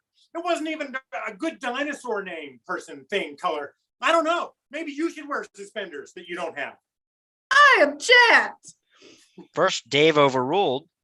But Abby, go ahead. The color purple. I might be a small town lawyer, but I believe in intangible things like suspenders and purple. Objection! Suspenders aren't intangible. That is true. Sustained. Go ahead, Dave. When I want to keep my pants up, I just tighten my belt. Tightening my belt makes me seem red because it just feels awful all day long. Getting back to the point, blue, chilling, calming blue, angry, irritable bowel syndrome red. I'm not sure anybody can object. Irritable bowel syndrome sounds more like a brown to me. Overruled because I don't want to know where that's going. However, Dave is going to have to win this case. So I am going to say court adjourned, partially because our time is almost up. But we're going to say court is adjourned, and Dave won another one. Look at that. Dave is 2 for 2 in competition. All right, calm down, Dave. Calm down. So thank you all for tuning in. We appreciate it. Give it up for Ray, Eric, Dave, Abby, and Robbie. And we were Momentary Mischief. So that was great. I mean, don't leave yet, but that was outstanding. So I do want to ask, do you guys perform this only online, or do you perform in person also, or? So we actually perform, we are based in Pittsburgh, Pennsylvania, through Steel City Improv Theater. You can check them out at steelcityimprov.com. And if you're ever in the area, come on and see us in a show. And they do all kinds. They do long form, short form, stand-up comedians. They're all over the place, but that is where we are based out of. Perfect. That's great. Lina? Do you guys have any websites or anything that you post on, or is it just Steel City's website? Now, Steel City has a Facebook. I believe they have an Instagram. Dave actually knows a little bit more about it than I do. If Dave wants to chime in on their platforms. Yeah, actually, their Facebook, they just sent out oh my God, please take pictures of yourself. So they're going to be more on websites. They're angry with all of us. Angry, I say, because we just don't promote our shows. I do. I sure do. But other people don't do that. But I do. And Lina, I got a question for you. Suspenders? Did you see any suspenders? Okay, Dave. Okay. All right. No, you did not. Nope. Your time is up, Dave. So that is us. Yeah, Steel City Improv is on Facebook and on our website. And either way, you can check out our shows, which are promoted. So check us out. Oh, thank you. That was outstanding. Great job. Thank you, Momentary Mischief. Mischief. All right, I got it right. Thank you. Thank you. Read my writing. Thank you. Thank you. Great job, folks. Have a great night. I'm not leaving. Oh boy. It's not happening. I'm not going to leave. So for our next performer, it's his first time performing with us. He is a Magnet Theater legend, but he really is a legend. I'm an enormous fan of his. Teacher, improv teacher, and improv performer. Well, he's not doing that now. He's doing stand-up. Sean Taylor. Bring up Sean Taylor. Perfect. Hey, thank you, guys. If you're still in this room, keep your audio on so that I can maybe hear some feedback. I got my studio audience here, which is just my wife. All right, maybe that's enough. But if you're going to be able to laugh for everybody. I will do my best. Nice. I hope this is you can see me okay. We don't have blackout curtains. No matter how much they drink, they never black out. I use my iPhone voice recognition and autocorrect function, so as a result, all of my jokes have at least one typo. I know this shows in the beginning of the new year, I meant to say a Happy New Year, even though we're not allowed to already. I did make some New Year's resolutions, and one of those was to write a joke every day, and hopefully by the end of the year, at least one of them will be funny. Thanks. Every year, I have to do this harassment training. Never his harassment training. My 5-year plan and my watch list are way too similar. This is also the time of the year, right? So I love U2, but my accountant prefers W2. I can't believe after billions of years, Orion's belt still fits him. I do crunches every day. Yeah, Captain Crunches, to be specific. But yeah, every day. When I was younger, I wanted to be on a Wheaties box. Now, I want to be on a cereal with more fiber. I was reading this love story about 2 pine trees. It's really sappy. Leave only footprints is good advice, unless they're carbon footprints. Don't leave those. When someone tells me to take a hike, I take one. I like hiking. Remember traveling? Yeah.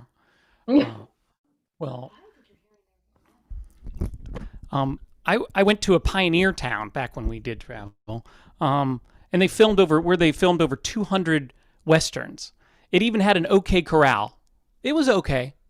I also went to Mexico, but I didn't get that Montezuma's Revenge. I got the opposite. Conquistapation. The tip of the iceberg is less scary when you're referring to lettuce. I was reading the news, and apparently female dolphins have a working clitoris. How interesting is it that female humans don't? And isn't this an overachieving marine biologist that wasn't satisfied with a dolphin clitoris existing? No, he had to find out if it was working. When I really need to get up, I set 2 alarms. One of them is sure to wake my wife up. My wife loves surprises. The one thing she likes more than surprises is knowing where I am at all times. We've dated for 5 years and now have been married for almost 10 years. So that's 15 years. Still never had the exclusive talk. My wife told me she dreamt we were having a boring and unremarkable conversation. So yeah, I guess I am the man of her dreams. I still get weak in the knees when my wife is around. Of course, I didn't have great knees to begin with. My wife doesn't think I can make any jokes about menstruation, period. Why is it okay to say someone has ants in their pants, but not uncles?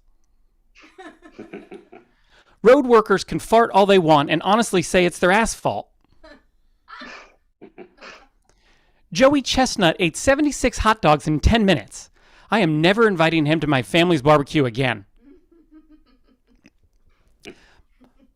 My cat sleeps all day, eats the same thing every day, and walks around the apartment naked. Those were my things.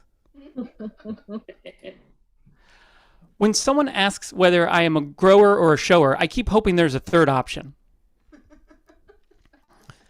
Those spam filters seem to think that I am human, even though I am dancer. If I were a psychic, I'd start every reading with, spoiler alert. I bet it's even funnier when David Copperfield gives tours of his house and says, "This is where the magic happens." I may have built in too much time for audience laughter. I realize, unless you're going to keep on laughing. There we go. They call it the Secret Service, but everybody knows about it. I've never flown first class, but my mail has.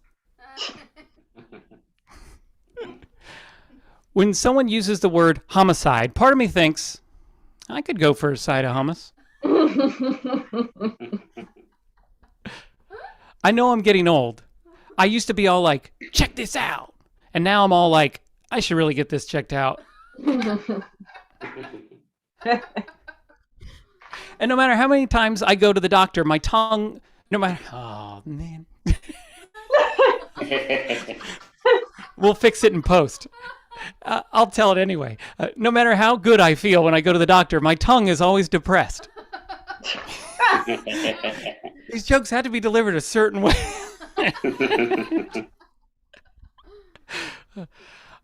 I'm a real lawbreaker. I use a speed stick, but I apply it slowly. People have weird hobbies. I collect birds. I have no regrets. I dreamed I ran a half marathon last night. And now I know that doesn't count, but I woke up exhausted. I figured it all out. Yeah, this all makes sense now. The wishing well must have thought I said I wanted a bigger debt.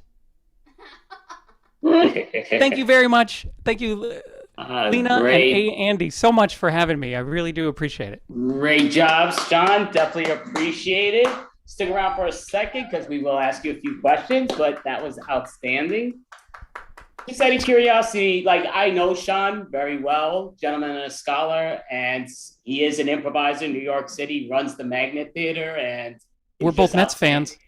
And both Mets fans. He's also a big time, which I also am, but a pizza fan. So if you need a pizza place in New York, he knows the right place to go to. And yeah, here's the question. Did you, because of the COVID, were you able to still go to a new pizzeria every day this time around? I don't think you probably could have, but. I was. Last year was much more difficult than 2020 was much more difficult. We ended up getting frozen pizzas and but a different frozen pizza every day.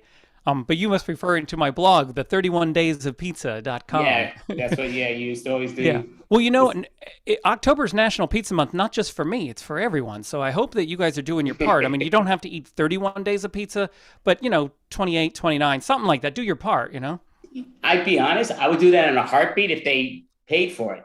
They want me to pay for it. It's like, wait a second, it's kind of hard to do the whole month, but. Yeah, I guess you're right. I never thought of not having to pay for it. Lina, do you have a question to ask Sean? Well, yeah, Andy mentioned that you're a scholar. So what is your PhD in? That I'm a what?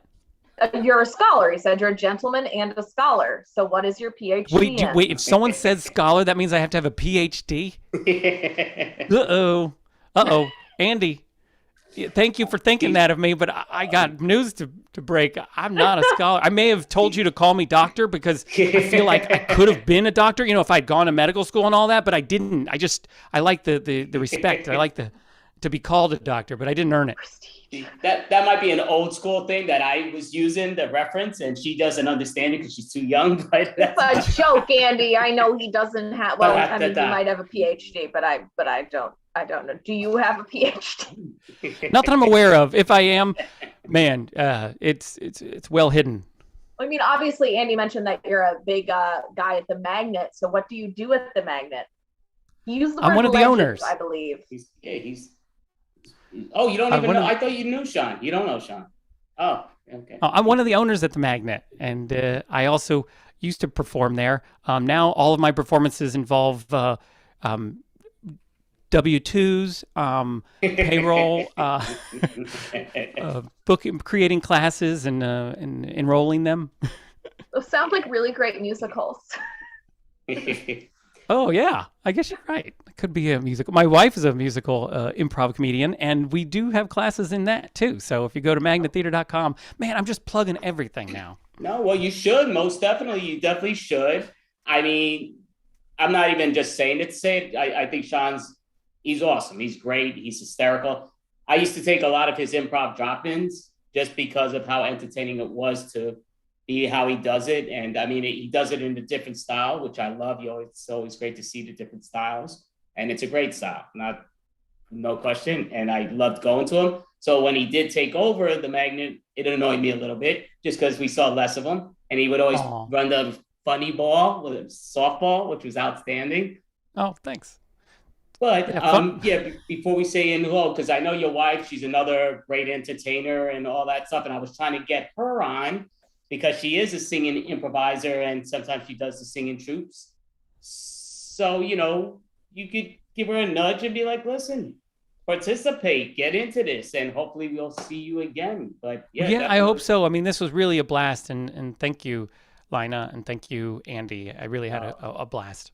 No, thanks a lot, Thank Sean you. Taylor. Outstanding, great job, Sean Taylor, a legend. Thank you so much. So, Miss Lina, would you like to introduce the next individual? Yes. So up next, I don't know why I stumbled on that word. I stopped at the word neck. Up neck.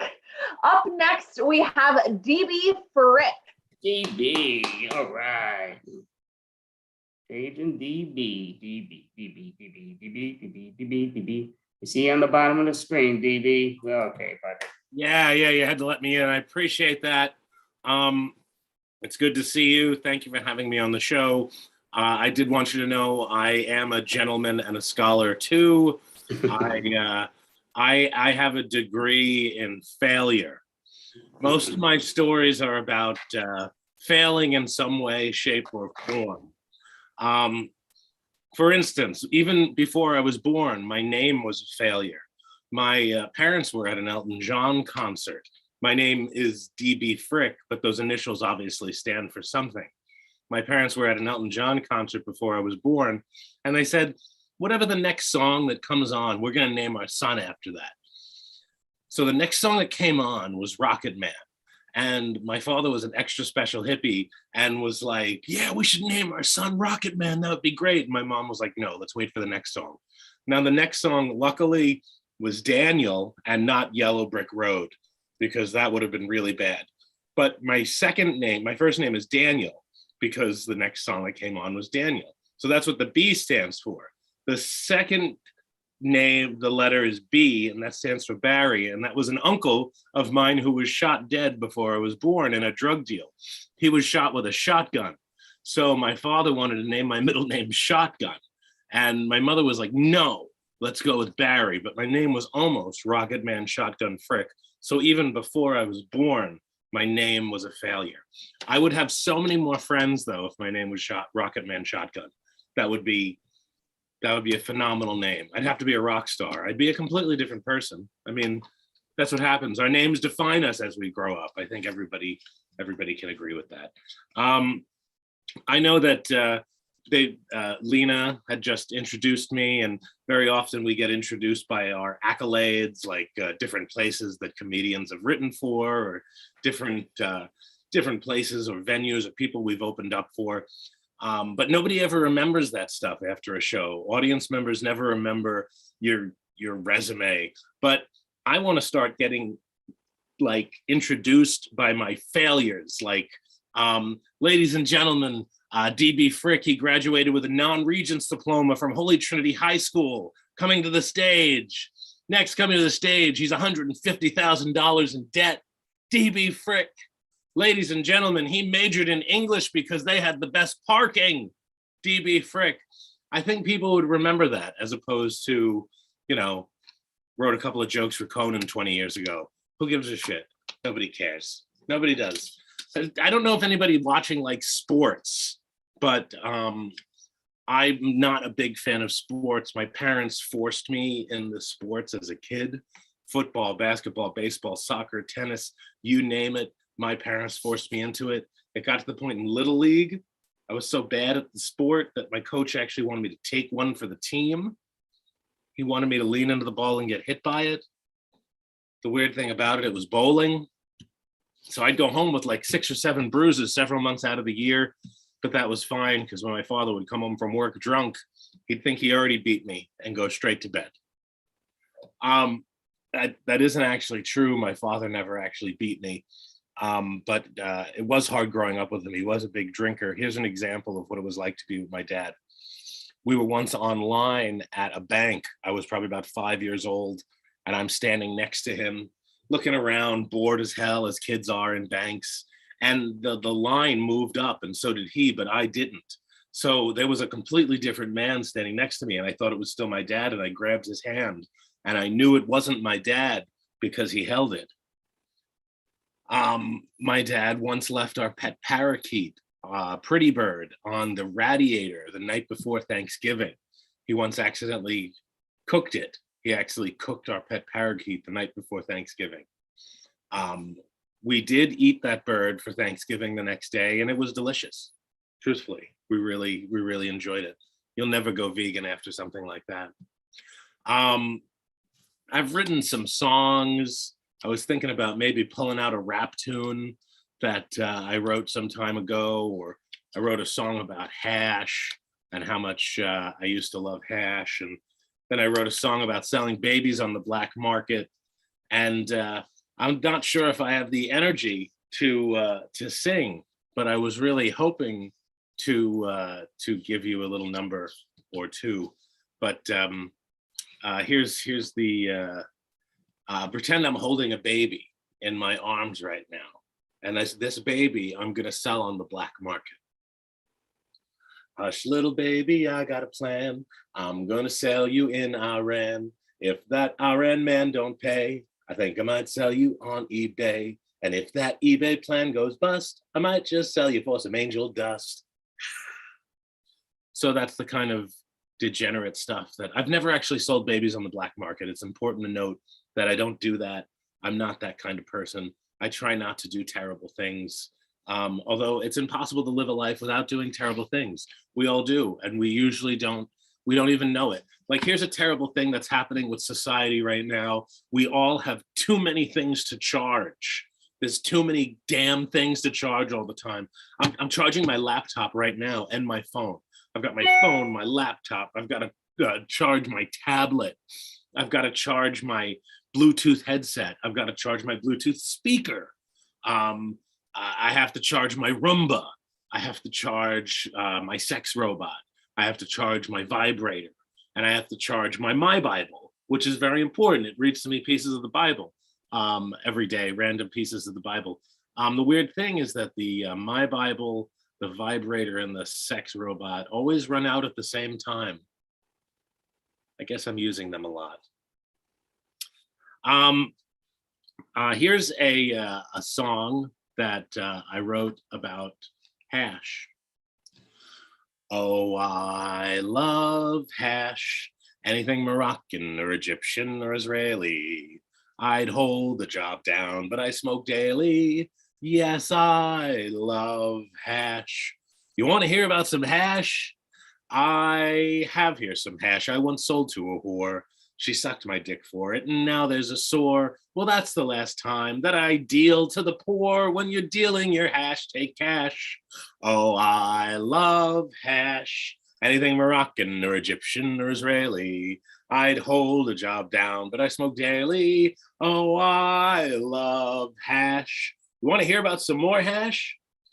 I have here some hash that is 30 years old. I killed my pa for it, but I never told. But singing a confession is not admissible in court. I love it because it's hash. On several occasions at that point, I've been able to get audiences to join in. And at one point, I was singing it at a geriatric center, and it was all old people. And as we were singing the final chorus, a woman went into cardiac arrest. So I'm not sure if it's actually my fault, but that was probably one of the most incredible reactions that I've ever gotten to my comedy at any point in my life. I have another song that I'm gonna sing, and it's about being poor and dating. And this one's a rap song that's actually on a rap album called A Name I Call Myself is the name of the rap group, and you can find it on Reverb. I did an album with DJ Bob Scratchit. My name is Helen Killa, and then Jannard Sutton. Those are the three people in the band, but this is the rap song. I ain't got no dough, but I got my camera, I got my slam piece, so believe that I'll be slamming up, going all night, cause I got the stamina. You can ask Tabitha, Lisa, or Angela. Dollar to my name, dollar to my name. Ain't got nothing but $1 to my name. It's the blame game. Checking out my pockets makes me go insane. My mama tells me go get a job. How to do that when I'm 3/4 slob. You know all about my pockets being naked, wallet being flat, refrigerator vacant. You can take me home because I'm yours for the taking. And I like my women like my drinks well shaken. Sitting at a grill, mad, illin' and chillin'. On a date all alone, salad bars filling. Dollar in my pocket, billion down from million, sneaking a cotillion, hot up on the ceiling. Now this is where the 4th graders started singing, hey, big spender. We got these 4th graders to sing it, it was great. I'll be at the dollar store, filling up my basket, poor till the day I die, lying in a casket. I'm hot and I'm haunting Bob Cratchit. And where the fuck a Tiny Timmy's got my jacket. I'm at the bus stop and the driver keeps going. The $1.25 fare's got me rolling. Driver sees my face and knows I'm a degenerate. I steal from old ladies, how else would I pay the rent? I don't need a job, I need a rich lady. Tired of the bread without the butter and the gravy. Here lies my problem, I'm just lazy. I just be the brother taking candy from the baby. I pop the top, but ain't got no job to cop. The food here's slop, favorite movies hop. Chris's gun's a prop, room could use a mop. And some California crop, they say, Helen Killa, stop. So that was my rap song about being poor. You'll notice the trend in all my stories and all my jokes are about failure once again. And I have a one-man show that I'll be doing in the city in the coming months in Manhattan, hopefully at St. Mark's Theater. And it's called In the Frick of the Night, and it's all stories of failure by D.B. Frick. So that is one of my next projects. Let's see what else. Oh, I recently went back to the gym, which feels great. I gained a lot of weight over the pandemic, probably about 50 pounds, but I've managed to, since April, lose that weight by going to the gym and working out. But I'm actually dyslexic, so I see numbers and letters backwards, and the men and women's locker rooms are only distinguished by a W and an M. So I always see the W upside down as an M because I'm dyslexic, and I end up walking into the women's room. But and that's what I mean. It's really terrible. I don't mean to do it, but it's fine because I'm dyslexic. All the vaginas look like penises because I see everything backwards. That's one of my favorite jokes that I've ever told in my life. You don't really. The other day, my Bluetooth went off. My Bluetooth just went off out of nowhere while I was at the gym working out on the elliptical. And now everybody knows that I was listening to Party in the USA by Miley Cyrus. So that was one of the most embarrassing things that's happened in recent days and recent times. Let's see. Also, I recently got one of those watches that you wear and they track your they track you. It's like a Fitbit, but not called a Fitbit. I think it's called a Fatbit. Right. What it does is it helps me gain weight. And like if I'm walking too much, it'll tell me to slow down and sit. If I haven't eaten enough, it will always tell me the closest fast food to me at any given time. So that's always great. I'm a big fan of the Fatbit, which is I wish I could make this bit fat. Wouldn't that be great? I can be seen on this show almost every month. They come on out of New York. I've been lucky to know Andy for a while, so it's always a pleasure to come to the show. You can check out different things I do on YouTube. If you Google DB Frick, you'll find me and one other DB Frick in the world who plays cricket. I'm not that guy. I'm the one who does comedy. So if you Google DB Frick, you'll find my Twitter at DB Frick. You'll find Instagram at DB Frick 1977, TikTok, d.b.frick. You could find me there. YouTube and Daniel Frick, but that's still all DB Frick stuff. And you can find my talk show, Welcome Back to America, which is in its 5th season, and we're getting close to syndication. So I'm very excited. and doing a lot of different things in the writing world and comedy world. So this is always fun to do this show. So thanks a lot, Lina and Andrew, for having me on. You guys rock. Thank you. Thank you so much, DB. Thank you. And yeah, so somebody was asking for help in the breakout room, so I popped in there, but once I pop on, it puts my video up automatically. I'm like, you bastard, but fine. It's part of the game. It's part of how it goes. So was that an in-person show you were talking about that you're doing at St. Mark's? Yes, that's the plan, to do it at St. Mark's, under St. Mark's. And his other theater, which I forget the name of it right now, Ereziv's Theater. Yeah, I can't remember the name of it, but I've been there. I've actually had a couple of other plays there over the years, and I can't remember the name of it right now, which is terrible, but I can't remember stuff. You know how it is, remembering things. Even this. Things from the real Are you saying world that because really I'm an hard. older person? Is that why you're saying that? Older? There's no way that I'm older than you. I'm probably about 10 years older than you. At 44, I must be. We both know that ain't anywhere true, but I appreciate you with that. You look much younger than you suggest. You could be in your 20s. You're great kid. Even Caroline's laughing. Look at that. See, and it's hard. She's got that straight face. She's like, oh, but I'm clearly the oldest one here right now. Pointing it out, right? Right. No, I think I am. So DB, do you want to advertise? Because I do know you perform a lot online, but also I believe in the real world. So do you want to advertise? Like, do you have a website for people to go to find out where you're next? Mostly just the social media that I put out there. I do have a live show coming up, but that's a day after my birthday, February 25th, at Adora Lee, which is produced by Todd Monacy and Richard James. And that's on Hudson Street. That's a great place to check out. They have shows Wednesday, Thursday, Friday, Saturday. It's a nice little basement room, kind of like the Comedy Cellar, but not as popular. Oh, and what day is that on? That's Adora Lee, which is on Hudson Street. I think it's 25 Hudson Street, but I forget the number. And those are Thursday, Friday, Saturday shows. Oh, Thursday, Friday. No, just because we do have the next extravaganza on that Friday. So I'm just wondering, that's why I was asking, what's the date? Right. I would try to do it from outside the theater. I would do the set from outside the theater.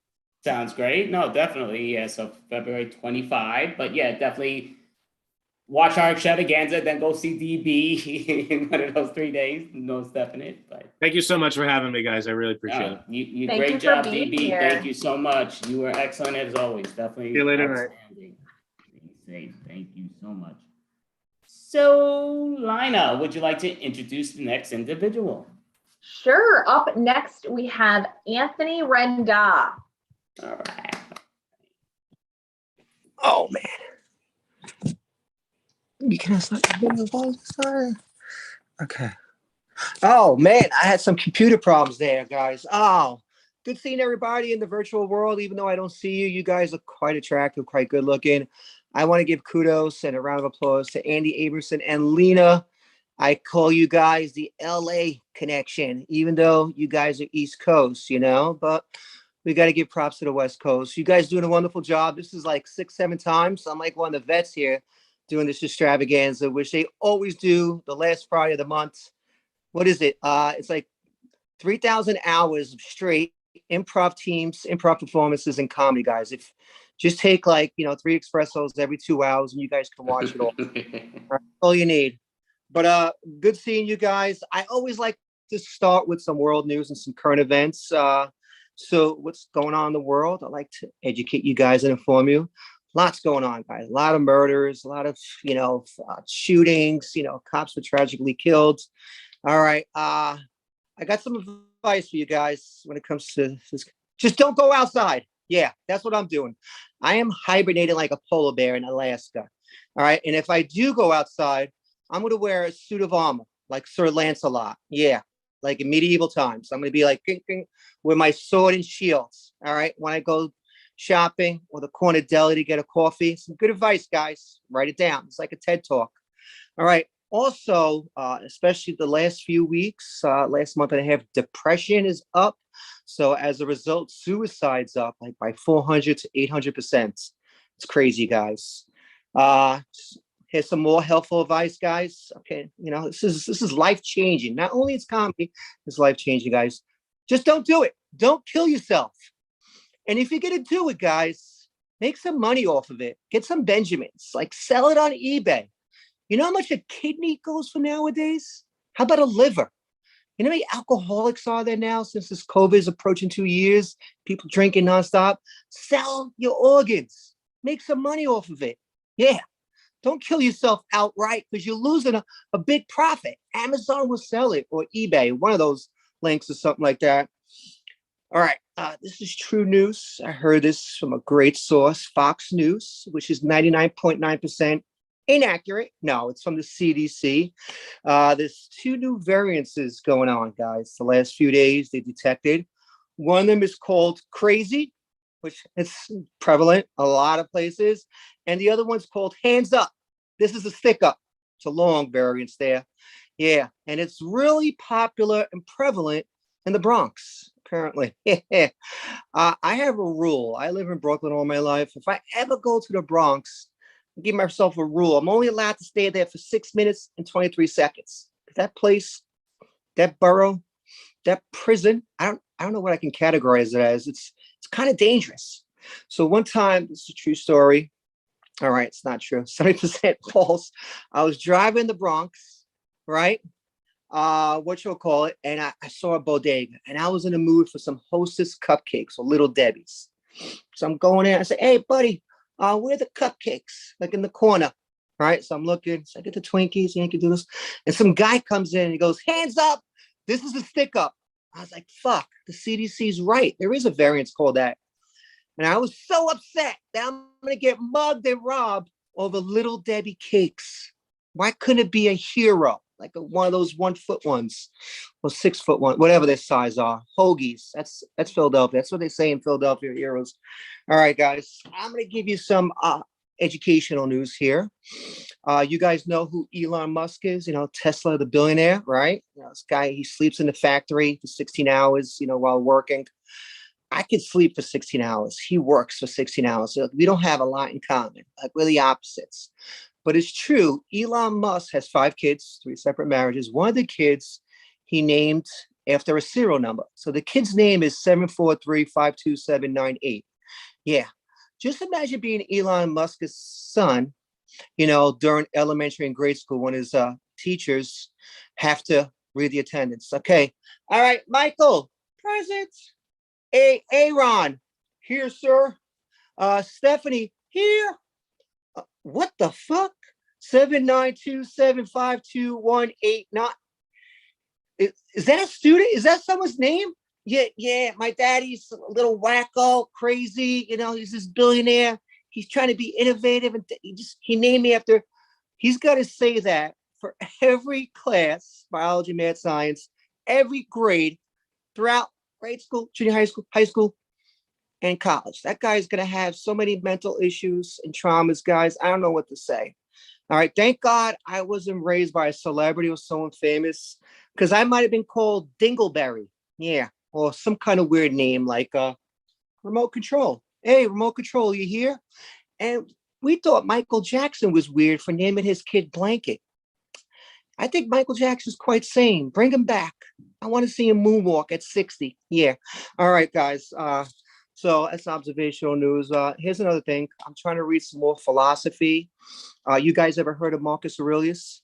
Okay, he's my paisan. He's from Italian. He's a famous Roman emperor, probably the best Roman emperor, or one of the best. He was also a Stoic philosopher. So he has his big books, the size of an encyclopedia, Wikipedia, all in one. It's got meditations, his philosophy. So one of his sayings was, the average human being has 50,000 thoughts a day in a 24-hour period. So I gave this some thought and consideration, guys. I'm like, who tallied the thoughts? Some blind guy? Some deaf guy? 50,000 thoughts? I made sense of this. So I'm saying to myself, I don't know if this is accurate, because the only thoughts I have is when I wake up, I'm like, fuck, do I got to go to work? Which I work 2 jobs. So yes, I do got to work. And I'm in debt from Italian Cafe, which I'll talk about. Second thing is, where's the coffee pot? All right. So that's 2 thoughts. And the third thought is when I eat, does that come with fries or a prize? Yeah. So I only count 3 thoughts during a day, guys. I don't know where this Marcus Aurelius, even though he's my paisano from Italy, gets these 50,000 thoughts. You know, I don't know. I think we have to recount it, do a retally. All right. Other observational. I don't know if you guys know this. I read a few days ago. A sea turtle lives to be 150 years old. Yeah. Think about that, guys. Now, if a genie comes to me and says, Anthony, you have one wish. It's only one, you know, because of the pandemic, things are reduced. I was like, what would it be? And people think to be a billionaire, you know, X-ray vision, so I can see those beautiful ladies. No, I don't do that. Mine would be, yeah, genie, I have a wish. I want to be a sea turtle. Then the genie hysterically laughs for like 2 minutes straight. A sea turtle? I've never heard of that before. They live to be 150 apparently. So I made a correlation. You know, I said Betty White was 99, 100. I think she's 2/3 sea turtle. Yeah, so I made a connection because the last 20 years, she was kind of walking slow. She looked kind of green. And sometimes, you know, she was in her shell during interviews and stuff like that. Yeah, so, okay, guys, new revelation here. Groundbreaking news besides this great advice. All right. Now, some of you could relate to this, especially when you get older. Your patience is lowered, your tolerance, and you have some of those friends and family members that you can only hang out for a certain amount of period. My threshold is 2 hours and 27 minutes. So, like, one of my friends calls me, you know, like a fraternity brother or a friend of mine. Yeah, Peter. Hey, what's up, Peter? Yeah. Hang out. Of course, I'll hang out with you. What do you want to do? Movie, dinner, and drinks. So, guys, hold on. I hear the computer sound. So I'm calculating. Movie, 2.5 hours. Dinner, that's about an hour. Drink, that's like 5.5 hours. I'm gonna chop this guy's head and put him in the backseat of my truck. I said, So I calculate it's too long. So I go back. I said, Peter, I gotta wake up early tomorrow. I got an early morning. Then you have this book like this. It's got like 1,000 excuses that are all made up. Yeah, Peter. Yeah, I gotta do some cactus watching for my neighbors tomorrow at 5 a.m. I gotta watch their cactuses. He's looking. Yeah, I'll join you for drinks because drinks will probably be like 2 hours. You know, the cutoff. Then you just go home, guys. This is some great strategy and techniques. Feel free. I don't have the rights to it, so okay. All right. I'm gonna end you off on something different today. All right, something funny. All right, okay. Let me try to find one. All right, this is gonna be a long one. All right, okay, here it is. All right, so what shall I call it? So I have this Italian cafe. We're in, I think, day 124 of huge debt and not making money, guys. So right now, guys, if you need your car squeegeed or washed, please contact me. I'll leave my email. I'm looking to make some side money.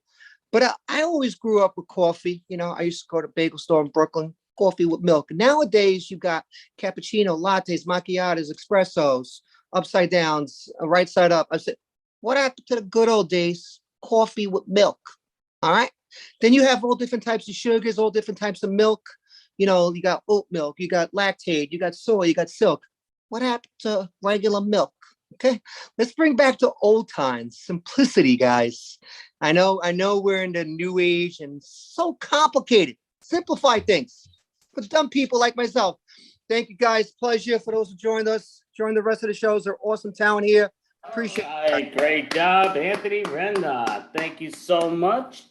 So I guess I'll ask the first question if you don't mind. And just curious, because you did mention the cafe restaurant. How is that going? I know you're taking big money loss, but I mean, I watch the restaurant rescues all the time where in the beginning it's always going to take a loss, but then, so isn't that the normal or?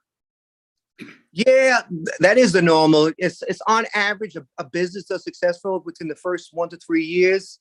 But the thing is, I am the sole proprietor, sole owner, so all the money's coming out of my pocket, and I don't have money like, you know, Elon Musk. So for this to be successful, maybe 2-3 years after the Omicron, all these variances, we've done tremendous. The previous owner was losing 7,000 to 8,000. We're making some money. We've done tremendous with Uber Eats, Grubhub, DoorDash, deliveries. We changed the menu up. We have great great regular customers. We added some soups. We have everything from paninis to pizza. We're gonna add more soups. We're gonna add a tuna melt, a turkey melt. So we're doing everything. We got a crepe machine. We make some wonderful crepes. So we'll see what happens. I'm talking to a broker. I have a couple of buys. I might hold them to the spring because Rockville Center is a very tourist town. So it might pick up with the ice cream and the bar crowd. So you never know. That's. Have you named a sandwich after Andy yet? We're gonna name a sandwich after Andy. What do you like? Ham, cheese, turkey? What do you like? They all sound good, but a ham and cheese, you can never go wrong with a good ham and cheese. You got. So, Anthony, are you still doing a lot of the stuff out in Brooklyn and Queens, or not as often? I'm working full time to pay for the cafe, so I increased my hours as a trainer. So I do some side jobs too. I give myself. I took a great class at the Laughing Buddha with a guy named Joe DeVito, who was I think he came in second last comic stand-in. He performs all over with Carlos Mencia, Kevin Dabrowski. He performs with Dave Attell. So he's a professional comedian. Joe DeVito, he's awesome. And one thing Joe says, for maintenance, you have to do at least 4 to 6 mics. So I do, because I work full time, I do it like I'm upping it. So I'm upping up the ante. I do 7 to 9 mics a week, 5 virtual, and I try to do 2, 3 live at Eastville. And I go to the city like Greenwich, or there's other places I'm looking into. So that's my range doing each week, and be consistent. Every week counts. That's great. And for your new location, I know you were talking about getting acts there. Have you not been doing stand-up in your own spot? So right now, something, I'm in the process of either selling it. So I'm speaking to some buyers. So I might sell it. I'm trying to sell it by January or February. So, because right now the numbers are going up a little bit, but not enough. I got some money off the rent because of the Omicron. So I want to do a couple of comedy performances as soon as I can afford a microphone and surround system. Right now, I went to Applebee's and they denied my credit card. So I had to clean dishes in the back. So as soon as that clears up in a few weeks, we'll talk about putting 1 or 2 shows. Yeah. I mean, thank you so much, Anthony. It's always I'm a big fan of yours, and it's always a pleasure for you to participate. Thank you so much. And, I definitely wish nothing but the best. I wish your location was closer to me, because I definitely would be a regular, but I'm a New Yorker. I take the A train or the C train or the K or the 1, but you need a shuttle, is what he's saying. You need a shuttle. I need to yes. Take an Uber. I'll pay for it. It's right Rockville Center. The Long Island Railroad gets off Rockville Center right there. It's right in the heart where all the bars are, the AMC movie theaters, off the Sunrise Highway. Sunrise Highway goes all the way through Nassau to Suffolk. It's awesome. Lina, if you're ever in town, Andy, you're in town. If I do a comedy show or improv show, I'll invite you guys. That sounds definitely great. I mean, thank you so much. That was Anthony Renda, and always a pleasure, and great job as always. Thank you. Thank you, Lina, Annie. See you soon. Thank Appreciate you. it. Thank you very much. So, Caroline, or Lina, sorry, keep messing that up. That's what I do best. So, would you like to introduce the next group? Sure. Up next, we have It's Improv, baby. Improv, baby. Perfect. Thank you for that. That was a nice movie. It really captured the essence of It's Improv, baby. So we appreciate it. So we are It's Improv, baby, and a little info on what you're going to see today. When we're here in this hangout, we're hanging out in the kitchen. We're getting some snacks. This is Don't Say Happy New Year because it's almost February, which we agree. Well, most of us agree. It's over with. Just me. Okay, it's just me. I don't like. Yeah, it's just you. It's just you. Yeah. I'm the problem. I'm the problem. I'm glad we got that established early, so no confusion whatsoever. So when we're here in the hangouts, having a glass of wine, maybe eating some sweet pickles, or perhaps some raisin bread, which is a fan favorite here. And Popeyes. Oh, no Popeyes. This is us being ourselves. And then we're gonna say, hey, you know what? Let's play a game. And then we're going to go to a whole different dimension, which may look like this. And because Zoom is not my friend today, we're gonna there we go. There's that lag. So we fix that in post. So then we're in a whole nother world. Then we're gonna say, hey, let's go back to the hangout, and then we'll be us again. All right. So let's go back to this whole Happy New Year thing, guys. It's over. That's it. Yeah. After midnight tonight, if everyone says Happy New Year, I can't return the favor. Hey, Crystal. Happy 2022. Kevin, Is I'm kidding. Also, Merry New Year. Merry New Year. Yeah, you said no happy. I'm going with Merry New Year. Yeah, with that, y'all, I think it's time for our first game. I think we need to rush into it and get there. So we're gonna play a game called the Alphabet Game. All right, here's how we play. If y'all would just leave the screen, love you lots, but I'll call you back in a moment. The way we play is the line of dialect that the improviser says has to start with the next consecutive letter of the alphabet. So A, then B, then C. You get it. I hope we all know the alphabet by now. We'll see in a moment. And to make things more interesting, we're not going to start with A. No, not this group. We're going to start somewhere in the middle. And I'm going to call people in and, bounce them out if they mess up the alphabet. And maybe I feel like going backwards. Who knows? Let's see. Let's start, Crystal. And how about Michelle? Crystal, Michelle, get up here. You're going to start the ABC game. I'm going to stay here to be the awesome, ref, moderator, whatever you want to call me, friend. Let's have you start a scene at the New Year's Eve party, since we were talking about New Year's. And without cheating and looking at the letters behind you, let's start with the letter. Yeah, let's start I don't with the need letter. that. I painted my room with the alphabet earlier today. That's cheating. I don't need this. I'm about to kick you out. Okay, I love you. We're going to start with P. P, you two. Take it away at the New Year's party.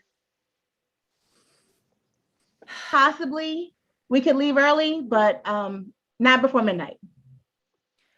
Question. If we leave before midnight, will we still have our powers? Really depends on if it's a full moon or not. Sucks to have to think like that. Like, make everything depend on the moon with our powers?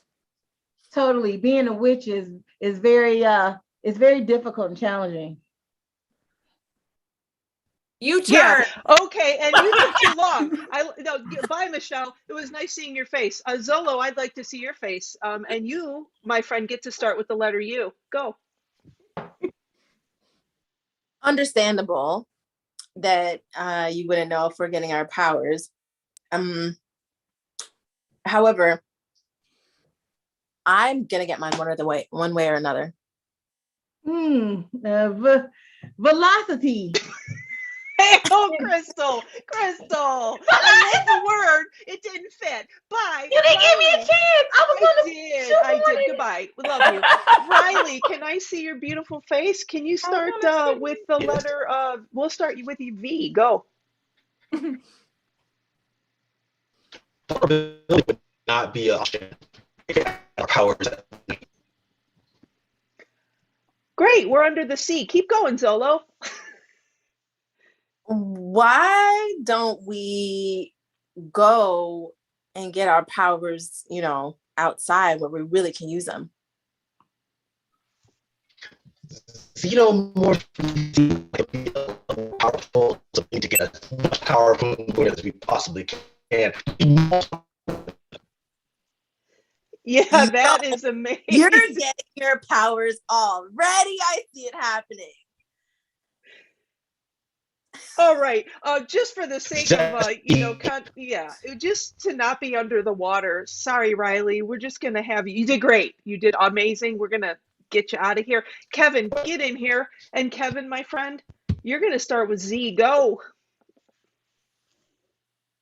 Zenith. The Zenith TV. How come nobody talks about Zenith TV these days? Man, I remember that when I was like 5. Hey, Zenith beats Samsung all day, every day. Betcha. You betcha. Zenith. Hey, you know what I'm saying? And okay, Zolo, it was nice. That elongated breath took too long. Crystal, get back on and do some C. Come on, you're at C. Go. Oh, poor Crystal's about to be booted too. Oh no. Oh, Crystal, go C. Crystal. Contrastly, the connection between TV choices and getting your powers are closer than you think. Definitely. But man, oh man, the Zenith. We need to bring those back. Kevin, I'm tired of hearing about Zenith. Michelle, get on here, my friend. And by the way, I'm also tired of going forward. I like going backwards. So, Michelle, C to you, and we're going backwards. Cats are what we need right now. Whenever we're feeling our powers drain, we go to cats. We need to bring some cats into our scene right now. Beautifully said. However, we got a letter from PETA saying that we can no longer use cats and any other cat-like animals in our ceremonies.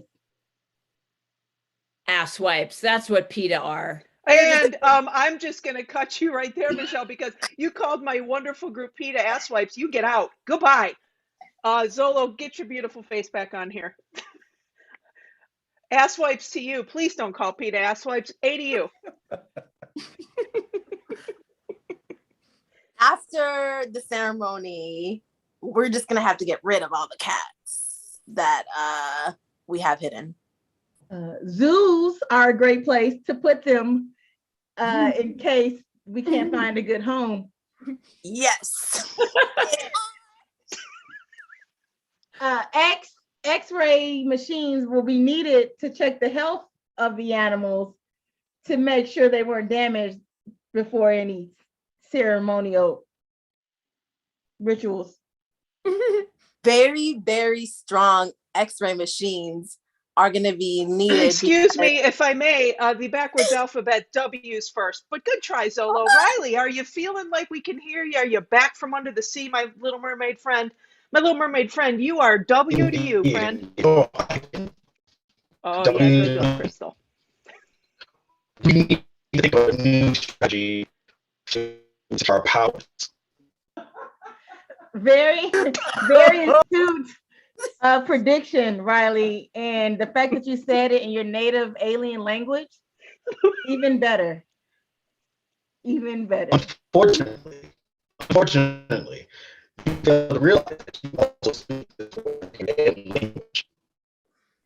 Tough decision you had to make there. And, you know, the fact that you are still able to talk to us from underwater while on your secret mission for the other planet, that is very commendable. Totally. All right, Riley, I don't know that it was you were underwater. You just stalled too long. All right, quickly. Kevin, get in here. This will be the last one. Kevin, J to you, and we're going backwards. J, go. Jason, man, I didn't think he was an alien all this time. It's unbelievable. Idiosyncrasies that we noticed before should have tipped us off. Hell, you know what? It beats the shit out of me. You know what I'm saying? Google it. Yeah, we're gonna Google it. Good job, y'all. Excellent. Colin, very nice. We know the alphabet. Barely. We know it somewhat. I would say as a collective, we could probably put it together. Very good job, y'all. You make me laugh, and that's what this is about. Making Robin laugh. Yes, yeah. This is why we do improv. Making me laugh. Make Robin laugh. That's a new show I hear is coming out. What? That's like in production right now. Make It Robin. is. They got all the big names out specifically just to make Robin laugh. Like no other demographics, no other audience members. It's streaming right directly to our TV. I don't know if it's profitable, but you know. We got to get it in the Zenith TVs. I know. You do. Do you have stock in Zenith TV, Kevin? Bring back the 80s. Wait, what? Do you have stock in Zenith TV? I don't even know what that is. Do I have stock in Zenith? Zolo said they do not know what Zenith is. All right, I think I know. Nope. It's all right. No, it's not. It is not okay. It's all right. It's No, not okay. I'm torn because I know it, and I feel like I shouldn't know it, but I know it, and I'm just having a crisis. So, I didn't even know a Zenith was like not around anymore. I didn't even notice it was. I didn't either. I'm with you, Michelle. In the Didn't know. 70s days. I'm like, oh, no Zenith anymore. What? I go to Best Buy. I can't get a Zenith. God damn it! What the hell is happening in society? You know what? I just thought of something. Speaking of that, we need to take a replay on that. Replay. So we are going to do this here. Let me just change my background. All right, everybody get to replay. So I am just gonna need Robin and Michelle here for this Here, game. love. Here, I'm here. Hey. Hi, how you doing? Good. So, How are you? Good. So I hope everybody's having a wonderful, wonderful night, besides Zoom being not our best friend. And our game we are going to play is replay. Now, the game goes like this. So we're going to have our two finest actors, Robin and Michelle. They are going to act out a scene in the following time spans. So it's 1 minute, then it'll go to 30 seconds, then it'll go to 15 seconds, and then it'll go to 7 seconds. It's getting shorter, and then it'll go to 2 seconds. So let's get a suggestion of your favorite, let's see, your favorite place to go to. Any suggestions? Oh, YouTube community. The mall. All right, we got That's in here. The mall. So let's see a scene at the mall. You guys have 1 minute. Go. Oh my God, Betsy. Have you been to Forever 21 lately? Oh my God, no. I've only been in the Gap. That's like literally the only place I'm ever allowed to go because like my mom's from the 80s. Oh my God. It's a great place. I like it. And how about Abercrombie? Are you an Abercrombie fan? You know what, Ashley? I've also never been to Abercrombie. Like I said, I've only ever been to the Gap. So like I'm kind of like exploding just being in this mall looking at all the retail choices. Betsy, I had to stop our mall walking fun. And scene. All right, that was a minute. Now we shall do this in 30 seconds. Go. Oh my God, Betsy, have you been to Forever 21? No, because my mom's from the 80s. Oh, okay. Well, how about Abercrombie? Also, no, my mom's like from the 80s. So what? It's exploding. And scene. All right. Now we shall do this in 15 seconds. Can you do it? Go. Oh my God, Betsy, have you been to Forever 21? No, 80s, Mom. How about Abercrombie? And scene. All right. Now you guys have 7 seconds. Oh my God, this is getting suspenseful. All right, 7 seconds. Go. Forever 21? 80s, Mom. And scene. All right. Now for the final moment of truth here. You guys have exactly 2 seconds to do this. Go. Forever 21. No. And scene. All right, back to the hangout, guys. Oh man. Forever 21, no, is just like an anthem. Forever 21. Forever 21. Forever 21. You're right. No. It's an anthem. No. Forever 21. Like you guys were stretching, like if you were in the mall or like right there for the time. So did anybody pull any hamstring? Is everything safely intact? My calf is a little bit sore now.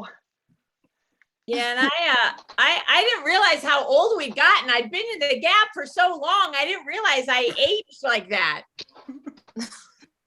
Oh man, that was really fun. I've seen so many huge empty Forever 21s. Like all They of them. really are empty. They're big. They take up a lot of used to take up a lot of space. Well, they do have a nice selection, and they do allow you in even if you're not 21. I personally have checked that, and they do not shame you for it. So thank you, Forever 21. Wow. So is it shaming either way? Is it if you're not 21 or over 21? Either you're good to go. They don't check. I can only speak for the over 21 part. I have not visited under. I'll check that out for you, Crystal. The under. I've been buying Forever 21 stuff used, so it's like really proving the forever side of the Forever 21. I was gonna say, is that like Forever 48 or what's Forever after 48. it's used? I'm not sure. Like multiples of 21. You know what I'm wondering is, I wonder how they got the name Forever 21. I wonder if Peter Pan had a girlfriend and they were like, oh, we have Neverland. Why don't we just do Forever 21? Forever 21 land. Yeah, Forever 21 land. Peter Pan That and sounds like Peter Pan sounds like, you know, a cousin that I have and maybe all of us have. Peter Pan. Never grew up. Yes. Cousin Peter Pan. Is our cousin. Cousin Peter Pan. The cousin of cousins. Yes, the cousin of all Yeah, cousins, definitely Peter has Pan. to be. It's got to be a cousin. cousin. The cousin And then that as has we talk Tinkerbell. about Peter I prefer Pan Tink. and the rest of them, we're going to talk about other cousins, and we're going to play a game in this graphic. God dang it. Zoom. We're going to play. Delay. Have you heard of, or do you know my cousin? And the way Do You Know My Cousin works is we all have family members, right? Yes. Well, No. unless I you're mean- a robot. Yes. Could So, happen. or Robots have families too. yes, they do. Robots, they say- See? See, I told you robots have Robot right. families. Yeah. We are going to play Do You Know My Cousin? And the way that works is we're going to say, hey, do you know my cousin? Right. And then Andy and Lina, can you guys drop a suggestion of your favorite nighttime snack? Or the internet audience. Whoever wants to share with us their favorite night. I see we got pickles. We do not know, Andy. I see we got pickles. Pickles. Pickles. So the way it's gonna go is, hey, have you guys know my cousin Pickles? No. No. Yeah, you should. He's really a sweet guy. Oh. I like sweet pickles. Okay. Sweet pickle. Oh, hey, have you heard of y'all heard of my friend Pickle cousin friend Pickles? No. Oh yeah, my cousin friend Pickles. She really knows how to make the bread and butter. Oh, nice. Nice. Hey guys, you ever heard of my cousin Pickles? Oh. See, I gotta tell you, he's so full of vinegar. Hey, you know my cousin Pickles? No. Yeah, no. Yeah, she's a world-renowned author. She wrote The Bell Jar. What? Sylvia A literary Plath. joke. You are Sylvia Plath and Pickles. I think Riley had something to say. Well, let me tell you about something. pickles. Let Zolo go. I Yeah. my cousin, while Riley's, telling. Yeah. About to tell us. We've never heard of your cousin Pickles. You never heard? No. Well, No, never. She's my cousin, but she's Brian. Oh. Oh, that reminds me. Have you guys met my cousin Pickle? Mm-mm. Yeah, I just really relish the time we spent together. Oh, yes. Oh, hey, have y'all met my cousin Pickle? Mm-mm. Oh, he's my gherkin. Oh. Andy, can you give us another nighttime snack that you guys enjoy or someone or the audience enjoys? Oh, I like the time part. Caveat. Popcorn. Oh, popcorn. Oh, I love popcorn. Popcorn. Popcorn's good. Hey, have you guys? Oh no, Kevin. No, go ahead, Kevin. I want to hear more about your family. Have you guys heard about my cousin Popcorn? No. No. Man, he was popping all over the place today. Nice. Oh, hey, have y'all heard of my cousin Popcorn? No. No, you haven't heard. That cousin, not that cousin. You know him, Orville Redenbacher. Nice. Oh yeah, that reminds me of my cousin. Have you heard of my cousin? Man, she had to stay after school in detention because she was too salty. Oh, never good to be too salty now. You guys know my cousin Popcorn? Mm-mm. Oh.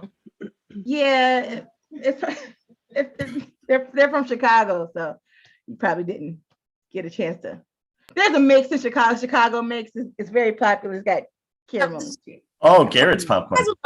You guys remember my cousin Popcorn? No. Yes, you do. You always trying to butter her up. Oh, guys, have you guys heard of my cousin Popcorn? No. No? Well, fortunately, he knows the Colonel. Hey guys, Riley's going to pantomime about his cousin Popcorn, and I'm going to translate. So Riley, there you go. Yeah, Riley's pantomime about your cousin Popcorn, and I'll translate for you. You guys know my cousin Popcorn? What? That's crazy. No. Yeah. Oh. It turns out that you can always find them in the movies. Oh, Riley. And you know what? That was Riley. Yeah. Yeah. My cousin Popcorn, maybe you know my cousin Popcorn. No, we don't. No. Well, they're kind of round and they wear this white and red striped outfit and they're so overpriced. My cousin's overpriced. Overpriced cousin. Oh, white and red striped round. Let's do one more. Jalapeno cheese doodles. Oh.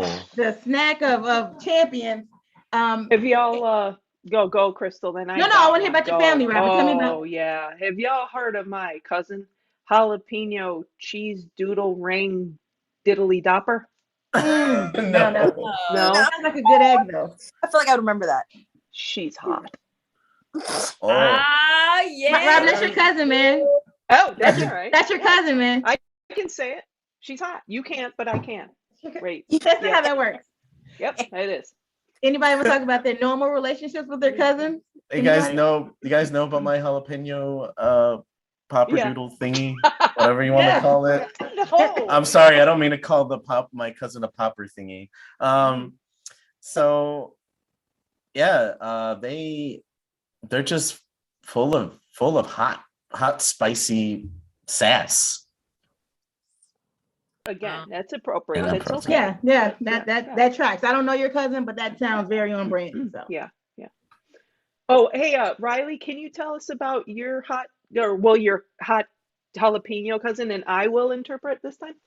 If you pantomime, please. Great. Yeah. Oh, have you heard about my cousin, jalapeno cheese doodle popper Florette?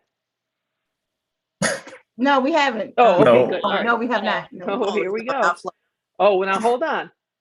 I roped her in from outer space, and I rolled her in, and she is hot.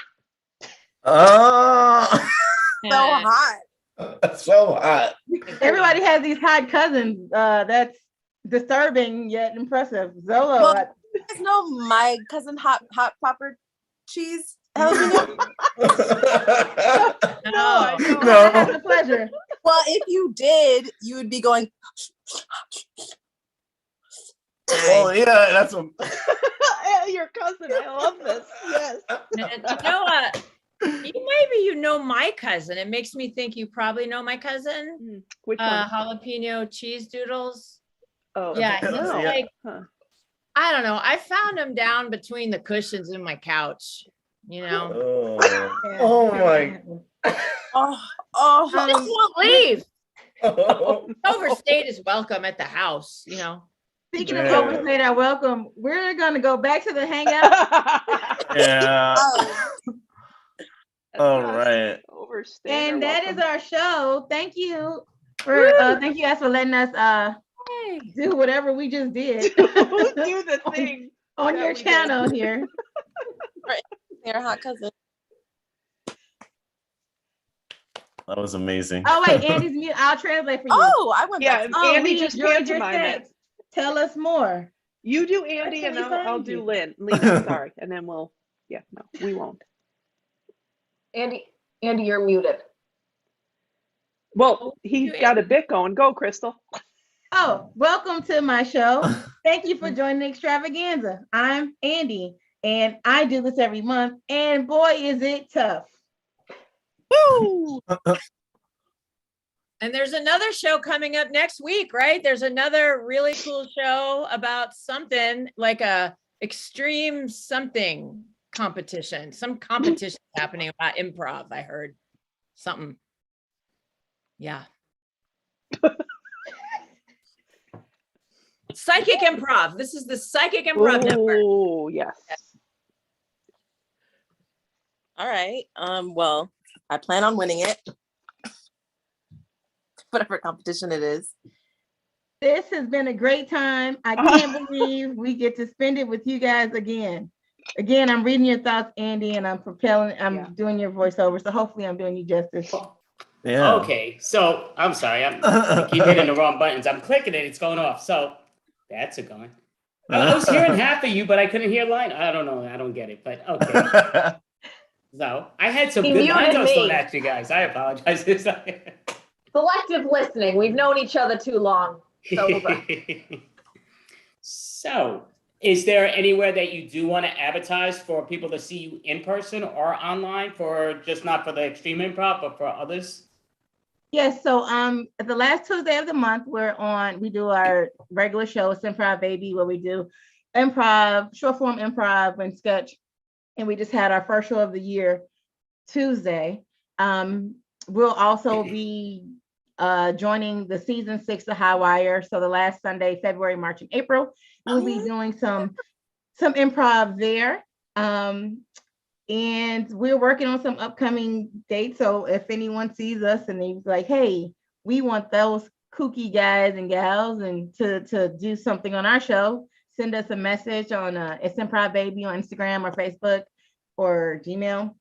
And then you can see all of our antics on YouTube. Everything's there. Subscribe. We're trying to get to 500 subscribers by the end of the year. So if share us with your friends, frenemies, your mail carrier that steals your snacks, but gives you half of them back after you try them because they're a person too. That sounds great, definitely. Lina, do you have a question? Just out of well, curiosity. of course. I mean, you guys are called Improv Baby. So who is the baby on the team? Technically, in regards to new kids on the block, Michelle, Zolo, and Riley are our newest It's Improv babies. So we have not had a baby shower for them yet. Aren't they adorable? Yeah. The new improv baby.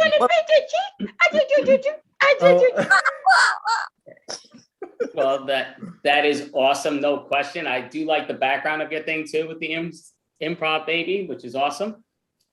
We do this every month, as you all know. You've performed with us before a while back in the past, but next month, Friday, February 25th, if you have not been, definitely hit me up. I'll hit you guys up again, but let me know. Just we have actually quite a few people that are already asking, which is great, but you're always invited. So just give us a heads up and let us know what you know, because again, we're all in different time zones, but it's awesome to get people from not across the street that we get to perform with everybody, that's why I never want to lose this out. We'll keep going this, when I die, Lina will take over. Then when she dies, maybe her cat will take over, but we'll find out later. You actually have that like written up. Have you done your estate planning to cover improv hosting? Because Have you done your improv? Like, have you done estate planning to actually plan out improv hosting? Like, in case something happens to everybody. Yeah, I'm in his will. So I'm clearing. My cat is obviously in my will. Nice. This show has been sponsored by PETA, so we just want to thank PETA. You called him out. We're gonna lose. That was No. just the arts. That was No. just an artistic choice. Yeah, she got the the consequence. Don't worry. Yeah. Just for art, People it's look fun for the team. Because PETA are totally not asswipes. Nope. No. Really with the whole activity. Anyway, go Well, ahead. we're not getting booked for the next PETA event. I Thanks, used to raise Kevin and money Michelle. for PETA. I used to raise money for PETA, so maybe I have some. I don't like the used to part, Michelle. We'll talk about that later. Okay, Andy, Lina, sorry. Continue. Thank you. No, don't be sorry at all. You guys were all great. Thank you so much. That was It's Improv, baby. It's yes. For some of you, I keep thinking I see an eye, but yeah. So it's Improv, baby. So great job. We do have an improv jam at the end for anybody who wants to participate can join us. And Caroline, would you like to introduce the next group? Sure. Next up is going to be Fantastic Voyage. Fantastic Voyage. Perfect.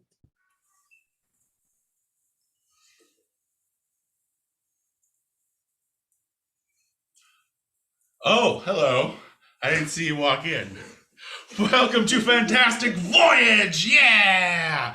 I'm going to be your host for this first game. My name's Zach. And why don't we just get down to it? These are your players. Give it up for Eli. Give it up for Blake. Give it up for Victoria. Give it up for Matt. And give it up for Steve. Now, first and foremost, at the top of the show, I want to... obviously, we're all in the same place. Are we in the same place? I think so. Yeah, Okay, I hope good. so. Yeah. So, Beaver drink. we all have vaccinations, so yeah, cool. And You should too. Yeah, boosters. Booster club. Yeah, cool. So, why don't we get into this first game? Is called Lego Stories, and how this game works is it's for two people up, and we're going to tell a story one word at a time. If they say two words, I'm going to call them out. If they pause, I'm going to call them out. If they're telling a particularly boring story, I'm going to call them out. And then I'll probably make up more rules as I go along. If there is a scene that I particularly like, I'm going to say, let's see it. And then they'll step a little bit more forward and do a mini vignette of what they just said. So tonight, we're not pulling from the audience. We're pulling from a list of shows of past audience. This is the list. Oh, can they see that? I don't know. Okay, here. This is a list. This is a list of shows, list of words from audience past, and we're going to pull words for that. So, Where were those audiences, Zach? they were in the past. On what? On what medium? Oh, on Zoom. We did 62 weeks straight of Zoom shows during the pandemic where we weren't when we weren't vaccinated. Yeah. Those are on our Facebook and our YouTube. You should go look at those when we're done. A little factoid. So let's get right down to it. What's a word to start us out? Calculator. Calculator. Eli, begin. When I need to make some moderate hesitation! Get out of here! First blood! First blood! He is not messing around. Calculators, keep going. Many times when I am adding numbers together, I get confused because math is weird. So I make a calculator out of popsicle. Let's see it!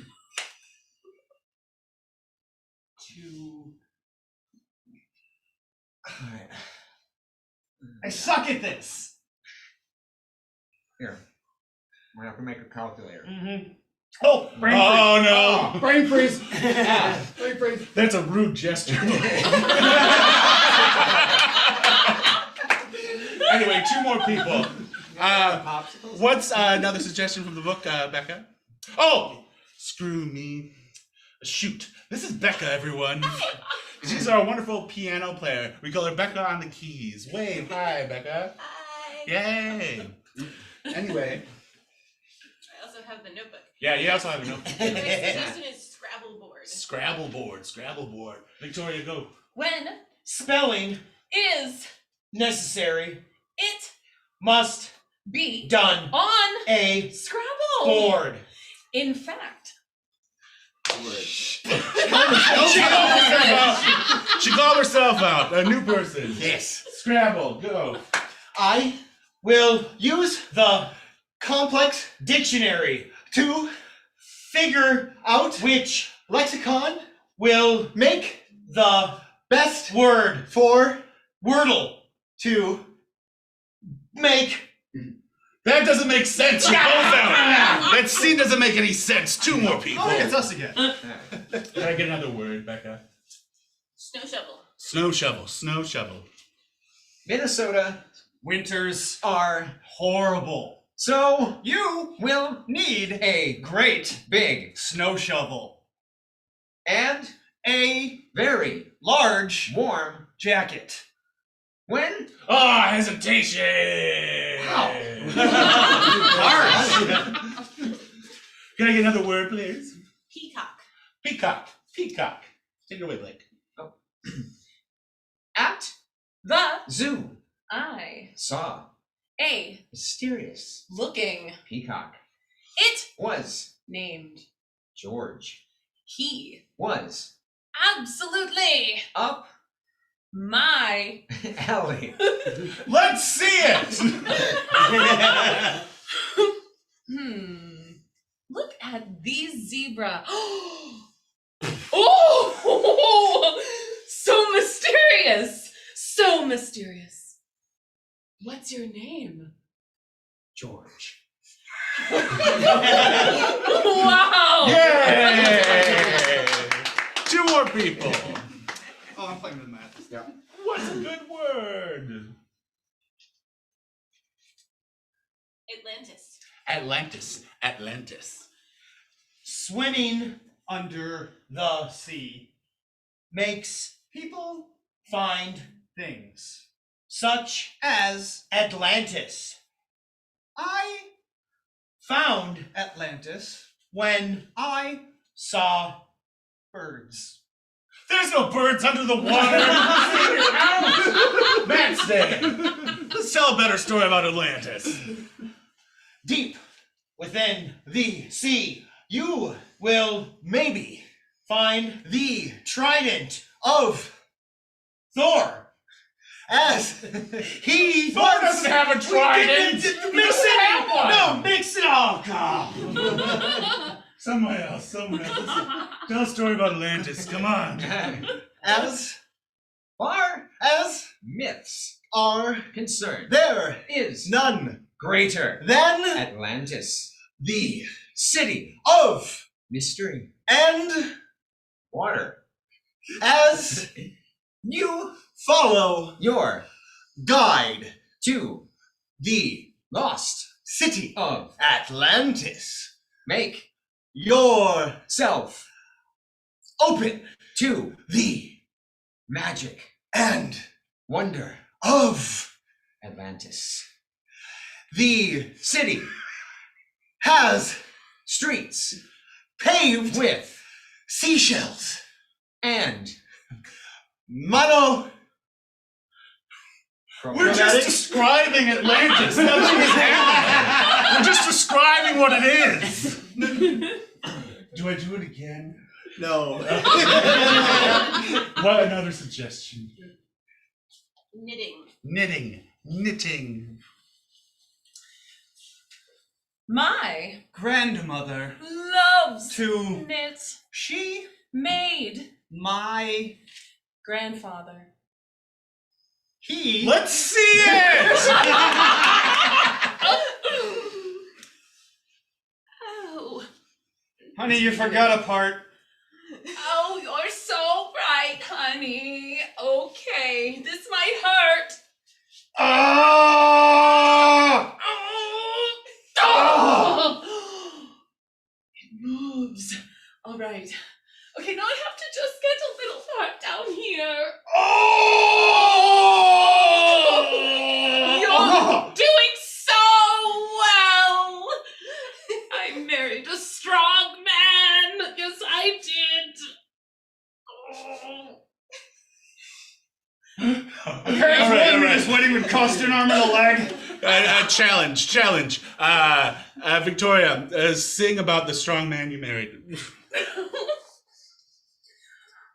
I married a man who's so strong. The first time I saw him, he was wearing a thong.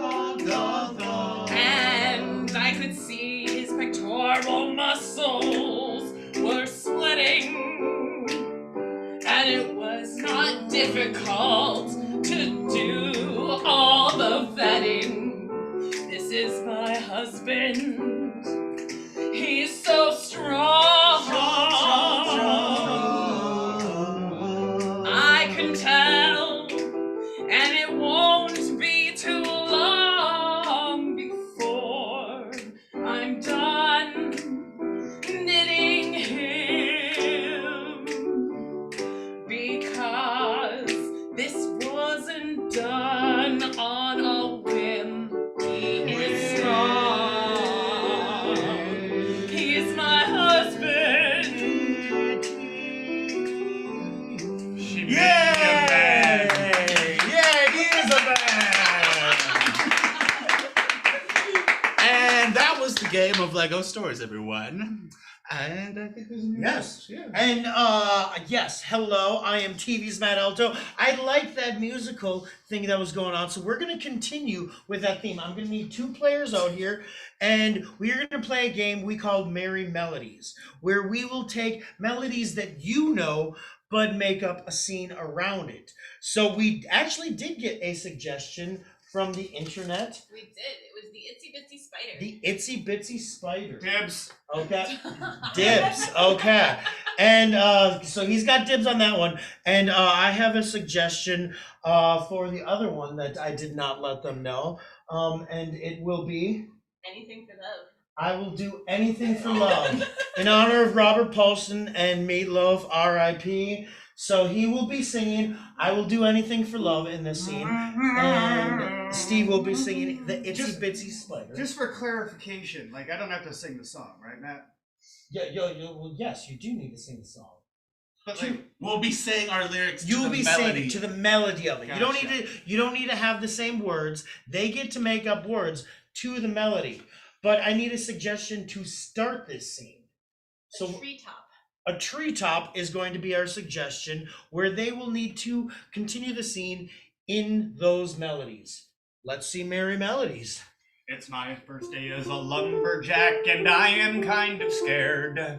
I need to climb up this tree, but I don't know how. What if I fall down and I break my crown? I think I should have a better trainer, Jack. Oh, I would do anything for you. I'd wrap your head in bubble wrap, down, down. Oh, I would do anything for you. I'd give your back a little whack. And I'll never forget the way you look on top of that tree. No way. I would do anything for you, but I won't give you a break. No, get back to work. Oh, Jack, I can't get my saw started. Can you give it a tug? If you can get it running, I would appreciate it. Sometimes you're feeling frisky. Sometimes you're falling on ice. Sometimes you need a tug from your buddy on the other height. Sometimes you're praying for breaks, but those breaks will not come. You're gonna be working on that tree till the day is done. And maybe I'm me, falling apart at the seams. Maybe I'm the only boss you can keep. Oh, fine, you jerk. I'll do it myself. Just hand me that there axe. I'll take that tray and drop it down in 30 or 40 whacks. Just give me time and I will show you that I'm a swell employee. Oh, that sounds really good, Fred. Work really hard till you crack. Bow, bow. That sounds really good, Fred. Give that tree some wax. Bow, bow. You're a lumberjack and you need to chop down that tree in so many ways. Please chop down that tree right now, and we can all get paid. Oh, Jack, I think I have a problem. My dear axe is stuck. And I don't really give a fuck. I don't really give a fuck. No, no, I don't really give a fuck. Just pull the tool out of the stump. Here's your axe, you scrawny little nerd. Oh yeah, please just do your job, and I can get out of here. Oh, I can get out of here. Oh, Jack, I guess I'm okay with you leaving for a while. I can run the whole site. I've been here for an hour. This job isn't really tough. You just need to be okay with heights. You go ahead and take a lunch. I will run the crew. I would do anything for lunch. I'd leave you all by yourself. I would do anything for lunch, even though you're a scrawny, tall elf. And even you get your tools stuck in that tree. Oh God, but I would do anything for lunch, even leave you by yourself. Woo! Yes! That is Merry Melodies. Give it up for Steve and Zach. You know, after all of that talk of chopping wood, I know you as an audience may be asking, what is sex with these guys like? How sex like with me is going to work, we're going to start telling jokes about how certain objects, things, professions, etc. are, like having sex with us. In order to really show you guys what we're talking about here, I'm going to need a suggestion from one of our past shows, Becca. Bubbles. Bubbles. Sex with us is like bubbles. Sex with me is like bubbles. I'm gonna pop that cherry.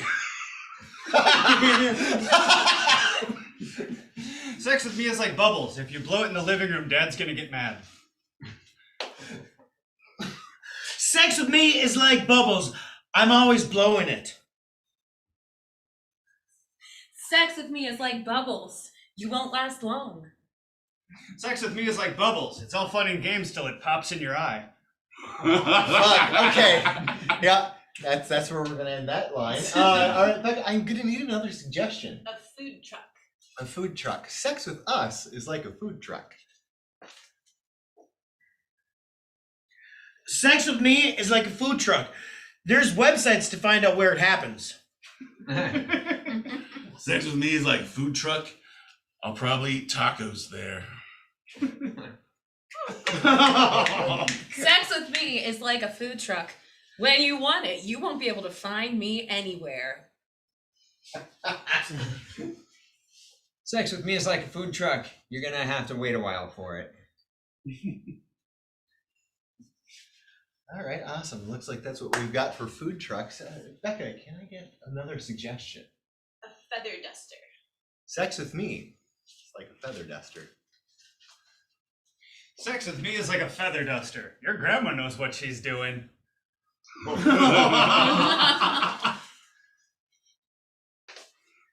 Sex with me is like a feather duster. It's gonna feel like a chore. Sex with me is like a feather duster. My candlestick's really into it.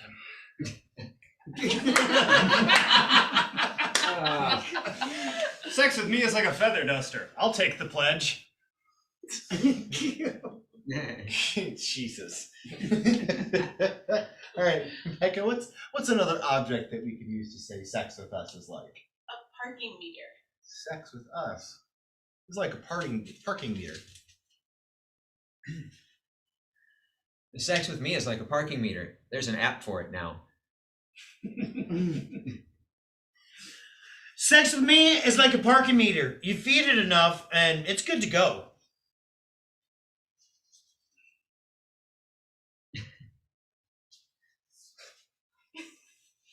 Sex with me is like a parking meter. After 2 hours, I expire.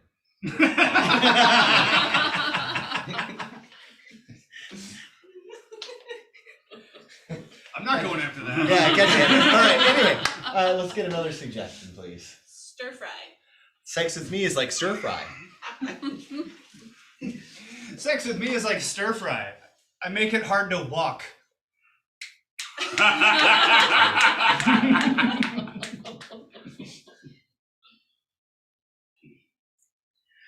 Sex with me is like stir fry. Your favorite part's gonna be the baby carrots.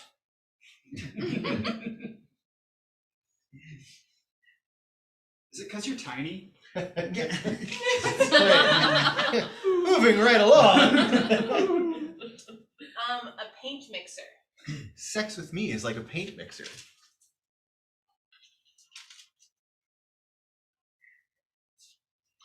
Sex with me is like a paint mixer.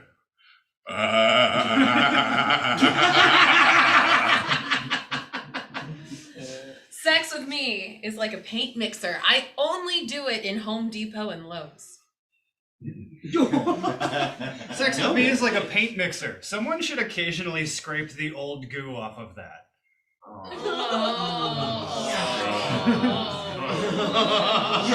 All right, no. All right, moving on. Becca, please help. Extension cord. Sex with me is like an extension cord. Sex with me is like an extension cord. You think it's gonna reach right until it doesn't. Sex with me is like an extension cord.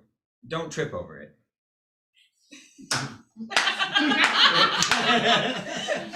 Sex with me is like an extension cord. Mine rolls back into my body.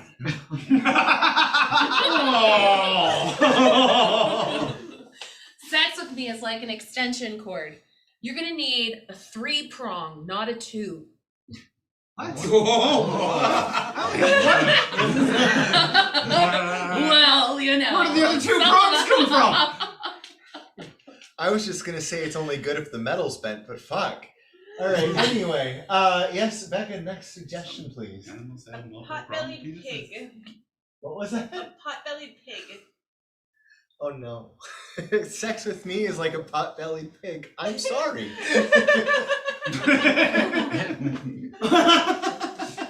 Sex with me is like a pot-bellied pig. That'll do, babe. That'll do. Thank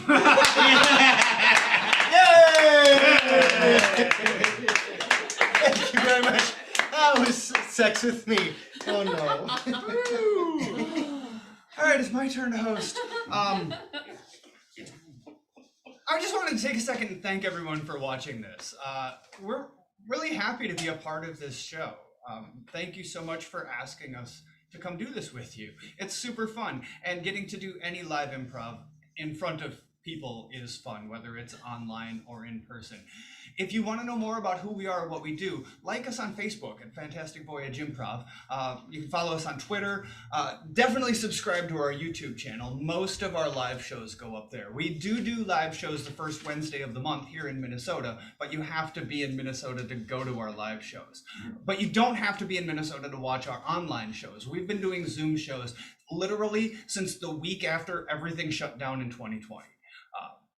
like we kept doing live shows all through the pandemic, and that's where all of our suggestions tonight came from. They were leftovers from those shows. We got so many great suggestions. And now we're gonna do probably the hardest thing there is to do for an improv troupe. I'm sorry, we're not. They're gonna do the hardest thing there is to do for an improv troupe. They're gonna do a hoedown. And I promise this hasn't been scripted. We don't know what the suggestion's gonna be. Becca, what is our hoedown suggestion tonight? Grocery stores. Grocery stores. They're going to do a hoedown, which is a made-up song based on grocery stores. But once again, thank you so much for checking out this show. Stick around. There's hours and hours more show coming after us. I'm not sure what's coming up, but I'm sure it's going to be amazing. Like I said earlier, check us out on Facebook, like our YouTube channel, follow us on Instagram, hell, subscribe to us on Twitter. We'll probably do something on there eventually anyway. And now, this is your grocery store hoedown.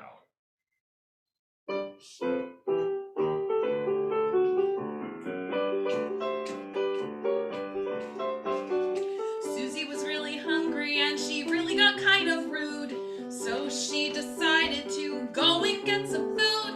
While she was walking around the store, she got really bored. So she got everything that she could, and then she went home and hoard. Feeling mighty peckish, there's the rub. So I went down the road to my cub. Then I got some chicken right from the deli, and I mowed it down like a heli. I was feeling hungry, so I went to the store. Then I thought it really was a bore. I wanted something really exciting, but not Snapple. And whoops, looking by, sucked my dick in pineapple. Oh, I got kicked out of the grocery store. They grabbed me and threw me right out of the door. They said you were rude to the customers, and I said no. When I said nice melons, I meant the cantaloupe. I meant the cantaloupe.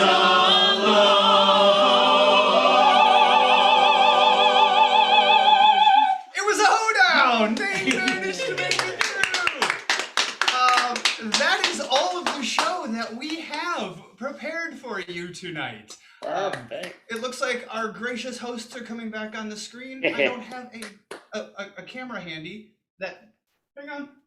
Let's say, hold. Oh? Hold. It's a vast studio. It's done. That's all the farther I can get the monitor.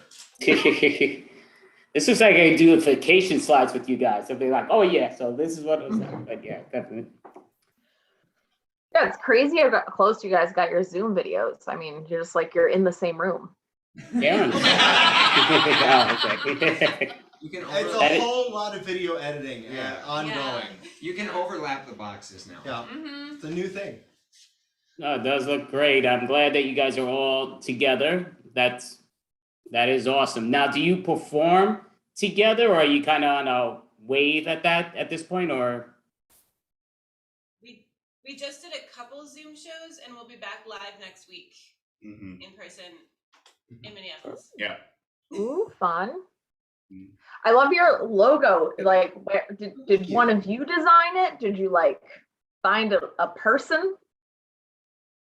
A dog? Yeah. Did you design it? Steve designed it. Mastermind. I designed it. Very nice. Turn around so they can see. Oh, yeah. Yes. There's that. Yeah. Oh. Get closer. I don't know. Okay, there we go. There you go. Yeah, laugh at the world. Yeah, okay. It's now backwards. I like No, that was definitely, I mean, I'm glad you guys all came and performed. I believe this is the first time you have performed with us. Is that correct? Yes. Correct. Okay. Thank you. I definitely, this is the first time I saw this, how you guys did it together. So I thought maybe it was separate, but we do this every month. So you definitely are welcome back. Next one will be Friday, February 25th. If you guys are available, we'll reach out to you and you can reach out to us. But do you have anything that you do want to advertise? I know you're doing some advertising during the show, but do you want to advertise it? I see you're waiting for your host because everybody's looking to the side there. Next week, we will be at Forgotten Star Brewery. It's on the East River Road, right around Fridley and Minneapolis. It's a live show starting at 7 in Minnesota. 7 in Minnesota. If you're in Minnesota, yes. Otherwise, fly over.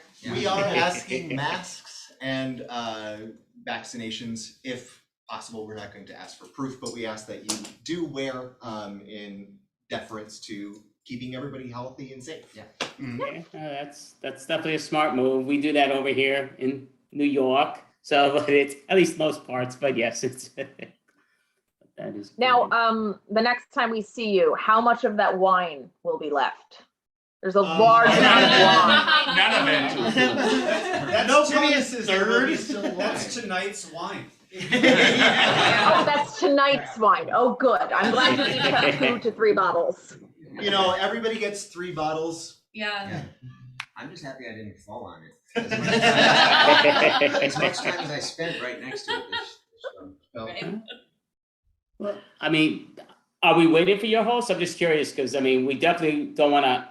If he has something, there's something he's showing? We're all good. Oh no, I don't know. I thought We everybody's brought looking in to the monitor so they could see us, Andy. Oh, I apologize. Oh, okay. There you go. So perfect. It's a great thing. Again, the world's too advanced for me. But so you guys were outstanding. Thank you so much. We do this every month. Like I said, we'll reach out to you and and break a leg in the next show in person. And thank you all, Minnesota. But yeah, definitely appreciate it. Thanks for having us. Yeah. That was great. And that was, yes, perfect. And that was Fantastic Voyager. So, Lina Done. I will introduce the next individual because that is yourself. And obviously, I'm a big fan. Break a leg. Oh, yes. All right. Well, I didn't prepare anything. I could say I did that not on purpose, or it could be laziness, whichever one it happens to be. But I didn't prepare anything. But I knew I wanted to talk about New Year's resolutions. I don't do them. I can't get behind New Year's resolutions. You know, I firmly believe that you should try and become a better person every day of your life.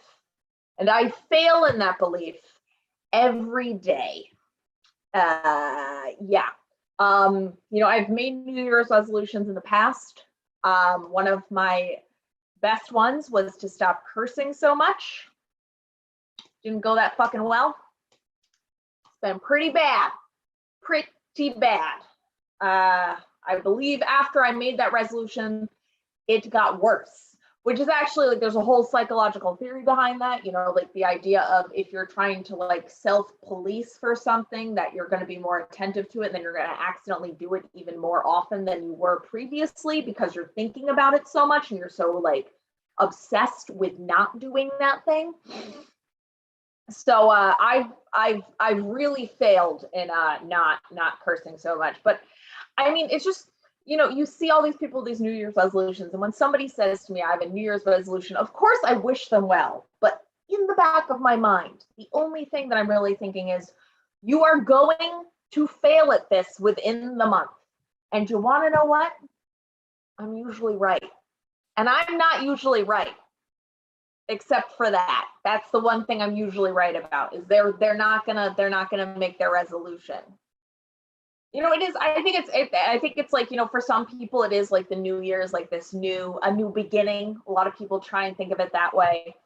I get that, but I kind of get the more introspective side. You know, I think about what have I done in the past year? Like, how have I grown? How have I changed from who I was at the beginning of this year to the end of this year?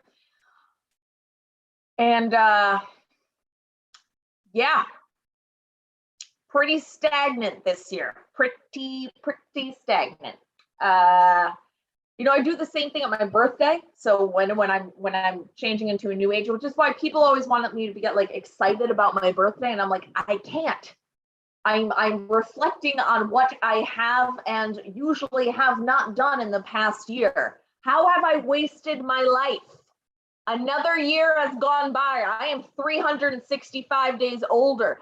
My wrinkles are 365 days more entrenched in my skin. What have I done to do this? What have I earned from this? And I always come up short. I always come up short. And then you think about what you're going to accomplish in the next year, and it's disheartening if you don't just decide to take it one day at a time. And then I always wonder, with people who really take those New Year's resolutions really seriously, do they not try and do anything new throughout the year? Like, do they just wait for that? Like, if you realize in June that you really should do X, Y, or Z, do you wait for January? Do you wait for them?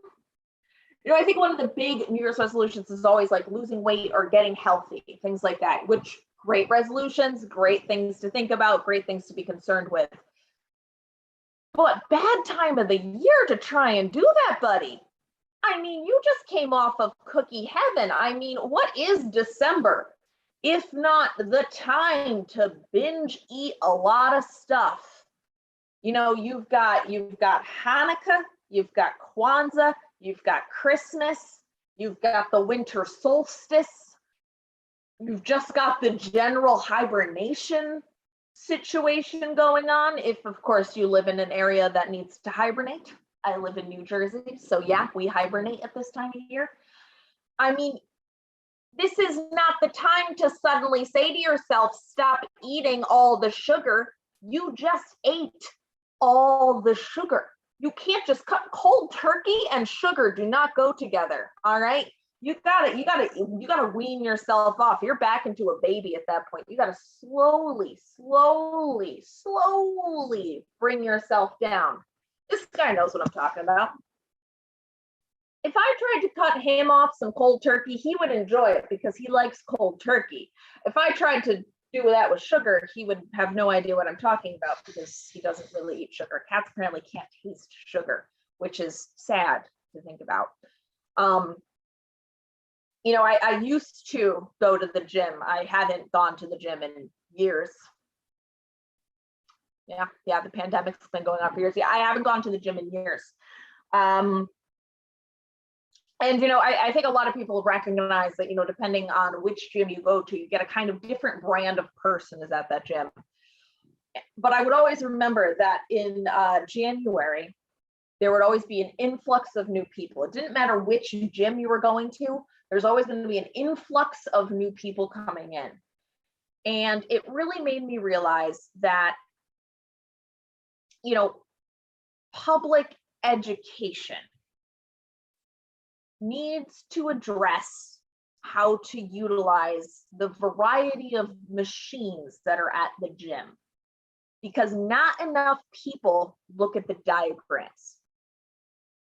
I have seen some people using leg machines to work out their arms, arm machines to work out their legs, ab machines to work out their jaw muscles. You see every single range of whatever nonsense somebody can come up with that they think is going to help them. And it's weird and confusing. And I don't like it. It almost makes you want to stop going to the gym that month and then go back after that month, like start up again in February, because it's packed and it's confused. There's just a lot of emotions happening in the gym at that point of time. It's just not a safe place for people. But yeah, I'm just not, I've never gotten really behind New Year's resolutions. I failed at too many of them. And so I think it's really, you got to just kind of say every day, well, I'm going to try and do better tomorrow. And then hopefully you will. I also, a lot of people try and do like dry January. I don't understand it.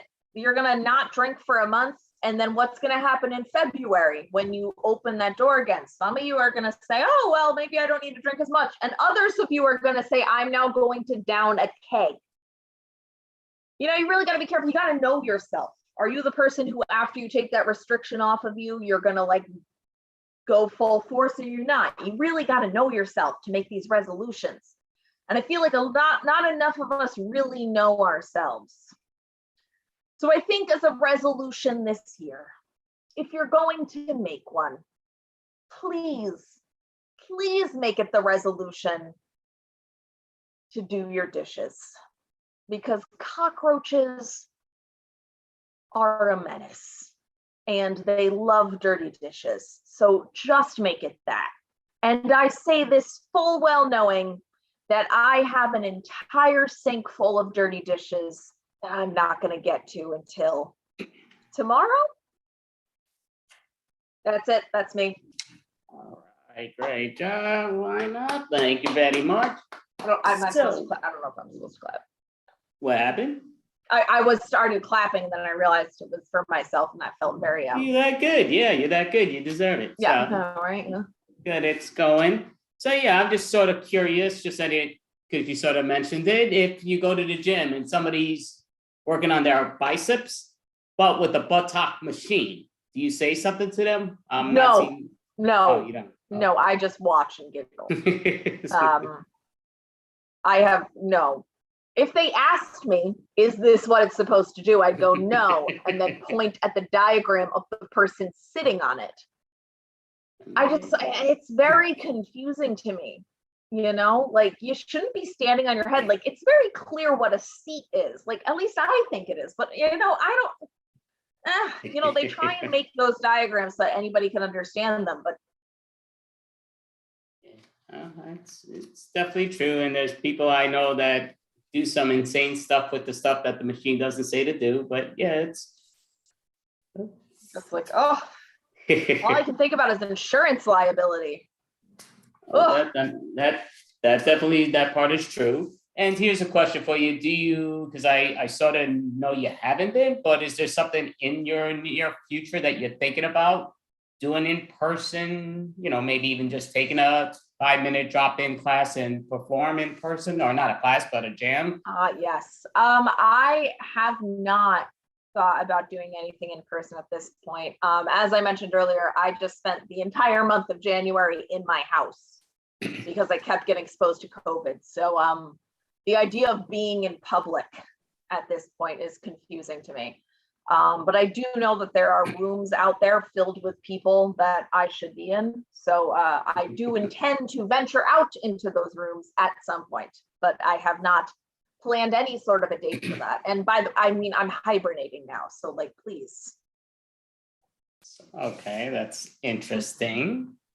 But cold.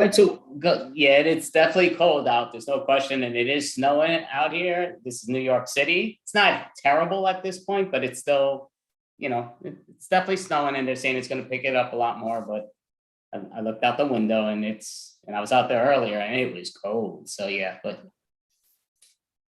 So yeah. So well, are we ready to introduce the next person? I guess so, sure. So, you know, might as well go for it. Let me turn off my timer so I know what I'm doing. All right. Well, next up we have Andy Abramson. I'm a big fan of him. I'm a big fan. She's doing my impersonation, which I like. So I just have a bunch of people listing different stuff in the improv world, and we've used it in a few people's suggestions, and I'm using it in mine now, and I'll probably use it in, and I will use it in our future show with our improv team. So I'm basically doing a Harold, but I'm doing a solo Harold, which they call a Sybil. I never knew officially that there was a name until like somewhat recent, but I mean, so it's not done too often, but I said, what the heck, let's try it out. So I'm just picking out up here that says, okay, title of a book you're reading or you have read. So to me, it just comes like right off the bat that I'll start with the Harold format is a book. To me, I really like to wait for them to become movies, because I think if it's a good book, it's got to become a movie. Why not? You know, a lot of movies, the book is actually better. That's what people say. But to me, I need to wait to the movie, because if you can't make it into a movie, it's kind of like Jurassic Park. I would not read Jurassic Park, you know, and Star Wars. I would not read Star Wars. I want to see the visualization. Sometimes that's enormous. And, you know, you hear the effects, everything here and there. A book doesn't have that. You picture in your mind, but it's still not the same. And that kind of takes me off to the thing where, you know what, I'll mix up here and just pull out something else out of left field. So moist, what does the word moist mean to you?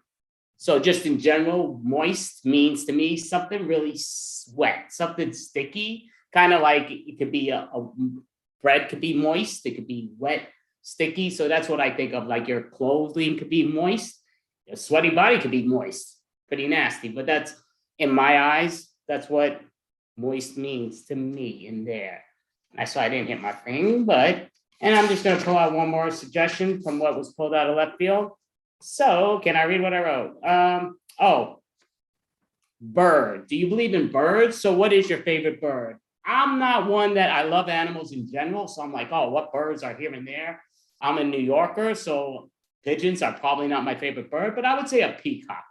You know, the NBC style, because peacocks are great looking animals. I've seen peacocks at zoos, and I mean, they are beautiful, beautiful creatures. I mean, most animals are, some are not so beautiful looking, but the peacock is a beautiful and gorgeous creature. So that's what I would pick, my peacock, and I'm gonna swipe it and begin my first scene. So Hazel, yes. I am putting this out there for the movie. Do you understand? This is going to make tons and tons of money. This is going to be the next big blockbuster. Yes, I understand, you know, Donald. It's going to be great. It's going to be awesome. I can't wait for you to see it. And let me fix your tie. The whole thing is, you know, it didn't sell a lot of copies of your book. I understand that, Hazel. It's not always going to sell many books, but it didn't come out as well or successful in the book as it would in a movie. Like, I'm picturing in my head, it doesn't really matter what you're picturing, and you keep messing up your tie. It doesn't matter what you're picturing. It's not going to sell. It's not going to work. You're my husband. You waste money on for foolish things. Foolish? Hazel, you're saying my book was foolish? Well, I'm saying it wasn't very successful. Yeah, no, it wasn't very successful. Holy crap. You're always like, oh, listen, give me a beer because I can't think of this, and that. And then you come out with this stuff that's like, what the hell? And nobody understands it. Hazel, you know, I'm going here for a big meeting to represent this movie I want to suggest to. I understand. You know what? Here, let me take that tie off you. Oh, listen, Hazel, you're choking me. Come on, don't. Just give me that tie. Look, yeah, you know what? Sit down here. I'll give you a beer. You just shouldn't go to work. Swipe. So, oh yeah. Oh yeah, this is a great cigar. Oh yeah, I love it, man. Oh yeah. Jose, you know, you need to get up. You're smoking your cigar and everything, but you need to get up. Come on, it's a beautiful day out. Come on, jump up and down. Come on, we're in the park. Have some fun, Jose. Pete, you gotta understand. Let me throw my cigar away. It's hot out there. As you see, I'm sweating. I'm not even moving. Oh my goodness. The sun is good. It's enjoyable. But, you know, Pete, you just gotta calm down, because to be honest with you, that deodorant is not doing you justice. Whoa, you're saying it's not doing me justice? I guess it's a little funky, but I'm working a lot. Jose. I mean, come on. You got to get up there and move. We work together. You know, we're roommates, for crying out loud. Come on, let's come out. We're here at the park. You've been telling me, let's go. I'm here. You're there. We need to have fun. We're going to have the time of our lives. Yeah, let me get out another. Right here. You want a beer? I have it out of my pocket. Oh, Jesus. Yeah, don't worry. This is what cools me down. Yeah, but oh, Jesus, you tell me you're going to get into shape each day. I say, let's go to the park. You finally come to the park to sit on the freaking bench. That makes no sense, Jose. I mean, for crying out loud. Pete, oh my goodness. Just look at the lovely people walking by. This is outstanding. That's what I'm talking about. Oh, that's a nice cold one. Oh, geez, you know what? I mean, I just want you to be more entertained, more thrilled, more happy, because again, we got a lot of people here at the park. We're having a great time, and I want to stay in shape. You know, we need to stay young, stay vibrant, stay alive. I understand what you're saying. But again, sitting down, relaxing, you don't see people running around in Broadway plays. You don't see people running around watching movies. Sit down, enjoy yourself. Have a nice cold one and enjoy the sun. Yeah, see, you seem to be really enjoying yourself and everything. And this is great and all. I just kind of want you to, do something because you really don't do much. Swipe. Gerald, I'll be honest with you. I'm not sure. I just, I don't know. Well, I'll be honest with you, Tyler. I'll be very honest with you. I have an idea. And there's many ideas out there, but I do have a great idea. Well, you should tell me then, Gerald. I mean, just, we've just been standing here. I mean, it's raining outside and we're standing underneath the Starbucks window, but I think we should just go out. It's not raining that hard. I understand. Oh, trust me, Tyler, I understand. It's a great idea. Starbucks, it's got some great coffee. Oh, yeah. It has the nice little bun here that we're standing underneath. But I say we go out in the rain. Right. Gerald, we stand out in the rain and we get soaking wet. So I don't understand what's the point of going outside to get soaking wet. I really prefer not to go wet. I'm going to get myself another muffin here while we're at Starbucks. Oh, you're thinking about getting another muffin. Yeah, I like the idea. But you know what? I'd say just tip a quarter. They're going to look at you and say, thank you. And I'll grab a muffin while you do that. That's a great idea. Yeah, to be honest with you, Gerald, it's not a great idea. I'll pay for it. It's not a big deal. And, we could sit down until the rain stops. You don't make things adventurous. You got to make it a little more adventurous. You know what I mean? Swipe. So, Hazel, I just came back and I got some bad news. You got some bad news? I already know what the news is. You didn't get it. They did not want it. It's a waste of money, I tell you. Okay, honey, yeah, you're right. It was a waste of money. Let me take off my tie. You're just looking at me now. I don't know why you're just looking at me, but it was a waste of money. Yeah, it was. I told you, you keep doing this and you say you stop doing it for 3 weeks and then you end up doing another great idea that never pays off. Okay, honey. I apologize. I cannot say what I will do tomorrow, but I'll tell you today, I am done. Today you're done. Today you're done. Well, I'll tell you, if you keep this going, I'm going to have the divorce papers for you, and then I'm going to take half of whatever you have left because you're going to make us broke.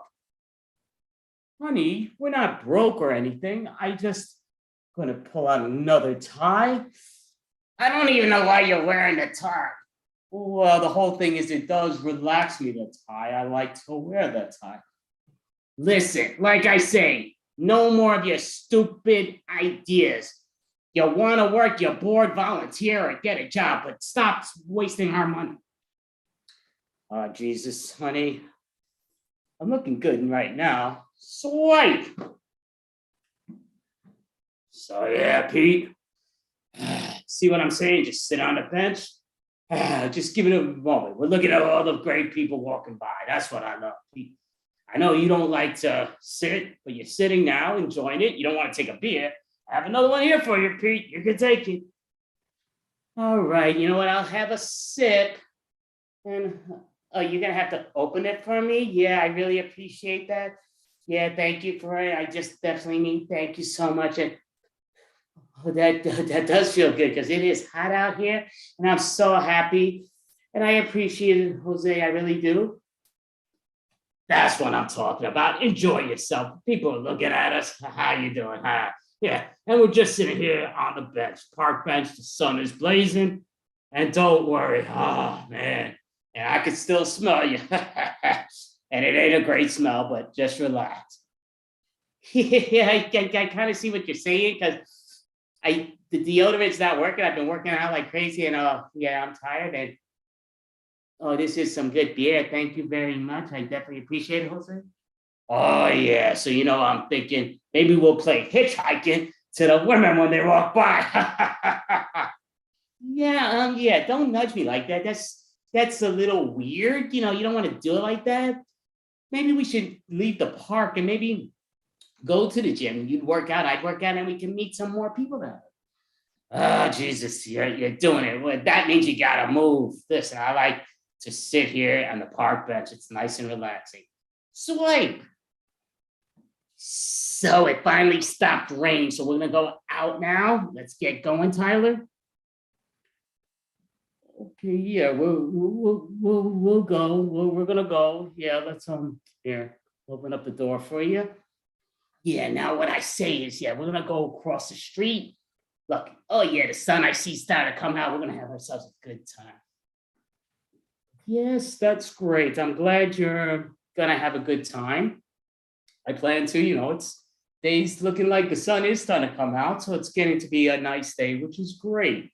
I think we both deserve a nice day. Yeah, we do. And I'm sort of thinking, something's in my head. I want to make some type of a plan.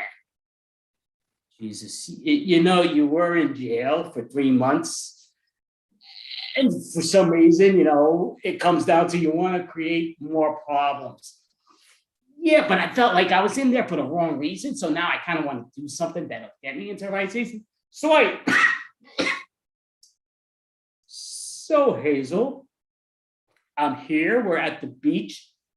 I'm relaxed. Is that what you wanted? That's all I wanted. Just sit there, keep quiet. I mean, you could talk to me. I don't care. We're married, but no more dumb ideas. Honey, I agree with you. No more dumb ideas. We'll just sit here in the sun and go to sleep. That is the best idea you ever had. Sweet. Oh, yeah, glad you came with me today. We're here at the beach. Oh, my goodness. I'm tired. Oh, yeah, I left the scars at home. I told you I'm going to try to work out. So I sit here in this beach. Oh, yeah, sit down, lie back on the towel, enjoy the sun. And, yeah, it's, don't cut out the smoking, drink a little bit and get to there. Jose, that's a great idea. I won't work out as much, so we can kind of be on the same page. I'll enjoy the sun also with you. That's a great idea. Sweet. So, it is a beautiful day here on the boardwalk, and I'm glad you decided to just stop it and think more civil. Yeah, I think it's a good idea to be more civil. Here you go. Oh, yeah, here's some money. There you go. Have a great trip. Yeah, it's a great idea. Let's just sit here on the boardwalk and have a great time. Yes, I think that's a great idea, Gerald. See, so we'll call it there. Sorry, I'm killing my voice. Why not? Come on up. Sorry about that. My computer was giving me trouble. Oh my goodness. Andy, drink some water. That is a good idea. So. All right, well, that's Andrew Abramson coughing up a lung. What you're hearing right now, it's that beautiful, beautiful sound. Yeah, so I'll let you announce the next person. Go get some water, Andy. Yes, I will. Go get some water. All right. All right, so obviously Andy was great. We won't be interviewing him. I'm sure we'll get a chance later tonight. But instead, we're going to move right on ahead and we're going to talk to the Unknown Canadian. Come on up. Hello. How does it go? Please, all despise for the Canadian National Anthem. Oh, we're such a dog. We're on First Nations land. Patriots blow their suns because their priest commands. With their glowing fires and the cross they rise, POS is all I see. And on the other side of Canada, they want everything for free. God is the staff, the hoariest we'll see. Oh, we're such a duck, we embarrassed by our whole family. Oh, we're such a duck, I'm embarrassed of this whole country. Oh, I forgot to introduce myself. So I'm nobody. I identify as nothing. Well, at least I try not to be identified for a lot of years. I go by a lot of different names because 30 years ago plus, I started selling weed on the north side. And now it's legal. I got to find something else to do. So selling jokes and making people laugh. Well, tonight I am the karaoke nobody. So I don't know if any of you know the song, but I'm going to sing a song and rewritten my way. This is originally called Thank God I'm a Country Boy. Well, life in the city is never laid back. There's always someone around trying to give you some crap. Late to rise, 2 chicks in the sack. Praise Satan, I'm a city boy. I forgot the lyrics to my own song. It's only because I wrote it a couple weeks ago. What was I? Oh, nothing simple about my life. Always dodging others' harm. I only have one tiny small pot farm. Some knees get weak with my kind of charm. Praise Satan, I'm a city boy. Well, I got me a Glock. It's a 9mm. My American friends call it a heater. I always have 2 chicks because no man is sweeter. Praise Satan, I'm a city boy. When this jerk wants some fun, I let the sun set low. I pop up my collar and I go for a stroll. I'm eating all sorts to help their potty go. Praise Satan, I'm a city boy. I'd stick it in Sally Gooden all day if I could, but there's no damn way that she'd come to my hood. I'd finish in her face instead of where I should. Praise Satan, I'm a city boy. Well, I got me some wine, 2 chicks, I'm in the middle. Full moon's on the rise and I'm playing folks like a fiddle. Life's so fun with a funny kind of riddle. Praise Satan, I'm a city boy. Well, I'd trade my life for diamonds and jewels because I'm sick of being with all these broke-ass fools. Oops, I swore. I'd rather have more toys than swinging more tools. Praise Satan, I'm a city boy. Some city folk driving in a white limousine. You broke, sad people know it's kind of keen. So sad in your heart. And you're acting all mean. Praise Satan, I'm a city boy. Well, I got me a Glock. It's a 9mm. My American friends call it a heater. I always have 2 chicks because no man is sweeter. Praise Satan, I'm a city boy. Well, I got a little evil the day my dad died. I left him hanging in the noose that he tied. I look up to few because of my pride. Praise Satan, I'm a city boy. While I learned to chop a tree and also to whittle and also to learn quick not to give spittle, but to spread more love than just a little. Praise this weird country for this city boy. So yeah, that's 2 little ditties. I noticed a couple weeks ago on Saturday Night Live, they did a little Sound of Music thing. I've always had a little Sound of Music in my heart, and I love music. It's so much fun, but they didn't do my version, so I'll do my little one. Though I adhere, brings the females near. Ray, he drops us golden sun. Me, a name selfish people call themselves. For the fascists I make run. So many want me dead. La Land is where I'll go. T's for English are almost dead. That will bring us back to do. Yeah, I don't really have a whole lot of songs, but I decided I'm going to start writing them. It's a lot of fun. I always used to do it. Back in the day when, well, this is even before the actual band Natus was out. I tried to do that myself. Natus, it's Satan backwards. And I thought, I'm going to do satanic raps over Easy tracks. And instantly everyone was like, oh, don't be so dark. Don't act so black. Well, 30 years later, they're telling me it's okay to be dark and be less white. So it's my time to shadow.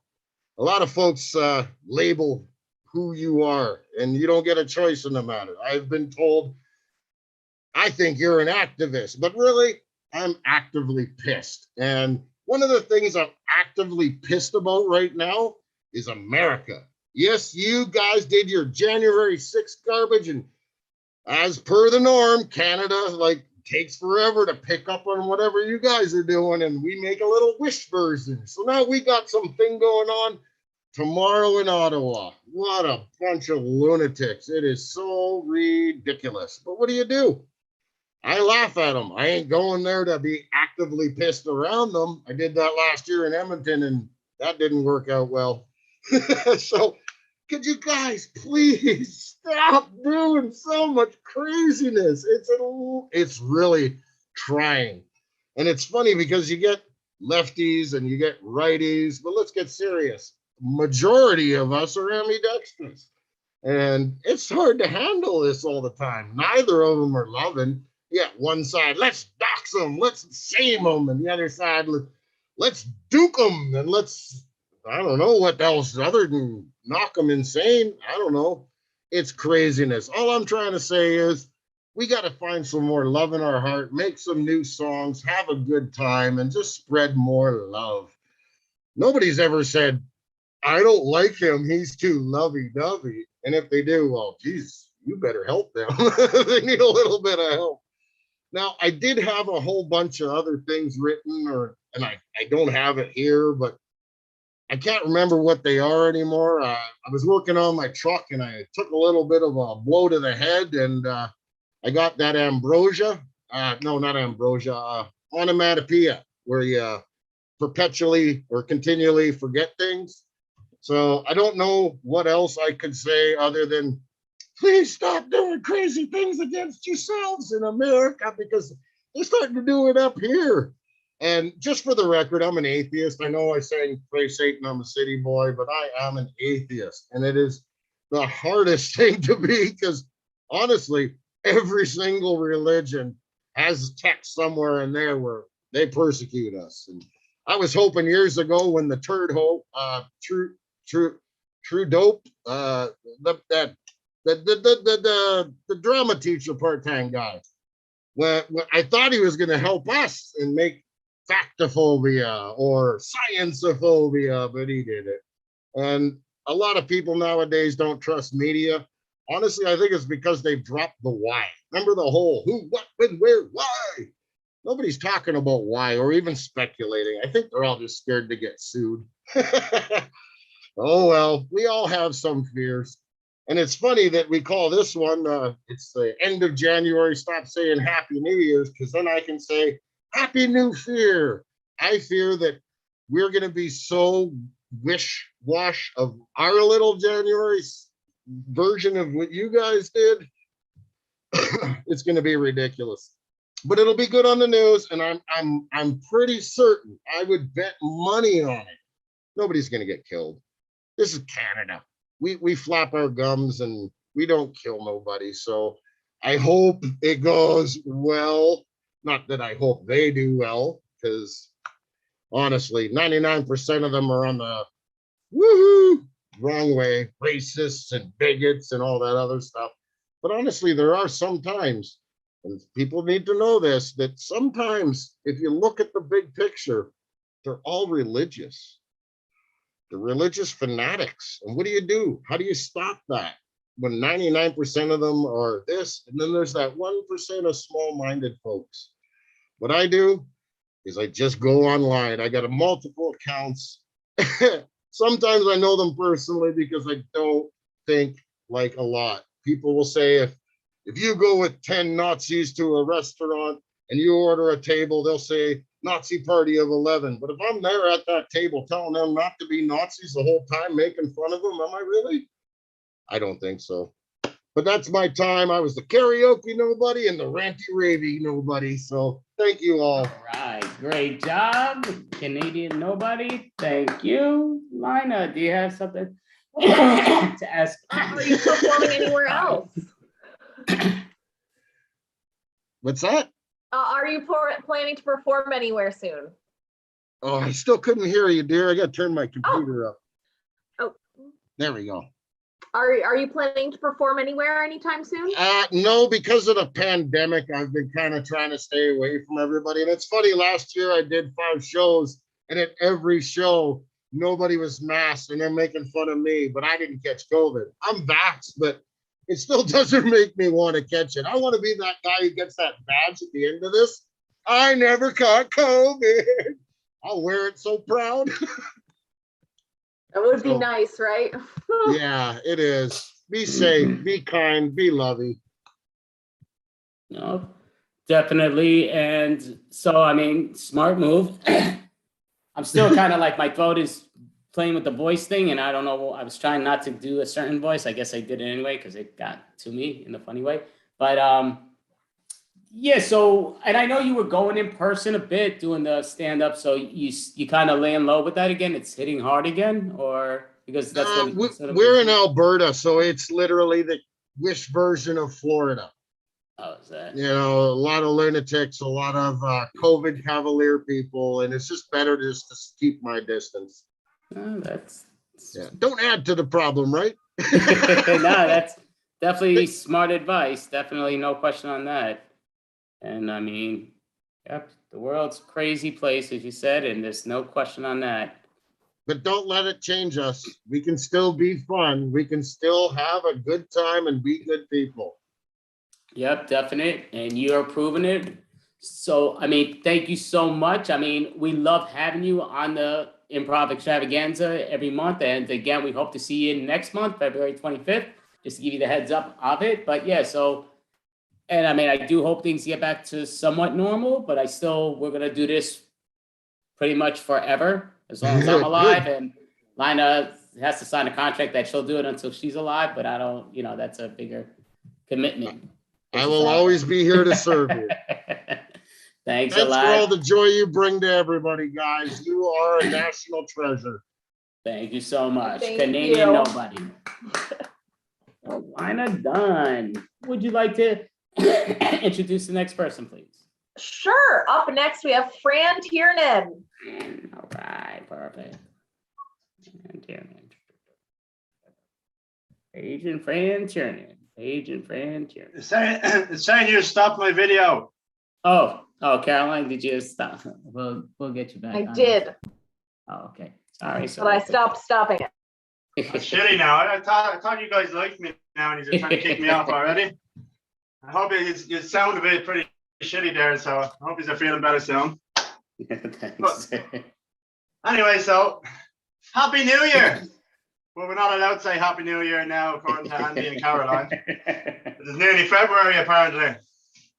But yeah, it's but even when people were saying Happy New Year and stuff like that to each other, you have to, it's hard to kind of take it in. Like Happy New Year is like what Canadian nobody was saying there is probably more what it is. Happy New Fear. Like everybody is stuck in the cycle of this COVID routine and the pandemics and lockdowns and people getting sick and all stuff like that. So I suppose, yeah, Happy New Fear is a good one. Like, but I'm still fairly vocal on telling people Happy New Year. I'm probably still saying Happy New Year. I say Happy Birthday to people randomly as well. I'm at the hope that one day I'll say it on their birthday and they might feel good about it.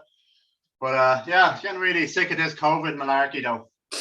Wouldn't mind hopefully this Omicron or whatever they're calling it, Megatron or Cybertron and all this stuff, that hopefully will be over soon. Starting to miss a lot of the little things, like, starting to get pissed off with a lot of the new things that have come in as well. So the things I'm kind of getting sick of, that I'm kind of getting pissed off with a bit, all these fucking elbow bumps and fist bumps and stuff like that. I'm too old fashioned for that sort of stuff. I like a good handshake or a good hug or something like that. Like, I miss the hugs, I do. And another thing is as well with the hugs, back in the old single days, you get an old hug off a lady, get a bit of the old booby press. That was enough to keep the old wank bank going for a few days. But that's gone now anyway. But hopefully we'll be back to the normality soon and everything will be good. And hopefully 2022 is going to bring beautiful things to everybody. a bit out of breath I am. No, I'm not, don't have the COVID. No, I probably did have it at one stage, and I'm pretty sure I gave it to the girlfriend. She was in bed for 2 weeks, poor devil. But a lot of people in work had it, and then I had one bit of a bad day, and then I came home, and then I ended up going out for dinner and stuff like that, and pretty sure I passed it on to her then. But anyways, I had this beautiful meal about an hour ago. I started eating this beautiful meal that the girlfriend made. And you know when you eat something really good and it just fills you up just to that perfect amount, and you just want to just sit down, take an hour nap for yourself. I'm at that stage now. So it's probably duly noted for the next show. It's probably not have a beautiful dinner just before. But it should have, yeah. But I definitely will have that dinner next time anyway too. I'll always say yes to a good dinner. But relationships are fun anyway, aren't they? I know being the lad that's been on here all last year, moaning about being single and moaning about the dating online, and Caroline taking the piss out of me all the time. But I'm happy to say, yeah, in a new relationship now, like in it for a little while now, 2 months, like it's a new one. I had to find somebody, because I'm just spending way too much money on puncture repair kits. That was the old partner. But I don't even have a bike, and I'm buying puncture repair kits. But the bike behind me is a bike I got a loan of. And the people in the bike shop look at me a bit weird. They've never seen me on a bike, but I'm going in there buying puncture repair kits all the time.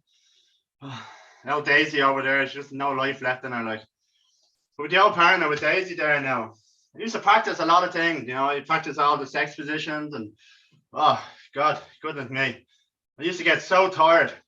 She used to just get deflated. That's the old blow up doll joke I have for you there. But I have a real girlfriend now, a real person. She's real. You know, remember back in the day years ago, it's probably a thing in America. Oh yeah, I have a girlfriend. Where's your girlfriend? Oh, she lives in Canada. You know, or where's your girlfriend? Oh, she lives in Chile, or she lives in England, or she lives in Germany. What's her name? Monica. You know, you always think of something like. But Landy putting a message up there distracting me. But I do have a real girlfriend now, and she's real life. She doesn't live too far from me now, which is great too. But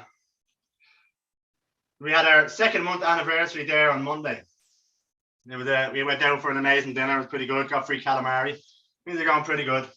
But you have to say, like, you know, for being single for so long, it's kind of tough adapting to, you know, when you find someone amazing, it's kind of tough adapting. You know, I was single for so long and had my bachelor ways and stuff like that. You have to start dropping all those bad habits, the bachelor habits and stuff. Like, you know, morning beers. I used to have a morning beer every now and then. Get up in the morning, whether it's for work or on the weekend, and you just don't want to drink water, or you just can't be arsed making yourself a coffee. Just end up having a beer in the morning. That's not a part of the whole growing up thing and being an adult and stuff like that. I had to scrap the old morning beers, you know, trying to straighten myself up a little bit, try to become normal, as people say. Then the old smoking weed. I've cut out the old smoking weed. I used to be a big old pothead, smoking all the time. I used to smoke like a fucking chimney, I did. Smoke, and just going to bed at 5, like, you know. And I don't mean 5 a.m., by the way. I mean 5 p.m.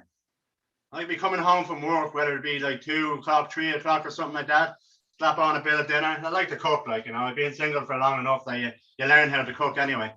But I do like to cook, so, you know, you get home, slap on the old dinner, crack open an old beer, smoke an old joint, and by comes fucking 5 o'clock, I'm either fucking fast asleep on the couch, or I say to myself, I'm just going to nip into bed for, you know, about just half an hour or an hour, set the alarms and wake up 7 hours later, 1 a.m.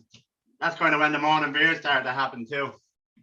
And then, you know, in the old bachelor ways, when you would say to yourself, you lads, like, you know, you're living on your own, you might not be the cleanest person in the world. And you always say to yourself, the bathroom, it's not too bad. You know, I can't smell anything in there. It's not too bad. The toilets are supposed to have yellow stains on it. You know, stuff like that. Oh, I tell you, I got a right scare I did. I remember on our 2nd date back in November. You know, things were going rather well, and we were at a bar right beside where I live, and decided, we'll go back, have a few cans in the house, like, you know. relax and kiss and cuddle and all the fun stuff. Oh my goodness. Brought this beautiful woman, amazing woman, smart woman, like, you know, organized woman into my home. Oh, she nearly had a heart attack, she did. Oh, she saw dirt everywhere. She really opened my eyes to how bad the place was. That's the old bachelor ways. And I'm straightening myself up there now, becoming an adult or adult. I don't even know how to say it properly. Like, that's how much I don't know how to be one. But this lady is truly amazing now, I can say that. I can't name her, by the way. There's took me to court. There's I have this embarrassment clause. I can't name her publicly, like, you know, she's not, it won't allow me to name her publicly. And there's another thing as well, like, she's not Muslim, but every time we go out, she wears the headdress on. That's a bit weird now, that one. And then anytime I'm invited to her place, I have to go in through the back door, preferably in the dark. Me wearing dark clothes, camouflage as possible, make no noise, be like a ninja. But things are going really well, though. Oh, she's an honest one, this one, too. Oh, my goodness. So honest as well. You know how a lot of women, they would say to you that they'd, well, not a lot of women, they wouldn't say it to you, like, but a lot of women, you know, they would fake their orgasms and stuff like that, like, you know, just to kind of keep the old sexual thing going and stuff like that. My girlfriend now, she promised me that she never has and she never will fake an orgasm. No, that explains why she's so fucking quiet all the time. That might be my fault. I'll take the bullet for that one. Another great thing as well is, you know, having someone to go out with, you know, go to restaurants with and stuff like that and experience new things. I've never really wanted to go to restaurants on my own too much now, back in the old single days. I'd go eating with friends and stuff like that, but if there's nobody available, I wouldn't really go on my own. I always end up getting to sit on that, you know, that table that's right in the middle of the bar or right in the middle of the restaurant. You know, that table that's right there in the middle of the restaurant, and everybody walks in and they can just look at you. I'm 6'4" as well, so I stand out like a sore thumb, I do. I'm sitting there right in the middle of the bar or the restaurant. People just walk in and just like they just have to stare at me like fucking Paddy No Mate sitting down there. Always bothered me. But it's an amazing thing now having someone to go out with and experience Vancouver as much as you can really now with all the pandemic and stuff like that. But Vancouver's not too bad. There seems to be a lot of stuff open. I don't think it's as bad as the lads in Alberta and a lot of places down south there in the US of A. But we're doing all right here. But it's been great having someone to go out with and stuff like that. Yeah, I do hate being that lad that has to sit in the middle. And I do love having someone to try new things with. You know? And one thing I say as well, though, having the new girlfriend is my right arm isn't strong anymore. I used to have a fucking super right arm, but it's kind of gone a bit weak now. My arm wrestling days are behind me. You know? And I'd say one thing as well before I go. Now, when you find out someone special, you learn a lot about yourself, you know? I know 15 seconds, I probably need 16 though. You learn a lot about yourself, you do, you know? I found out that I was too competitive. I never realized how competitive I was, like, you know? I knew I was competitive, but I never realized how competitive I was. It's kind of pissing off the new girlfriend a lot now as well, how competitive I am. Now, I always finish before. Boom, for the win. All right, that's me, I'm Fran Tiernan. Thank you so much. Great job, man. Thank you, Andy. You feeling sick? No, I was doing voices beforehand, and it just. Oh yeah. I caught your show, and you seem fine in your show, like doing all your whizzing around and stuff like that. I think you need to get back into the gym, Andy. That's true. That's not a lie. Wait till February. Wait till February. That's it. Okay.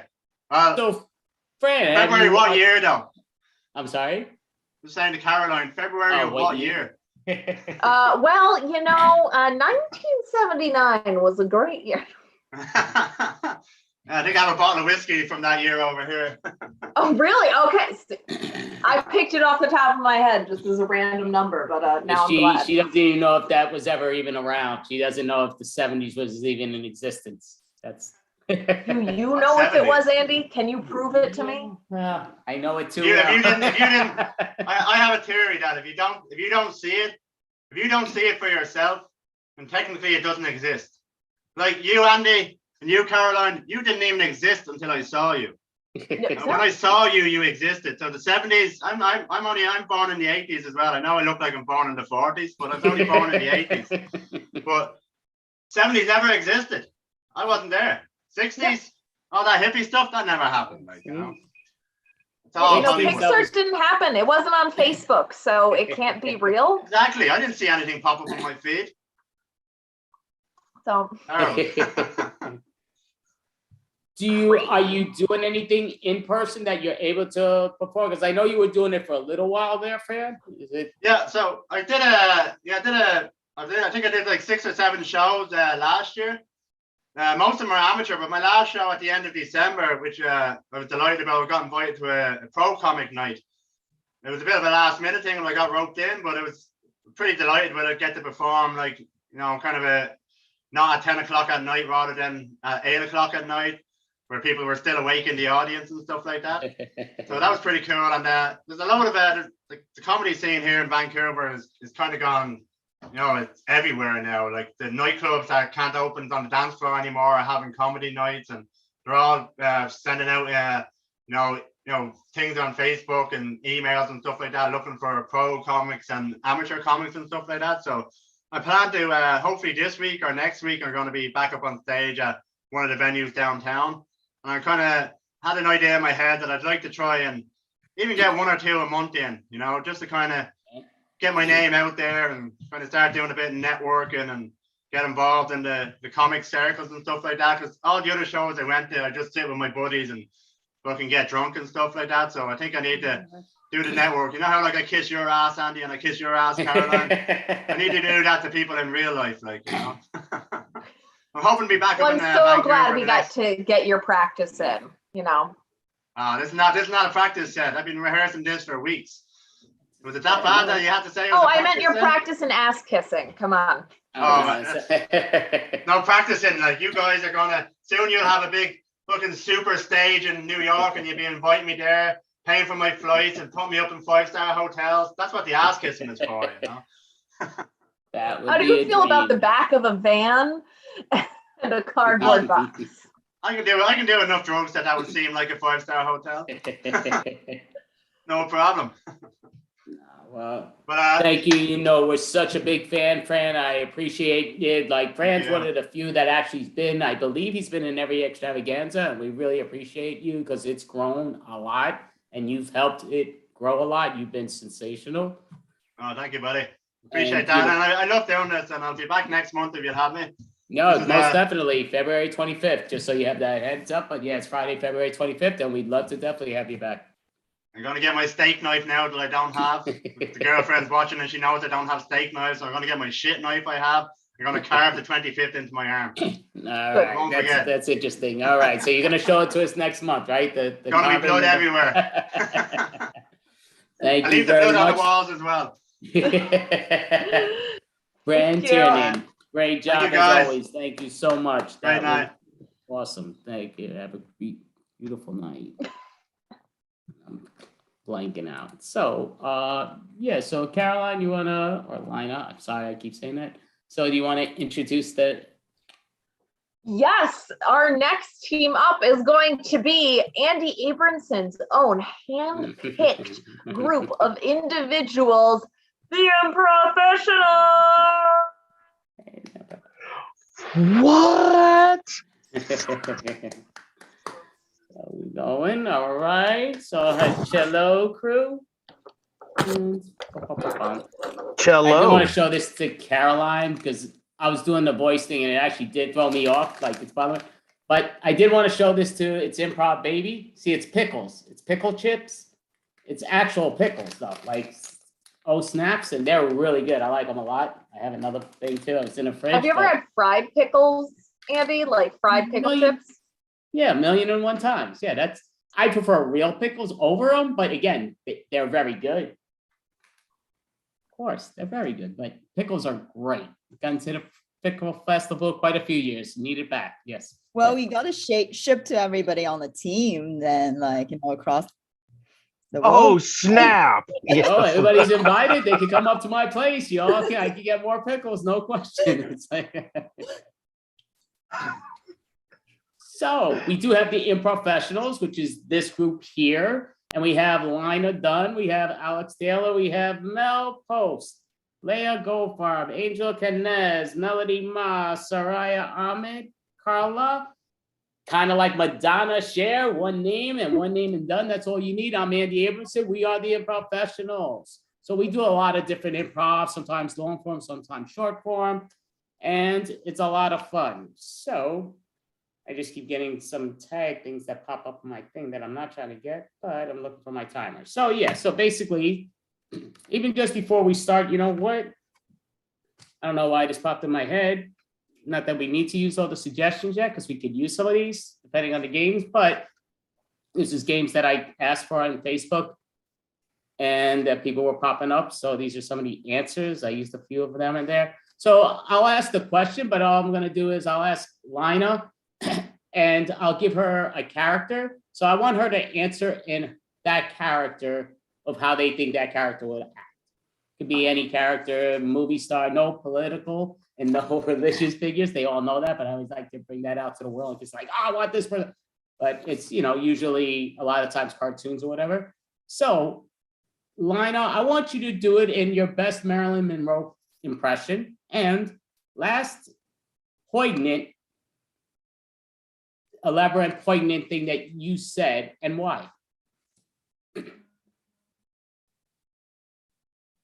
Well, the last poignant thing I said was, hey, baby, I'd really like to have a sandwich.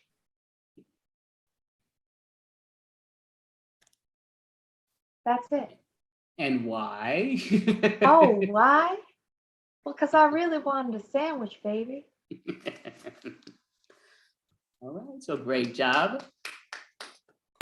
So you know what? We're gonna ask the same. Go ahead, Lina, you're gonna give us Alex, who Alex is gonna be, and I guess we can ask another question. So the question will be, how often you smell your armpits and why? And who is he for that answer? He's Optimus Prime. Shocker. That's a line of.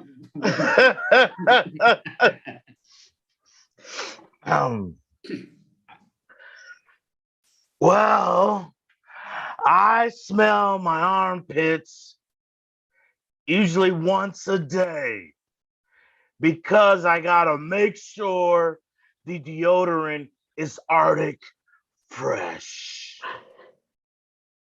Okay, see, I didn't know robotic people sweated, but okay, I never saw Optimus Prime sweat. Maybe I didn't watch the movie close enough. Like when you try to save Cybertron, that's what happens. He leaks hydraulic fluid. So we're gonna ask Mel, and Alex is gonna tell us who Mel is, but the question will be your go-to fruit. Your go-to fruit and why? Bugs Bunny. And what's up, Doc? My go-to fruit is obviously a carrot because I'm a rabbit. And it's a fruit because I say it is. I say it's a fruit. If it's a tomato can be a fruit, a carrot can be a fruit. All right, it's a fruit. Okay. Dun, dun, dun. So Leah is going to answer the next question. We don't know who it's going to be until Mel tells us, but the question is snow fun? What is fun about snow or what is not fun about snow? Kermit the Frog. Well, snow is great because you don't know how tall it's going to be and you don't know how big it is until you actually see the snow. Great. So now Angel's going to be the next individual. And I will say Angel probably is and there's some ridiculously intelligent people, now counting myself, that are on this team, but she's like really intelligent. She speaks quite a few languages. And so, but sometimes like, it's like the English thing won't work. So she may not know everybody here, but that again, she's a pro, she'll handle it. So, okay, well, the question will be, and then Leah will tell us who you're going to be, whether you know who that is or not, but you will know. And are $2 bills real or fake? And why do you say they're real or fake? And she's going to say that like Amy Winehouse. $2 are real. Because if they are not real, then I'll need to drink 1, 2, 3, or 4 bottles. But there's no problem because I'm going to rehab. Yeah. Alrighty. Great job. So now Melody's going to answer the next question, and we won't know who she is until Angel tells us who she is, counting herself. And the question will be, does it, what the hell? Do cargo shorts, if they're not saggy, do you get annoyed, whether they're yours or not? Does it annoy you that cargo shorts are saggy or not? Again, I didn't ask these questions. This is in the Facebook world. But who is she, Angel? Sherlock Holmes. Well, cargo shorts has to be shaggy just because like they are cargo shorts, right? Like it's just like the appeal of cargo shorts is really like they need to feel like they're almost falling off. If they're not shaggy, how are they gonna falling off? How are they gonna look like a cargo shorts? That's just like, that's a very dumb question, but you know, like my opinion is cargo shorts just have to be shaggy. Hey, thank you. Does that mean Shaggy wears cargo shorts? Who knows? Gotta ask Scooby. But all right, that's beside the point. Okay, so question now. Soraya's gonna answer. We don't know as who until Melody tells us, but the question will be, last time you licked a stamp, and why could it not be through online? You will be Princess Leia. Oh, hello. I actually licked a stamp just 5 minutes ago. Luke Skywalker walked up to me and handed me a stamp, and I had to. Okay, thank you. So now we're gonna ask Carla the next question. We'll read her the question, and Soraya will tell us who Carla is, and she'll find out when we find out. So, would you roll over your Roth IRA into something else? And afterwards, do you know what an IRA is? I didn't ask this question. All right, Robin Williams.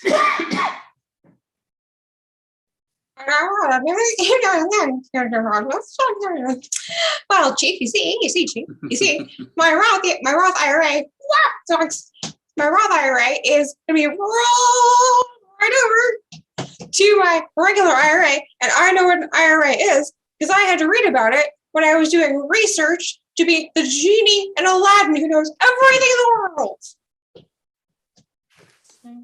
Thank you very much. All righty, so that was interesting to that set. So now that everybody got their little warm-ups in and everything else, even though Lina actually has been up the whole time, so she had certain reps and she did her act, which she did a great job with. We're gonna get into improv games. So I'm gonna split the screen, share the screen. So that thing's hitting back again, but that's all good. Maybe I need more pickles, but okay. So this has 167 different improv games. Some resemble the others. That's what improv has, but some long, some short, whatever game it is, whether my team knows it or not, they'll be explained quickly and then we'll find out what it is. Consciences. So consciences is a fun game. So all consciences is I'm thinking, yeah, you know what? We could do it this way. So we're just gonna have it, we'll pick out the first, you know what? It's gonna divide it, but you know what? Screw it. We can keep everybody on. So the key is we're gonna have, I'm just gonna write this down here. Makes it a lot easier for me to know. So Lina right now is no conscience. She has her own conscience. Is gonna respond. Alex is gonna talk to her, but before he speaks to her, he's gonna have the conscience of stop it, of myself. I'm gonna be his good conscience, and Mel is gonna be his bad conscience. So the key is we're gonna have a little scene.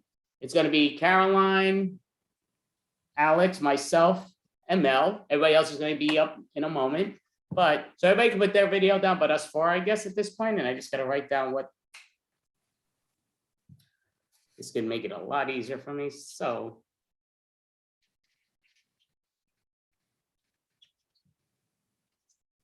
Lina is Caroline, no conscience, right? Perfect. No conscience. Alex has the conscience.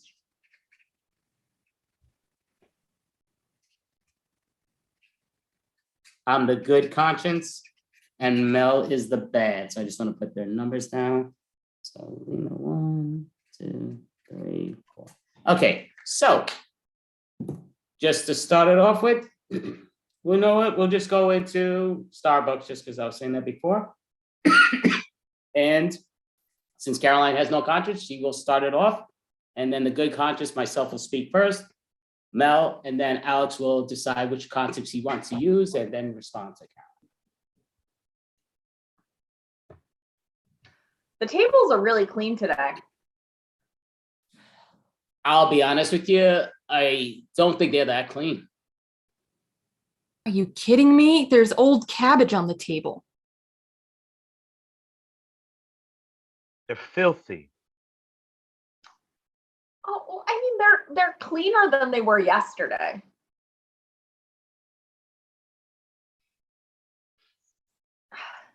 You didn't even use white gloves. I mean, I will say they are a lot cleaner than yesterday. So, you know, this place has just gotten Fs in ratings and it's almost closed down. So I would say it's okay. It's nice. Cleaner than yesterday? That's not saying much. There was old cabbage and tomatoes on the table yesterday. It's okay. It's okay. I'll pass you. I'll pass you. Look, I mean, if you're not comfortable here, we could go somewhere else. You know what? I would ask her whatever she likes and it just makes sense. I think we need to pick the place this time because she has terrible judgment.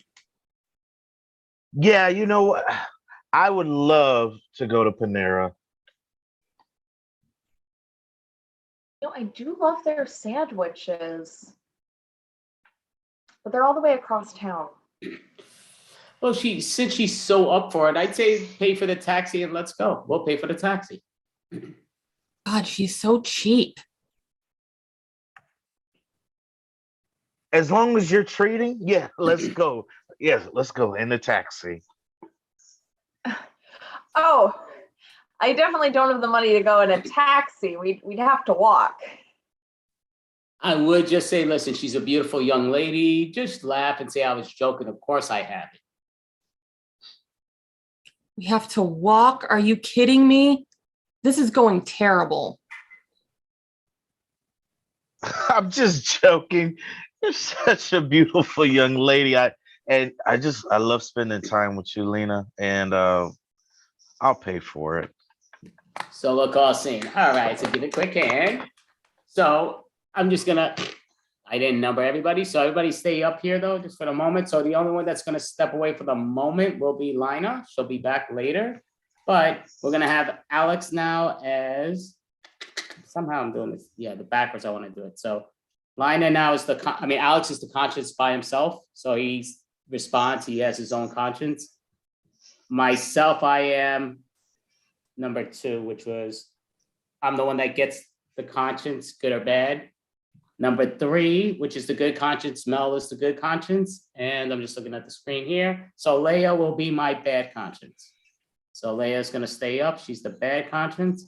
We all know the deal with that, right? So, we'll just make it easier to stick with the Starbucks area, just see whatever it comes down to, and yeah, Alex, you may begin when you're ready. It's smoking! It's smoking! It's too hot in here! Oh, it's not that bad. A little sweating is good for us, right? No, it's not good for us.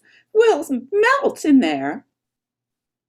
Yeah, I'll tell you, it's good because it makes me feel like we're at the beach almost, but we're not at the beach. So I think it's good that it's hot in here. Listen, it's too hot. We can't even hold anything with our hands. It's so hot. Oh, it'll toughen us up. It'll toughen up our hands. It's burning me. It's burning me. That's it. I'm done. I gotta get out of here.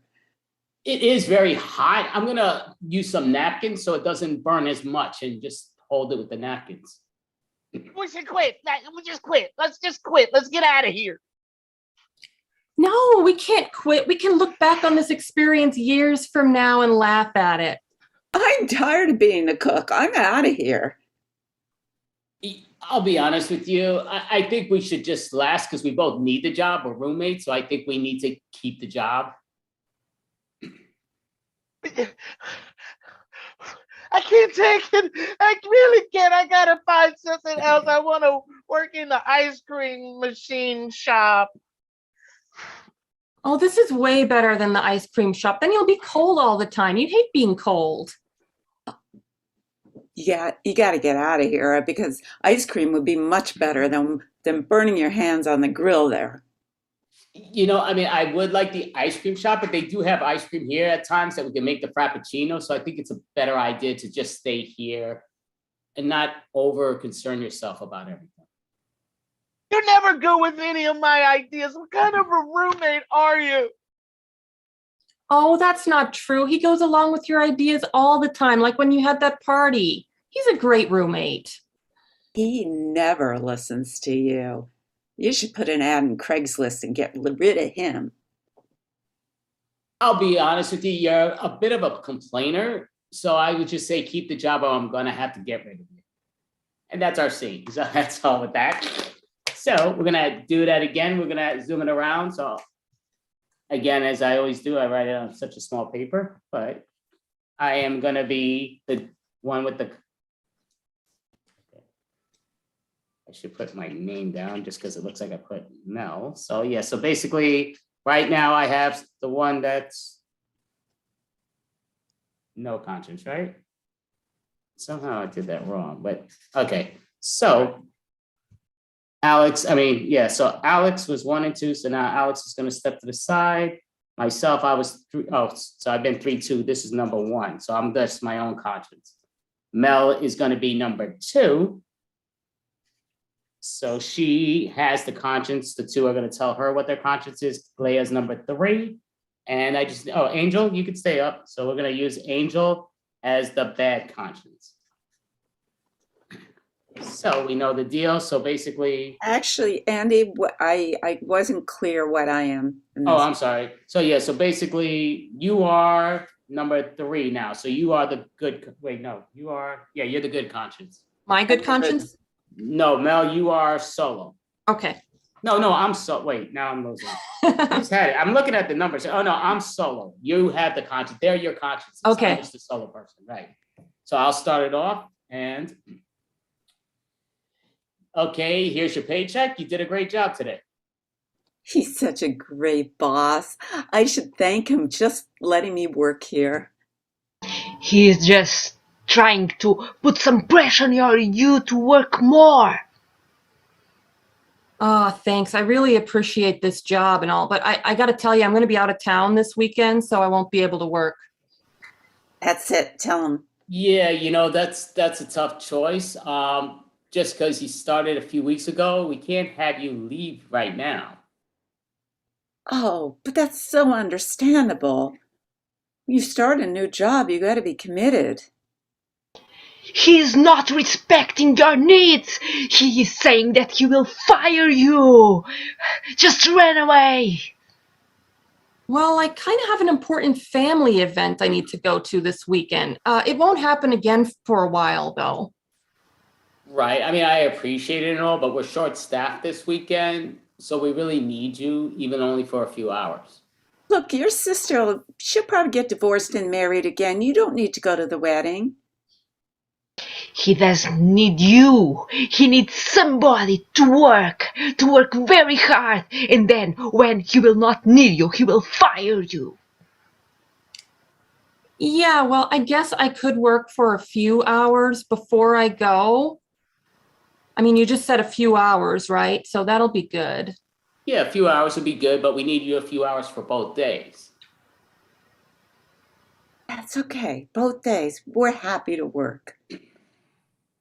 He is not listening to you. He is not respecting you and your family and everything. Well, like I said, I do have a family event that goes the whole weekend, but I guess I could drive back in between. Yeah, I mean, we can pay for your gas. You don't have to worry about the gas. We'll pay for the gas, but yeah, we just need you here. He's such a generous boss. He offered to pay for your gas. He wants to pay for your gas because he wants you there quickly, just to work, and he wants you to forget your family. Well, I mean, that's really generous of you. Thank you. I mean, obviously, I can't forget my family obligations, but that'll help a lot. We'll call scene. All right, so great job. So now I'm going to step away, and I wish I did write this on a big paper, and it's not like I don't have big paper right in front of me. I'm just writing on all these small cards. So it's all good. I can figure it out in a moment. So basically, you would just that number, Mel, and okay, there it goes. So 4-3. That was your conscience, right, Mel? So right now, so far you've done 3, right, Mel? Yeah. So you're number 1 right now. So you're your solo conscience. Angel, you're the good conscience. Leah, you're getting your conscience from both these two. I just need someone that hasn't performed yet. Pop on up, please. Won't you guys pop on up? Okay, so Circeo, you are the bad conscience. So same deal, just a restaurant and begin. Oh, I just love these fried pickles here. Oh, she's being so nice with you. She's trying to make a good conversation. You know that fried pickles make you sick. It's so nice of you to bring up the fried pickles again. I mean, I was really sick last time, but I really appreciate that you brought more. Yeah, I think once you get used to them, you'll really like them. It's great that you're making such an effort. Oh, he's admiring your capacity to go through new experiences and to get more resilience. Don't just sit there and take these types of food that you know you can't digest. Get out of there. Run for your life. I did do the pickles, but they're not sitting so well right now. But again, I know it's important to you that I'm able to digest and eat all the food that you bring to me and provide for me. So I really appreciate it.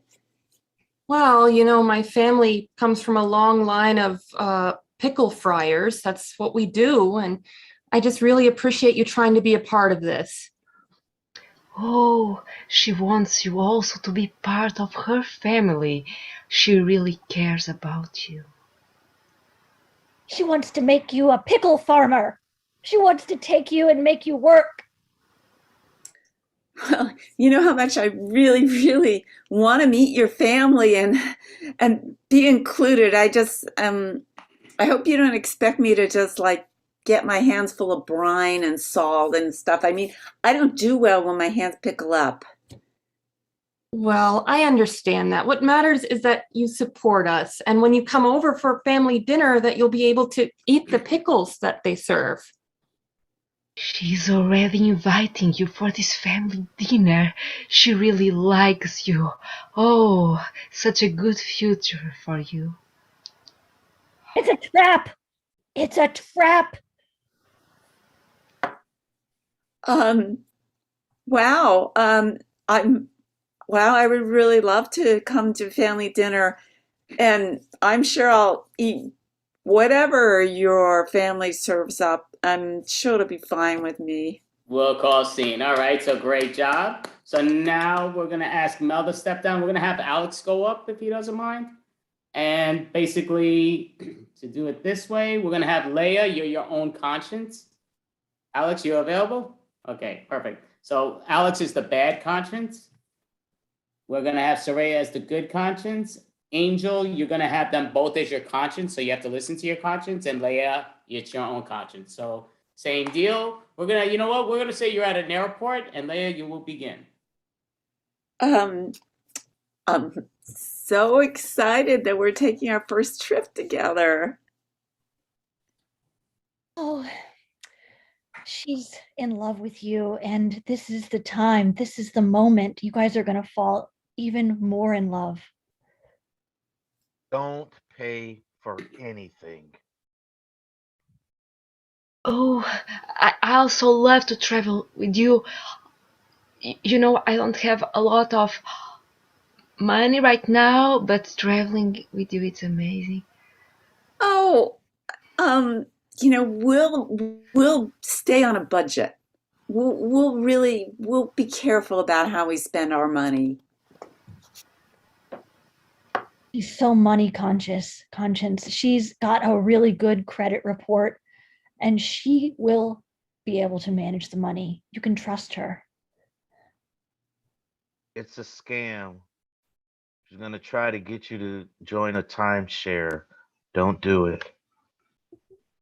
Oh, you know, you are talking so much about money that I'm starting to worry a little bit.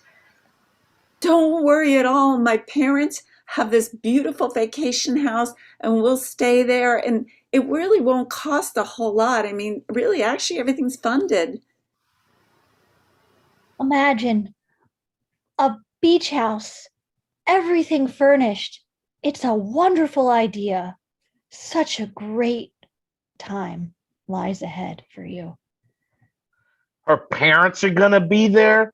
Wedding, run away. That's a sign of a wedding. Run away.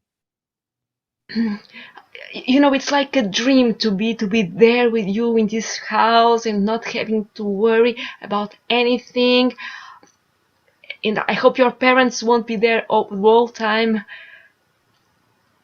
It's you know, it's really just their house. It's a vacation house. They said that you and we could just relax there together. The parents will be in their own room, doors locked, music up. You won't hear a thing. You guys will be outside by the beach, in the sand, on beach chairs. Breakfast with parents, lunch with parents, dinner with parents, dessert with parents. It's a setup.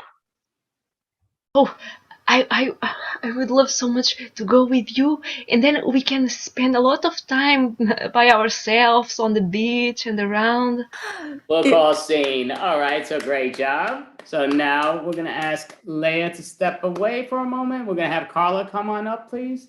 So Carla is the bad conscience. Alex is the good conscience. Circeo, you're gonna listen to both your consciences. And Angel, you have your own conscience. Whatever in your brain, that's where it's gonna come out of. And your suggestion is beach.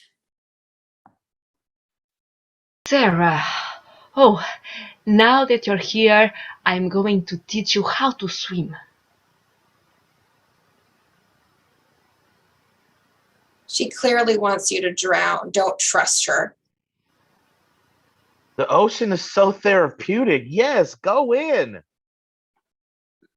Oh, Jenna, I'm really happy to be here. I haven't ever swam before, and the water looks so wonderful. As long as you guide me, I'm ready.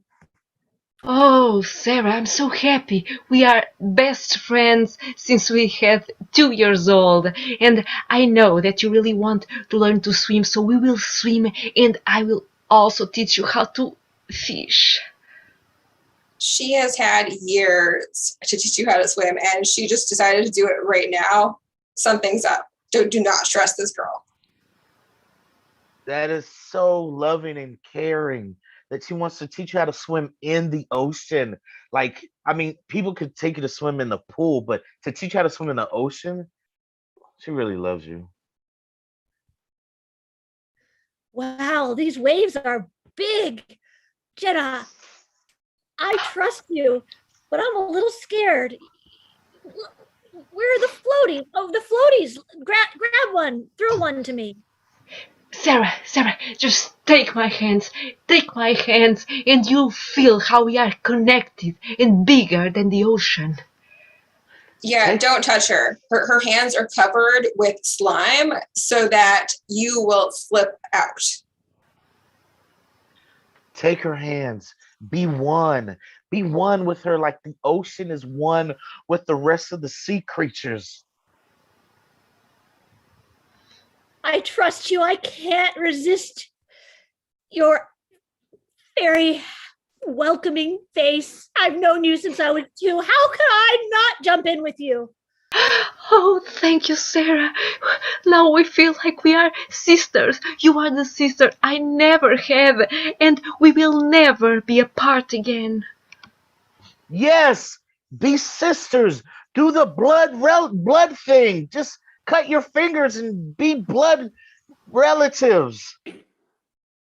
This is your chance to get rid of her for good. She clearly means you harm. No one's watching. The waves are big.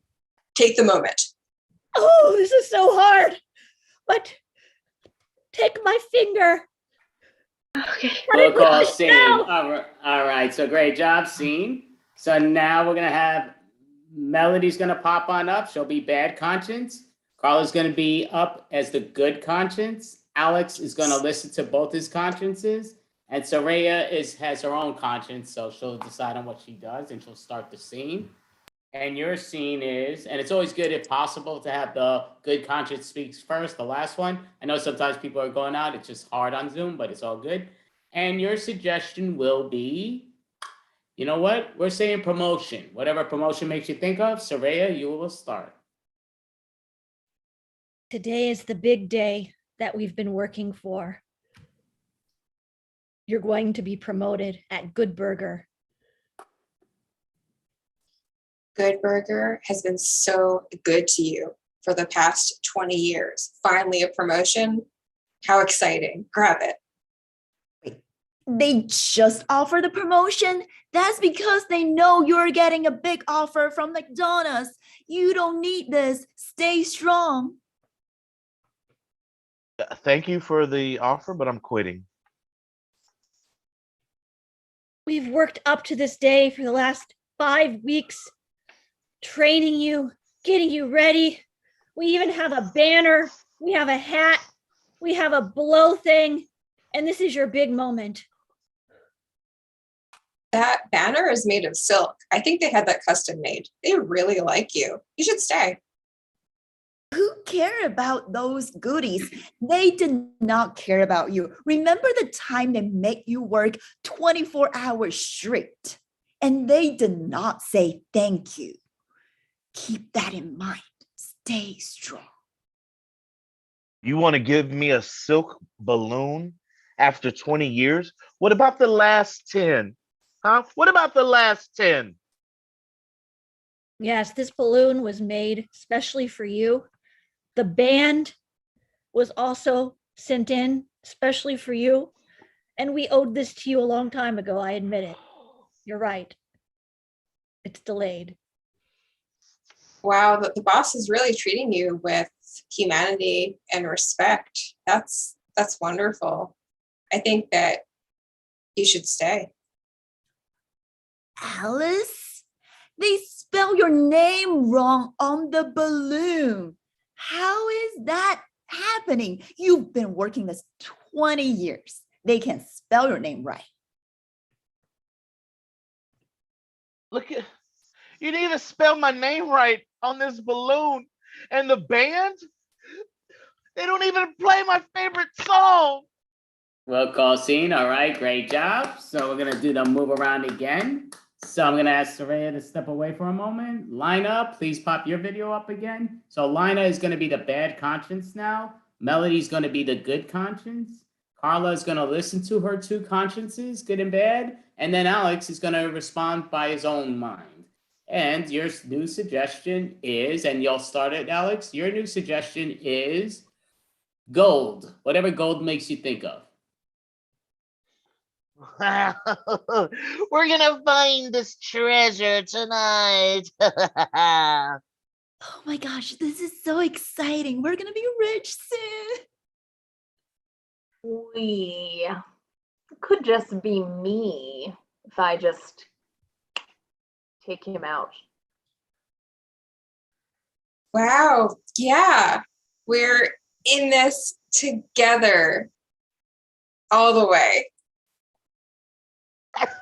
Yes, I got the gold finder. I got the shovel. Okay, this is gonna be great. Here you go. Hold the shovel. We should help him dig because like it's gonna be very heavy. We should be helpful. He gets the gold finder. I get the shovel. I get the hard job. That doesn't seem fair. This shovel is pretty heavy. How about we switch for a little while? Oh, sure. Yes. It's a team effort. Here you go. Take the headphones as well.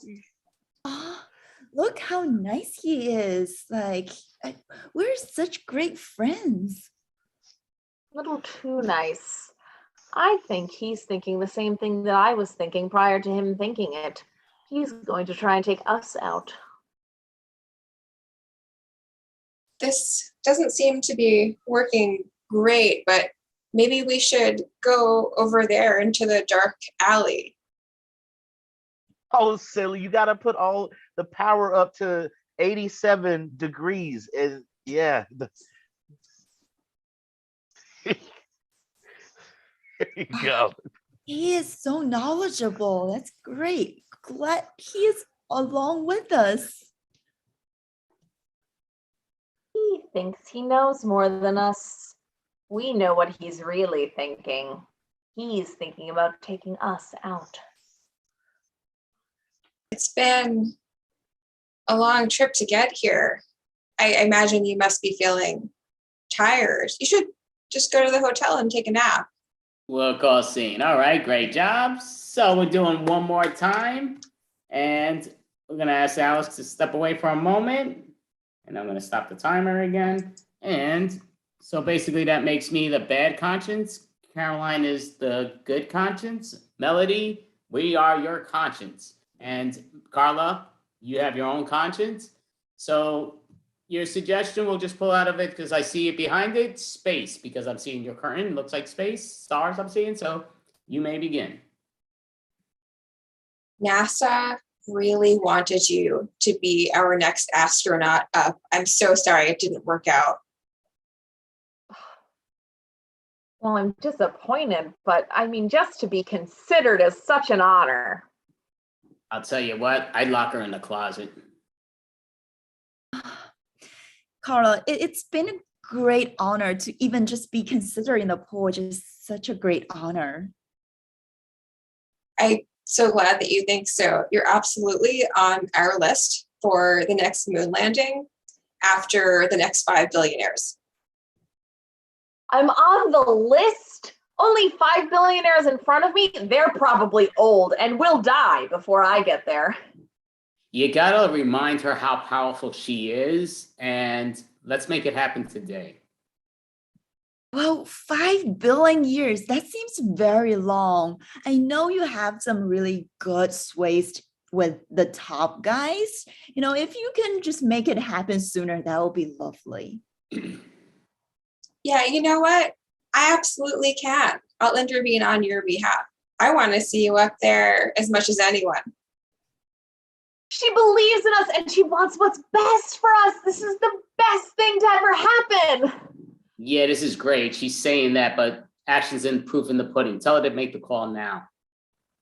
Thank you so much for believing in me. That's such a great, great honor. And if you can just make the call sometime, like, I will be truly appreciated. Yeah, I'm going to have dinner with Elon this evening, and you should come with us.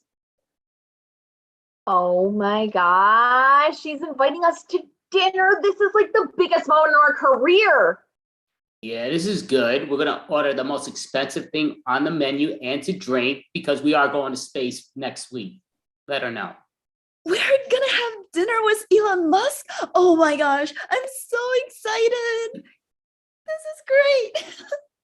I'm We'll call excited. scene. All right, so that's it. Everybody can pop their videos up. Give yourselves a quick hand. And let me just kick off the timer there. So yeah, so that's all. That's consciences. Usually it's only, obviously, as you could tell, it would be a 4-person act, but why? You know, it's good to see what everybody has their different interpretations. And it does go so much easier when you write on a clear piece of paper, as I did, but I was writing on these little cards and writing everybody's name, which is pretty stupid. But Andy, you have so many notebooks. And yeah. Oh no, I where got are they? I got a lot here, as you can tell, with all this stuff written. But yeah, so I'm trying to make it somewhat clear, but so and more cards. But yeah, so as you can tell, I'm not the neatest person in the world or most organized, but so yeah, so we're gonna share the wheel again. Great job, folks. Definitely appreciated it. It was a lot of fun working, y'all. And we're gonna spin the wheel. 1 out of 107 games. What will it be? Bah, bah, bah. Sound effects. So sound effects. Okay, sound effects, fun game. This is a game that normally in the face-to-face world, when you're on stage, you grab people from the audience. Obviously, we don't have those audience members. It's all good. We're gonna take improvers that we have here. So simple to the point. So I'm just gonna look at because I didn't number anybody, I can't pick the number order, but just because it could always end up being another thing on the wheel. So I'm We can making now number- people the numbers that I'm seeing. I'm sorry? Yeah, we can Mhm. number ourselves if you want. Yeah, you know what? That's a great idea. So I'm going to ask you right now. So just because of how I see it, I put Carla 1, Melody 2, Leah, make yourself number 3, Alex, make yourself number 4, Lina number 5, Angel number 6, Loraya number 7, and Mel number 8. Did I do that correctly? And I'll make myself number 9, just to know what's what. And because certain games, yeah, it just makes it, we don't need to do all of, just because we get more options. So what game were we playing? I just forgot. Sound effects. Sound effects. Oh, sound effects. Yes. So sound effects, 4-person game. So I'll just put 1, 2, 3, and 4. Simple to the point. I'll explain it. And if you need help, just let us know. But I think it's self-explanatory. So I'm going to give a simple suggestion. We got suggestions here. So I'm going to give out one of these suggestions. And we'll have number Carla, Melody, Leah, and Alex. So the deal is Carla is going to be speaking with Melody. The difference is Leah is going to be all the sound effects, whatever Carla says. So she might be like, I'm going to open up this door. She could, show that the squeaky doorknob, whatever, and we're going to hear the sound effects from Leah. So Melody's going to be doing the same type of stuff, but now Alex is going to be the sound effects for Melody. So what I do, obviously, I don't know if people here watch Whose Line Is It Anyway? Great show, and they do this so brilliantly. That's what I want. Take advantage of it. Like, even if you're not sure if they need, go for it, Carla. So I speak as myself, but Leah does the sound effects. Yes, you're speaking totally as yourself, but you do want to let us know clearly, like, I want to pull down the shades just to even announce it, so that she might put down the signs of that. We don't know what her sound effects are or his sound effects are, because who's the sound effects to you will be number 3. Yeah, so Leah, you're everything that Carla's saying that she's doing, you're going to do her sound effects.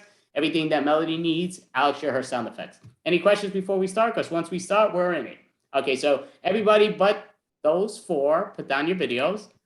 And you actually, you know what? We could actually put down Leah and Alex's video. So just look at those 2, Alex and Leah, because they're the sound effects. So if it doesn't go, it's their fault, not mine. Okay, so I'll give you 2 a suggestion. And your suggestion is you're at a construction site.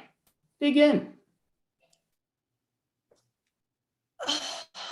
This is too heavy to tear down this wall. I'm just gonna watch you do it while I bite into this delicious large submarine sandwich because it is my lunch break.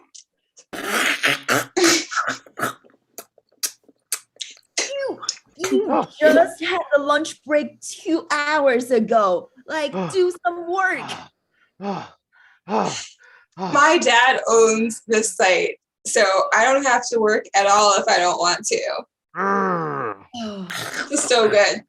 This is all right. I'm gonna pick up this. Oh my gosh!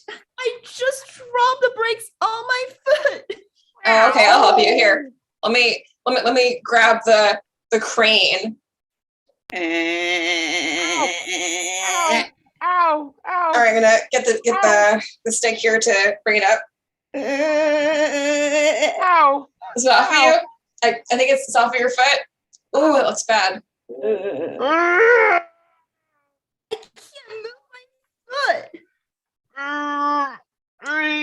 Here, let me call 911. I'm just gonna dial the emergency number that automatically calls the ambulance. Beep beep beep beep beep beep beep beep beep beep. You don't need to explain everything. Just call them. Yeah, we need an ambulance here at the construction site. All right, we're gonna hear the siren really soon. They're gonna come right away to help you out. Okay. In the meantime, can you just help me to put me under the shade? Yeah, it is really sunny. All right, here, let me oh, you know what? The quickest way to do this is to chop down this tree and move it near you. Whack. Whack. Whack. All right.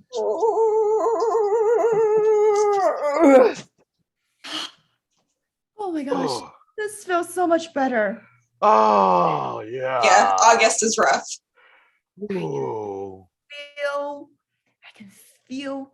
Wait, I hear something. Roar! Roar! That's not just ambulance. I hear bear. Roar! Oh, hi, Fluffy. He just wants some of my sandwich. We're old friends. Here you go. Here you go. Oh my gosh, you're friends with some grizzly bear? I would say acquaintances, but we enjoy each other's company sometimes. This is unbelievable. Here, grab a beer while we're waiting for the ambulance. Here, I'll open that for you. All right. I can open mine as well. Cheers. Cheers. Oh, I don't think. Yeah, this IPA is kind of sour.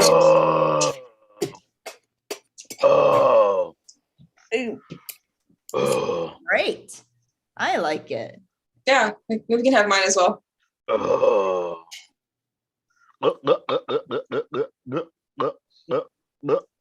Man, the sun is just really beating down. Like I can just feel the sweat all over my face. I mean, what about me? The ambulance still hasn't come, and my blood just stopped bleeding already. We'll call seats. Everybody pop your videos up. Great job by all four. The sound effects were very interesting, and that's always great. I will say, definitely two very attractive women, but not very polite. Very rude with the burping and all that belching, but hey, that's all good. So great job. Definitely. So now we're going to go to sharing the wheel. Did you change your outfit? You did, right, Lina? Or am I wrong? Put on a vest because. Oh, you did. No, I was gonna say, you look different. That's why I was like, wait, is it?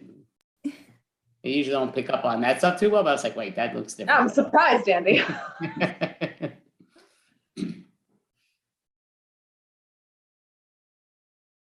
Car event. Alrighty, so car events. That's one that we all could be in. But what the deal is with car event is we're going to some event, and the key goes down to is we usually have three people in the car.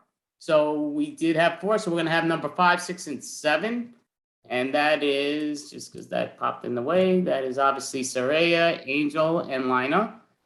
And that means everybody here can participate, but the goal is with the car spot, they're gonna be driving these three. So one is obviously the driver, And they're gonna kind of talk about a little bit of their past, sort of like they might be even saying like Circeo might be saying just an example, like, oh yeah, you know what, we're going to like the amusement park. I remember the last time when, you know, I got stuck in the roller coaster. Cut back to that moment, boom. So anybody could cut back to it and somebody else could join in there, or if it was part of your scene, you all could join. But again, just whatever you guys pull out there. And then we'll cut back to your scene, which means every time we cut back to the scene, it's you three. Any questions before we start? Some of these games people won't know, counting by Improv Teams. That's why I ask. It's kind of like almost a class, but they're all good professionals, so I'm not worried, or Improvfessionals, so I'm not worried about that. But all right, so I'll give you a suggestion of just where you guys are going. So you're driving, you know what? You're driving to the Grand Canyon. And begin.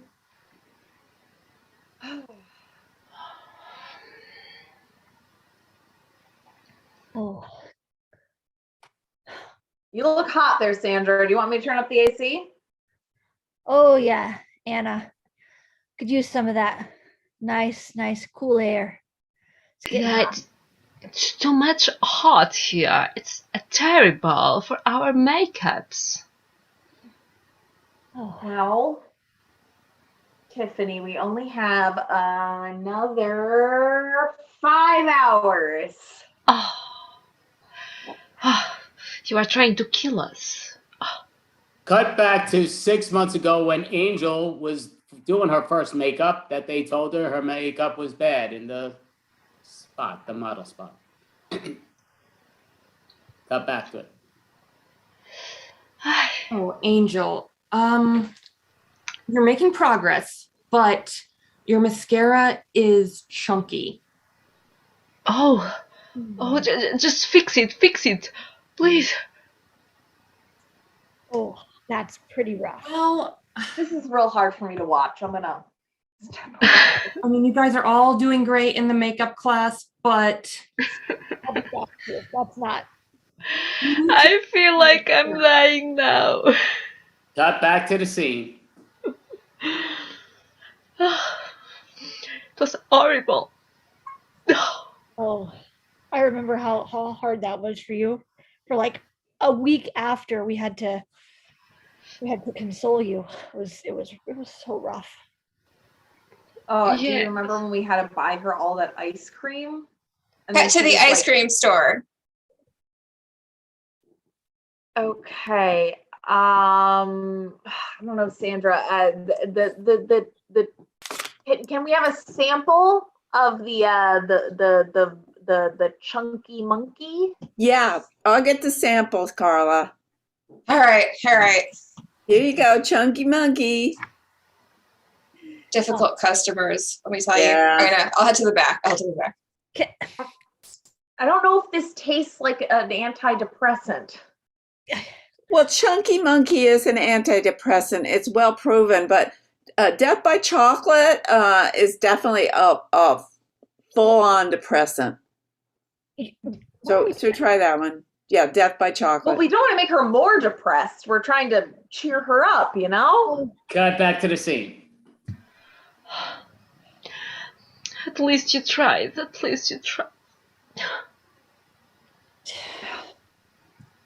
Didn't work. She wouldn't even come in the store. It was like. Yeah. Look. I remember when you were trying to become a psychologist to help all our class. Okay, but it was so hard for you. Yeah, Sandra, that was a real weird time. Cut back to that college when she failed that exam. Oh my God. I thought I knew about psychology, but I just got a F on this paper. Oh my God. It's okay, you know, like you just need to attend more of the class. Like I gave you an F as a warning. You have not felt it yet. I mean, I was supposed to go out there and help all of these people who were depressed and crying, and I still want to do it. I still want to go help. Look. I have here the book. Just take a look. Wait, Angel, this is forbidden in my class. I'm sorry. I was not aware. I'm sorry. I'm going out. Sorry. Circeo, see me outside. And then you both had to join me in cosmetology school because y'all got kicked out. Yes. Sometimes. That didn't work at all. Got to cosmetology school not working.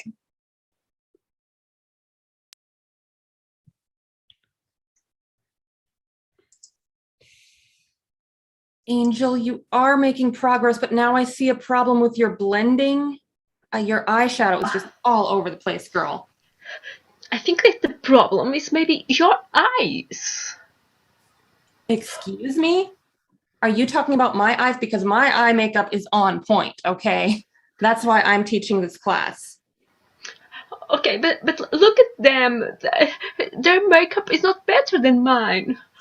Professor, this is the one you gave me an A for. I thought I would recreate it just for you. Cut back to the scene.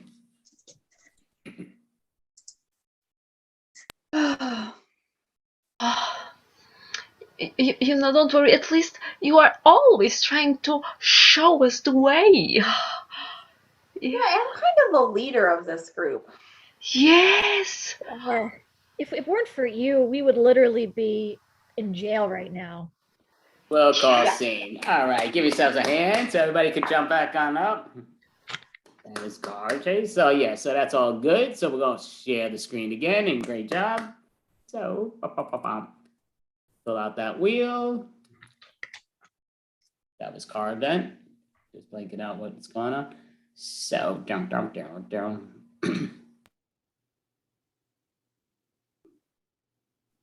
Two-way dubbing, 4 people. Okay. Now I gotta close that. So we had, that was to 7, right? So it's gonna be Circeo and myself, and number 1 and 2. So 1 and 2, myself and Circeo. So the key is me and Circeo are not gonna be speaking whatsoever. Number 1, who's number 1? Carla. Carla is Circeo's voice. Melody, you are my voice.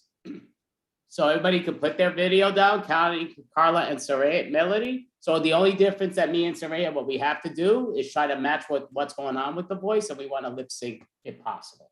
So when we're ready, we begin.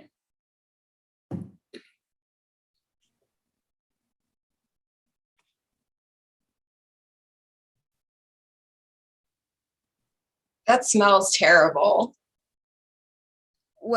Well, it's, of course it smells terrible. You should not be painting this house without a mask over your nose. You're poisoning me and you. Well, we have this like emergency. Otherwise, like we're gonna have like this dark black wall that you don't like. Okay, I don't like the wall, fine. But my theater performance can't happen if all the theater goers can't breathe. Well, that's what I'm doing, painting this wall. You are the worst brother that I have ever had. You just destroy everything. Hey, I don't need to paint, okay? You need to do something that makes a little bit more sense. This makes perfect sense. I am your little brother. You're supposed to just take care of me. I tried to get you to go to college, and I tried to teach you a trade. And the third thing is I tried to get Mom to not be mad at you anymore for wrecking the car. And you weren't grateful. Well, if we rewind to that, it's because you were driving very fast. I was just trying to help you stop the wheel.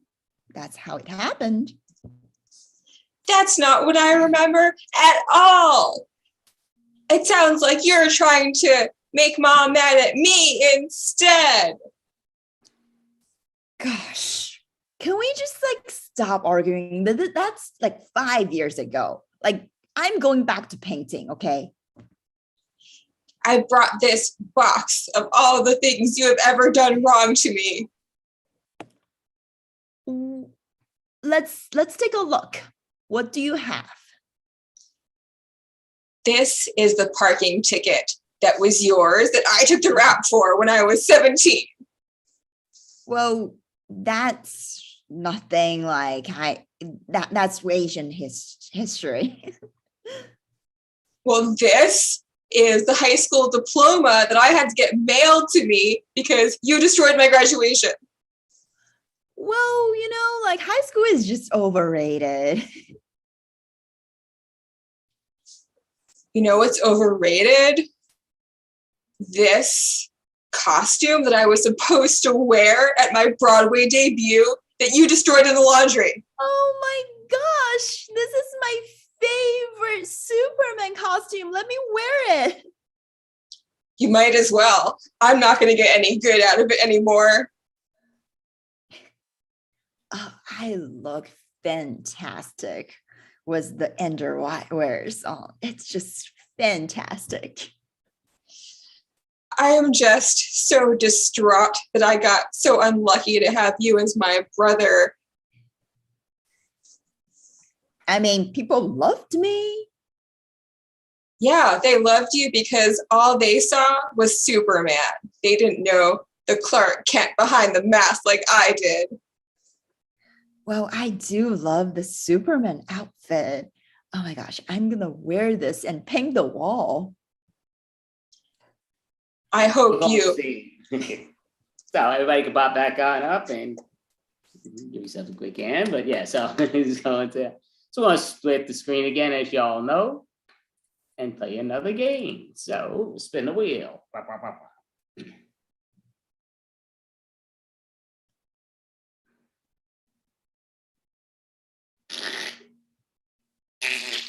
Okay. So I'll explain this to them later on, but we're going to play Catfish. So Catfish is based sort of like it's based a lot on the TV show Catfish, which is basically people talking to the wrong person. So with that, we just had, who were the last two that were on with? 1, 2. 1 and 2, right? So we're going to have 3, 4, and 5 are going to be in this one. So I'm looking here. Yeah, so 3, 4, and 5 are going to be on. And we're going to have 6 be a guest appearance without, they have no clue. They've never done this, I know for a fact, which is all good. But 3, 4, and 5 are doing the scene. So what it is with 3 and 4, they're like investigators. They're helping Lina decide, she's been in contact with this, what they call online a catfish, but it's not a catfish. She doesn't know it's a catfish, but she's saying she's been messaging them for 1.5 years. So Alex and Leah are helping her solve the problem that she's asking to find out if this person's real or a fake. And we're going to see the scene from that. So she's going to tell us like 1.5 years how they've been messaging back and forth. They just never could video chat or nothing like that. So we will go into that. And you'll get some cut parts, but that's all good. You'll find out at the moment. But at this point, you may begin as you're telling them part of your great love connection that you're trying to get in the last 1.5 years. Okay. Take that from the top again. Yeah.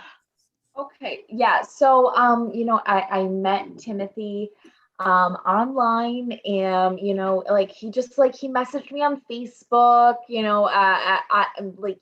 had like this really cute picture of like a little it was like a little Pikachu, so it was very cute. And so he messaged me. He was like, "Hey, how are you?" And that's just kind of how it started. And then So you never saw him.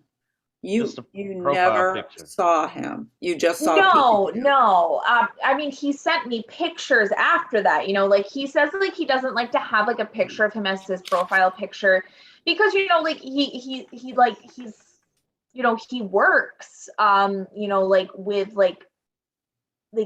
he's a teacher, so he doesn't want the students to find him. like on Facebook. So like So that's you know why, what like, school he teaches in, right? no, I know it's like middle school, but like I don't know like the exact school. You know, like, but you know, he tells me like, you know, like we talk about his students and stuff. You know, like sometimes it's like, oh, you know, like so and so had a bad day. You know, like so like he's obviously like a teacher. You know, What like we subject talk. does he teach? You know what subject he teaches, right? Yeah, he teaches math. Yeah. And where did he get his degree in math? Well, like, so he transferred to a few places. So he actually like started at a school that was like right near me. So he was at like SUNY New Paltz for like 2 years, but then he transferred to another school that was in California because like his parents had moved out there and his mom was having a tough time. So like he moved out there for her. So they he are had doing great. We're gonna pause for a second. They're all doing great, but now number 6, Caroline's gonna show number 6 as some of the photos, the few photos she's gotten in the last year and a half. And we'll see different photos of that person. But number 6, pop on up as she tells us the videos, pictures of this person. Yes, yeah, so like he sent me this, like this is him like on the beach in California when he was like going to school there. So you know, like you know, like that's like, you know, like one of the photos they sent me. And then he sent me another photo. It's of him, you know, at like his like at SUNY New Paltz, like it's right in front of like the mountains. So like yeah, like you know, like he really likes hiking just like I do. You know, like, and we've talked about all the hikes we want to go on. And he actually sent me a picture from one of the hikes that he did in Arizona. You know, and we've talked about going back and revisiting that exact place. Yeah, but you know that's not sand in that picture, right? That's grass. That's a lake. That's not an ocean. In like the first picture, yeah. Yeah. Well, like he was you know, like there's lakes in California, like that's not like, you know, like he said that there was like a lake near his campus, and so like he went there, like it's, you know. And so when did you wire him the money?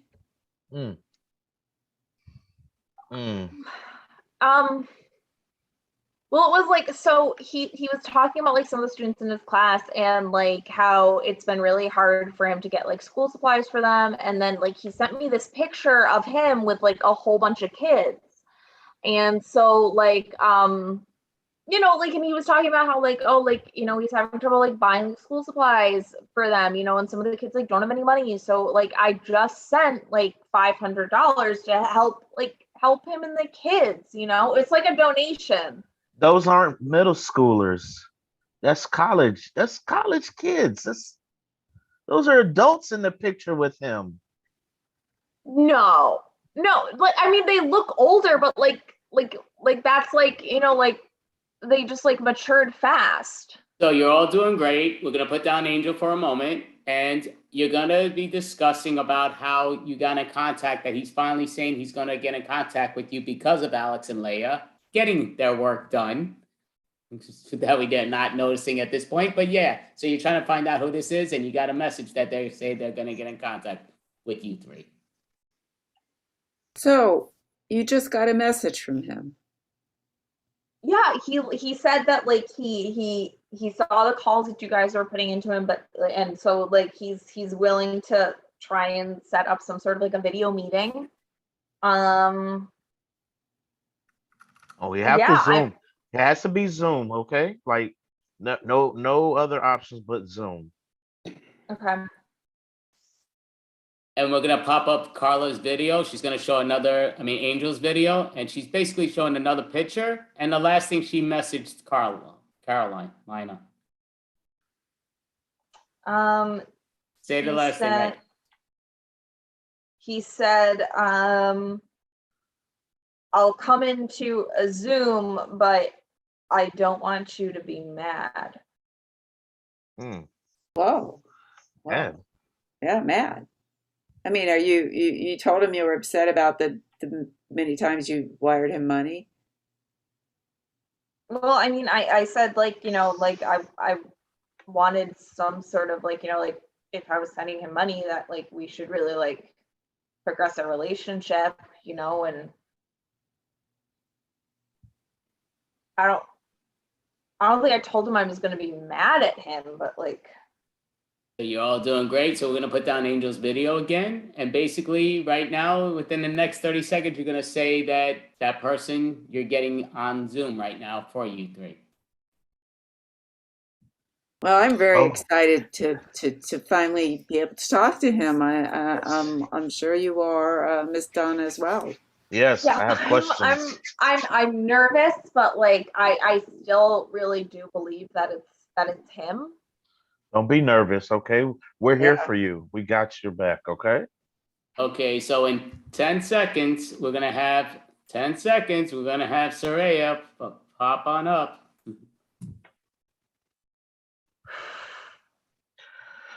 I'm excited. I'm excited. I'm scared. I'm excited. This is scared. it. Oh. What? Oh. His wife, maybe. What? It's a woman. Oh. It's blurry. Yes. It's. You're not. Who are you? Exactly who you think I am. I was expecting Tim, so I don't. Yeah. Yeah. Tim? It's Tim. You're not the pretending. You're not the guy in the pictures. This can't be Tim. This is not the voice that I talked to on the phone. Tim, are you even a school teacher? I mean, is anything correct? Everything you thought is absolutely the opposite. Lina, you've been. So when I sent you that $500 for school supplies, what did you? No, it was not anything like that. And yeah, I can't say. Lina, you've been catfished.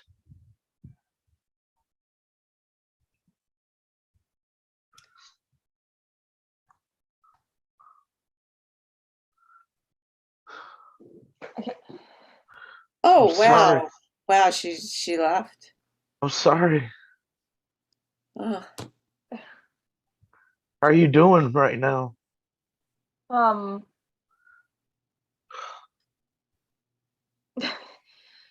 been pouring my heart out to a guy for an hour and a half every single night. For over a year. And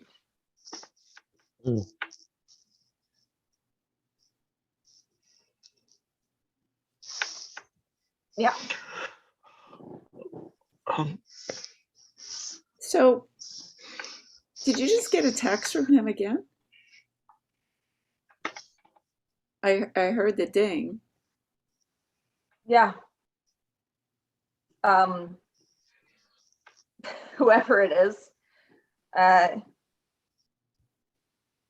saying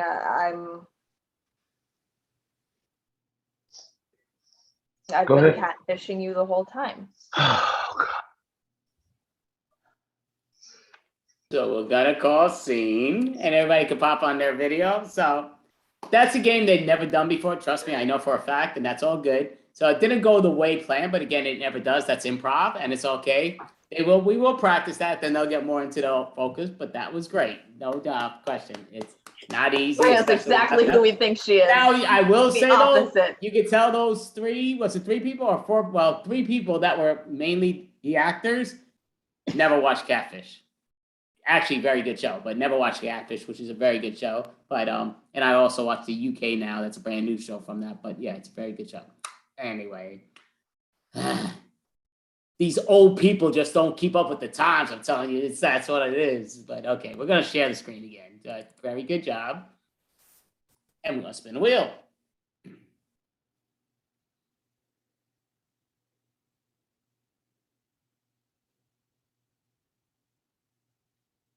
Jeopardy. Okay. The arrows messed that up. So this is one that I never had the. Oh, I got some of the suggestions here, but I mixed it up with the other papers, but that's all good. So I haven't done this in a long time, but that's all good. So we had that one up to what number? That last one was up to. Circeo was the catfish. Yeah, so we're gonna have 8, 9. Am I saying this right? Yeah, 8, 9, 1, and 2. That should work. 8, 9, 1, and 2, if you don't mind. So just make it sort of easy in the style, but I'm gonna get from these suggestions. I'm mixing up the suggestions, and that's what Jeopardy is. So basically, these are 3 contestants. I'm going to give like a hint to what it is. They get their options, and we'll see what the answer sort of is. It's going to be in that resemblance. That's all good, and we'll give the closest one to what it is. Any questions for you 3? Because you guys all, and you're answering everything in a question, but go for it, Carla. I don't know if I've done this before with you guys. Do I buzz in like buzz? Yeah, you could always buzz and go buzz or buzz, just so I see that hand, because if I hear just the buzz, I'm not going to know who it is. But yeah, if you go buzz, that makes it easier. So yeah, the key is, and we will have, you'll see, it's not long, but it'll be interesting. So welcome to Jeopardy. We're near our final rounds and all that good stuff. So I'm going to ask the next question, and the next question does come to, I just need you to give me I'm giving you the answer. You need to give me the question. And female love or male love? Go for a Melody. Which love is the strongest? Okay. Any other buzzers? Okay, Carla? What is the name of Eve Ensler's new bestseller? Okay, and Mel, you got nothing to lose. Do you want to guess? Okay, go for it, Mel. What is romantic comedy? Well, the answer we were looking for, none of you get it, even though Melody was probably the closest, but it was Galentine or Valentine. What is the suggestion? So we will do another as I'm pulling up the wheel. And again, I'll give you the answer. I just need the actual question. So I'm doing like this because I just done it, but so the question is, many people love it, but many people do not at a movie theater snack. Mel. What are jalapeno poppers? Does anybody have a second guess? Go for it, Carla. What is popcorn that's a week old? Okay, not quite. Anybody? Melody, go for it. What is the best Diet Coke? Like goes with, like. Okay, so none of you got that one either. And that basically was saying, it was kind of a weird question, but it's what was sent out there, and it's salted butter or not. And now, so far we got it. We just need somebody to answer something at least super close to it. We had something close, but not that close. So okay, this is interesting. So the question is, and I just need I'm giving you the answer to the question. You need to tell me the question is, Nyower, Bow Wow, Love, Brats, Phoebe. I give it to Carla. Go for it, Carla. What are things that your cat would say? Melody. What are the cat's love language? Do you have a question to answer, Mel? Go for it, Mel. What do dogs think that cats think? I will say the answer was who eats first? Is it your cat, your dog, your animals, your spouse, your kids, or your pet? Who eats first, or yourself? But we'll give the closest answer to Mel because I don't think anybody's ever going to get these answers. So Mel's the winner, and we're going to give that to that. So the hand. So we do have time for a Mel one. So everybody pop on up. I do see people from the other team, but we still got time. Did I read my timer wrong? No, I did not. Okay, perfect. So, we're going to split the screen again. So I'm looking here. Okay. So share the screen, share, share. Spin the wheel.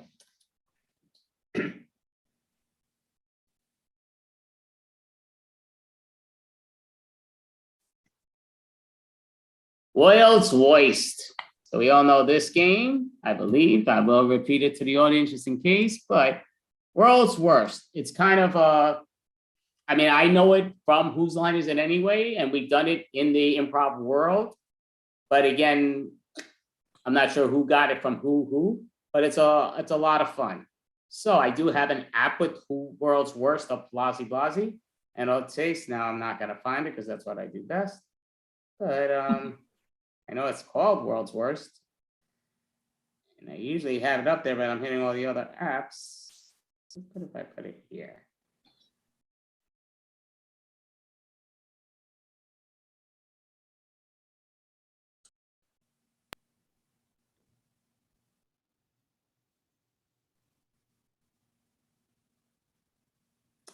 Okay, of course, it's not going to pop on. I'm not going to make us waste time. So all it is I'm saying just in general is we're going with the World's Worst.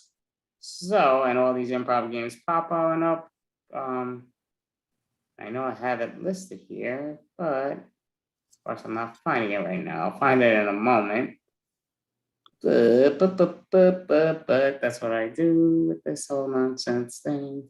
So, and I know, let me see if it's on my main screen. It might be on my main screen.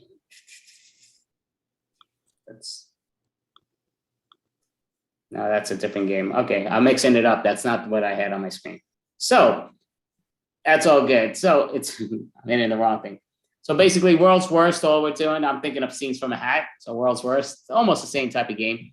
And all it is you're going to get it. So it's just one-liners, but it's the world's worst, whatever, blasey. So we'll just go in the number orders and we'll start with number one.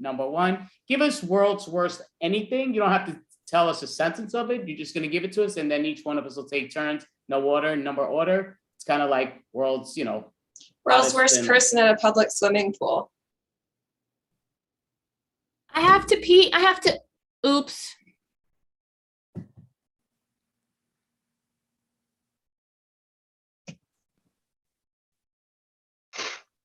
Anybody could go, right? There's no number. I guess leprosy isn't really contagious. Seems like my feet are like kind of, there's some stuff on it. There's some fungus here. I'm gonna get in the pool. Oh, I ate some pickles. I'm gonna hurl. This swimming pool is mine. You all go away.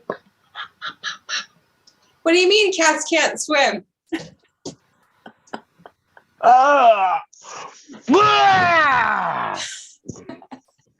Let's have a food fight. I'm just Don't wondering if freaking she's in the pool. I'm gonna Let's pour go streaking. Yeah. Kool-Aid in the pool and make it look like blood. Okay. So we'll pause for a second. Y'all doing great. Number two, give us a new World's Worst, please. The worst dating spot. McDonald's. I'm taking you to McDonald's. Grandpa, McDonald's? Grandma, I'm visiting you here at the old home. I'm trying to get lucky. McDonald's was full, so we're gonna eat these fries outside of the McDonald's on the sidewalk. Oh, I took you to this cave because it's very dark. It's gonna be very romantic. I brought you to 7-Eleven because I wanted you to be able to choose whatever you wanted.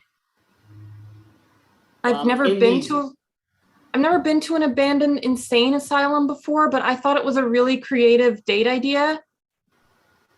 I'm in these woods because they always say the princesses and fairies are here, but I'm fighting nothing and I'm all by myself. You know, in midnight, the ghosts come out here on the graveyard. Hey, baby, my Netflix subscription been canceled, so I got this VCR. We're gonna watch a VCR movie. Yeah. Being here in the middle of the road is very exciting. Come on, join me. Yeah, I know I'm a juror from divorce court. I'm available. Yeah, so I'm taking you to my sister's wedding for our first date. I hope you don't mind. So we're gonna we'll hold it for a second. So number 3, please give us a new world's worst. Oh, a world's worst rock climber. All right, I'm just gonna put this Vaseline on my hands and then I'm gonna climb up this wall. Clamp? What clamp? Oh shit! I forgot my rope. Oh, I'm afraid of the mountains. I'm afraid. All I'm a right. geologist, and this is the most interesting rock. I'm going to tell you about it for the next 20 minutes. All right, I only have one leg, but who needs 4 limbs? I did mention my vertigo, right? Okay, so I'm gonna climb up on that wobbly looking rock. So if anything falls down at you, just duck. I will not.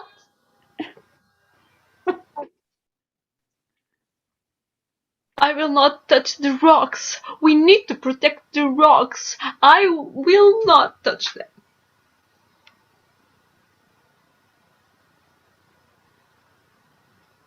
Okay, so we're just gonna do one more because it got quiet. So number 4, please give us a new world's worst. World's worst electrician. I think the blue and the green wire do go together. Let me try. I ain't touching that. That thing's got electricity. Are you crazy? All I know how to do is defuse bombs. That's it. Look, I have here some water. Let's have fun. All right, right, blue, black. Red, blue, black. I can cut.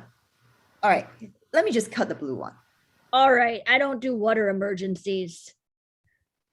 Little sparks are part of the job. Hey, you see this fork? Don't put it in that. All right, you're gonna take that fork and you're gonna put it in that outlet to make sure it has electricity. I'm gonna stand back here. You know, I didn't study electricity at all. I'm an electrician improviser. You know, So the what up? human body is actually a really good conductor. If I just grab here, go ahead and turn the light on. See? So great job. So give yourselves a hand. We're just gonna call it there just because we do have another improv team behind us that I don't want to hold people up. I actually was looking at my timer. I saw the time thing was wrong. I don't know why I put everything wrong, mixed up the 2 schedules. That's what I do best. But before we break out though, I do like to do, me and Lina, we're liking to interview people. So we'll give a quick little interview towards that style and we'll go down taking turns back and forth. So I just sort of, does anybody here just in general want to advertise something just out of curiosity online or in person that they're doing, whether it's stand up or improv? Anyone, raise your hand. Nobody? Really? Holy crap. I got a dope. Ask me next month. I got a Stuff dope coming up in team. What the March. hell? No, okay, I'm I surprised. could advertise my Instagram. That's not what you asked. I can also advertise a show. I'm participating in. Actually, it's in Seville, Spain, the 5th February. If you'd like to come, you are invited. Pay for my round trip. I'm there. No questions. Oh, snap. Yes. Anybody else have anything they want to? Alex, you have nothing that you want to? No, nothing coming up. We'll see what's happening in February. Okay, sound good. Lina, do you have a question for? Just everybody have fun tonight. Everyone, we do have an improv jam at the end, so you can always come back at the end if you're up, you're awake. I know some people will be, some won't be, but we'd love to have you back, so that would be great. Thank you. We are the Improvfessionals, and before we break out, that is Mel Post. We have Carla, like Madonna, like Cher. We only need the one name. We have Melanie Ma. We have Lina Done. We have Circeo Ahmed. We have Angell Canez. We have Leah, who now wants to copy Carla with the one name only, and that's great. And Alex Taylor. I am Andy Abramson. We are the Improvfessionals. Everybody have an amazing weekend. Thank you for joining. Hi, everybody. Thank you. Thanks, Andy. Thanks, Lina. Thank you so much.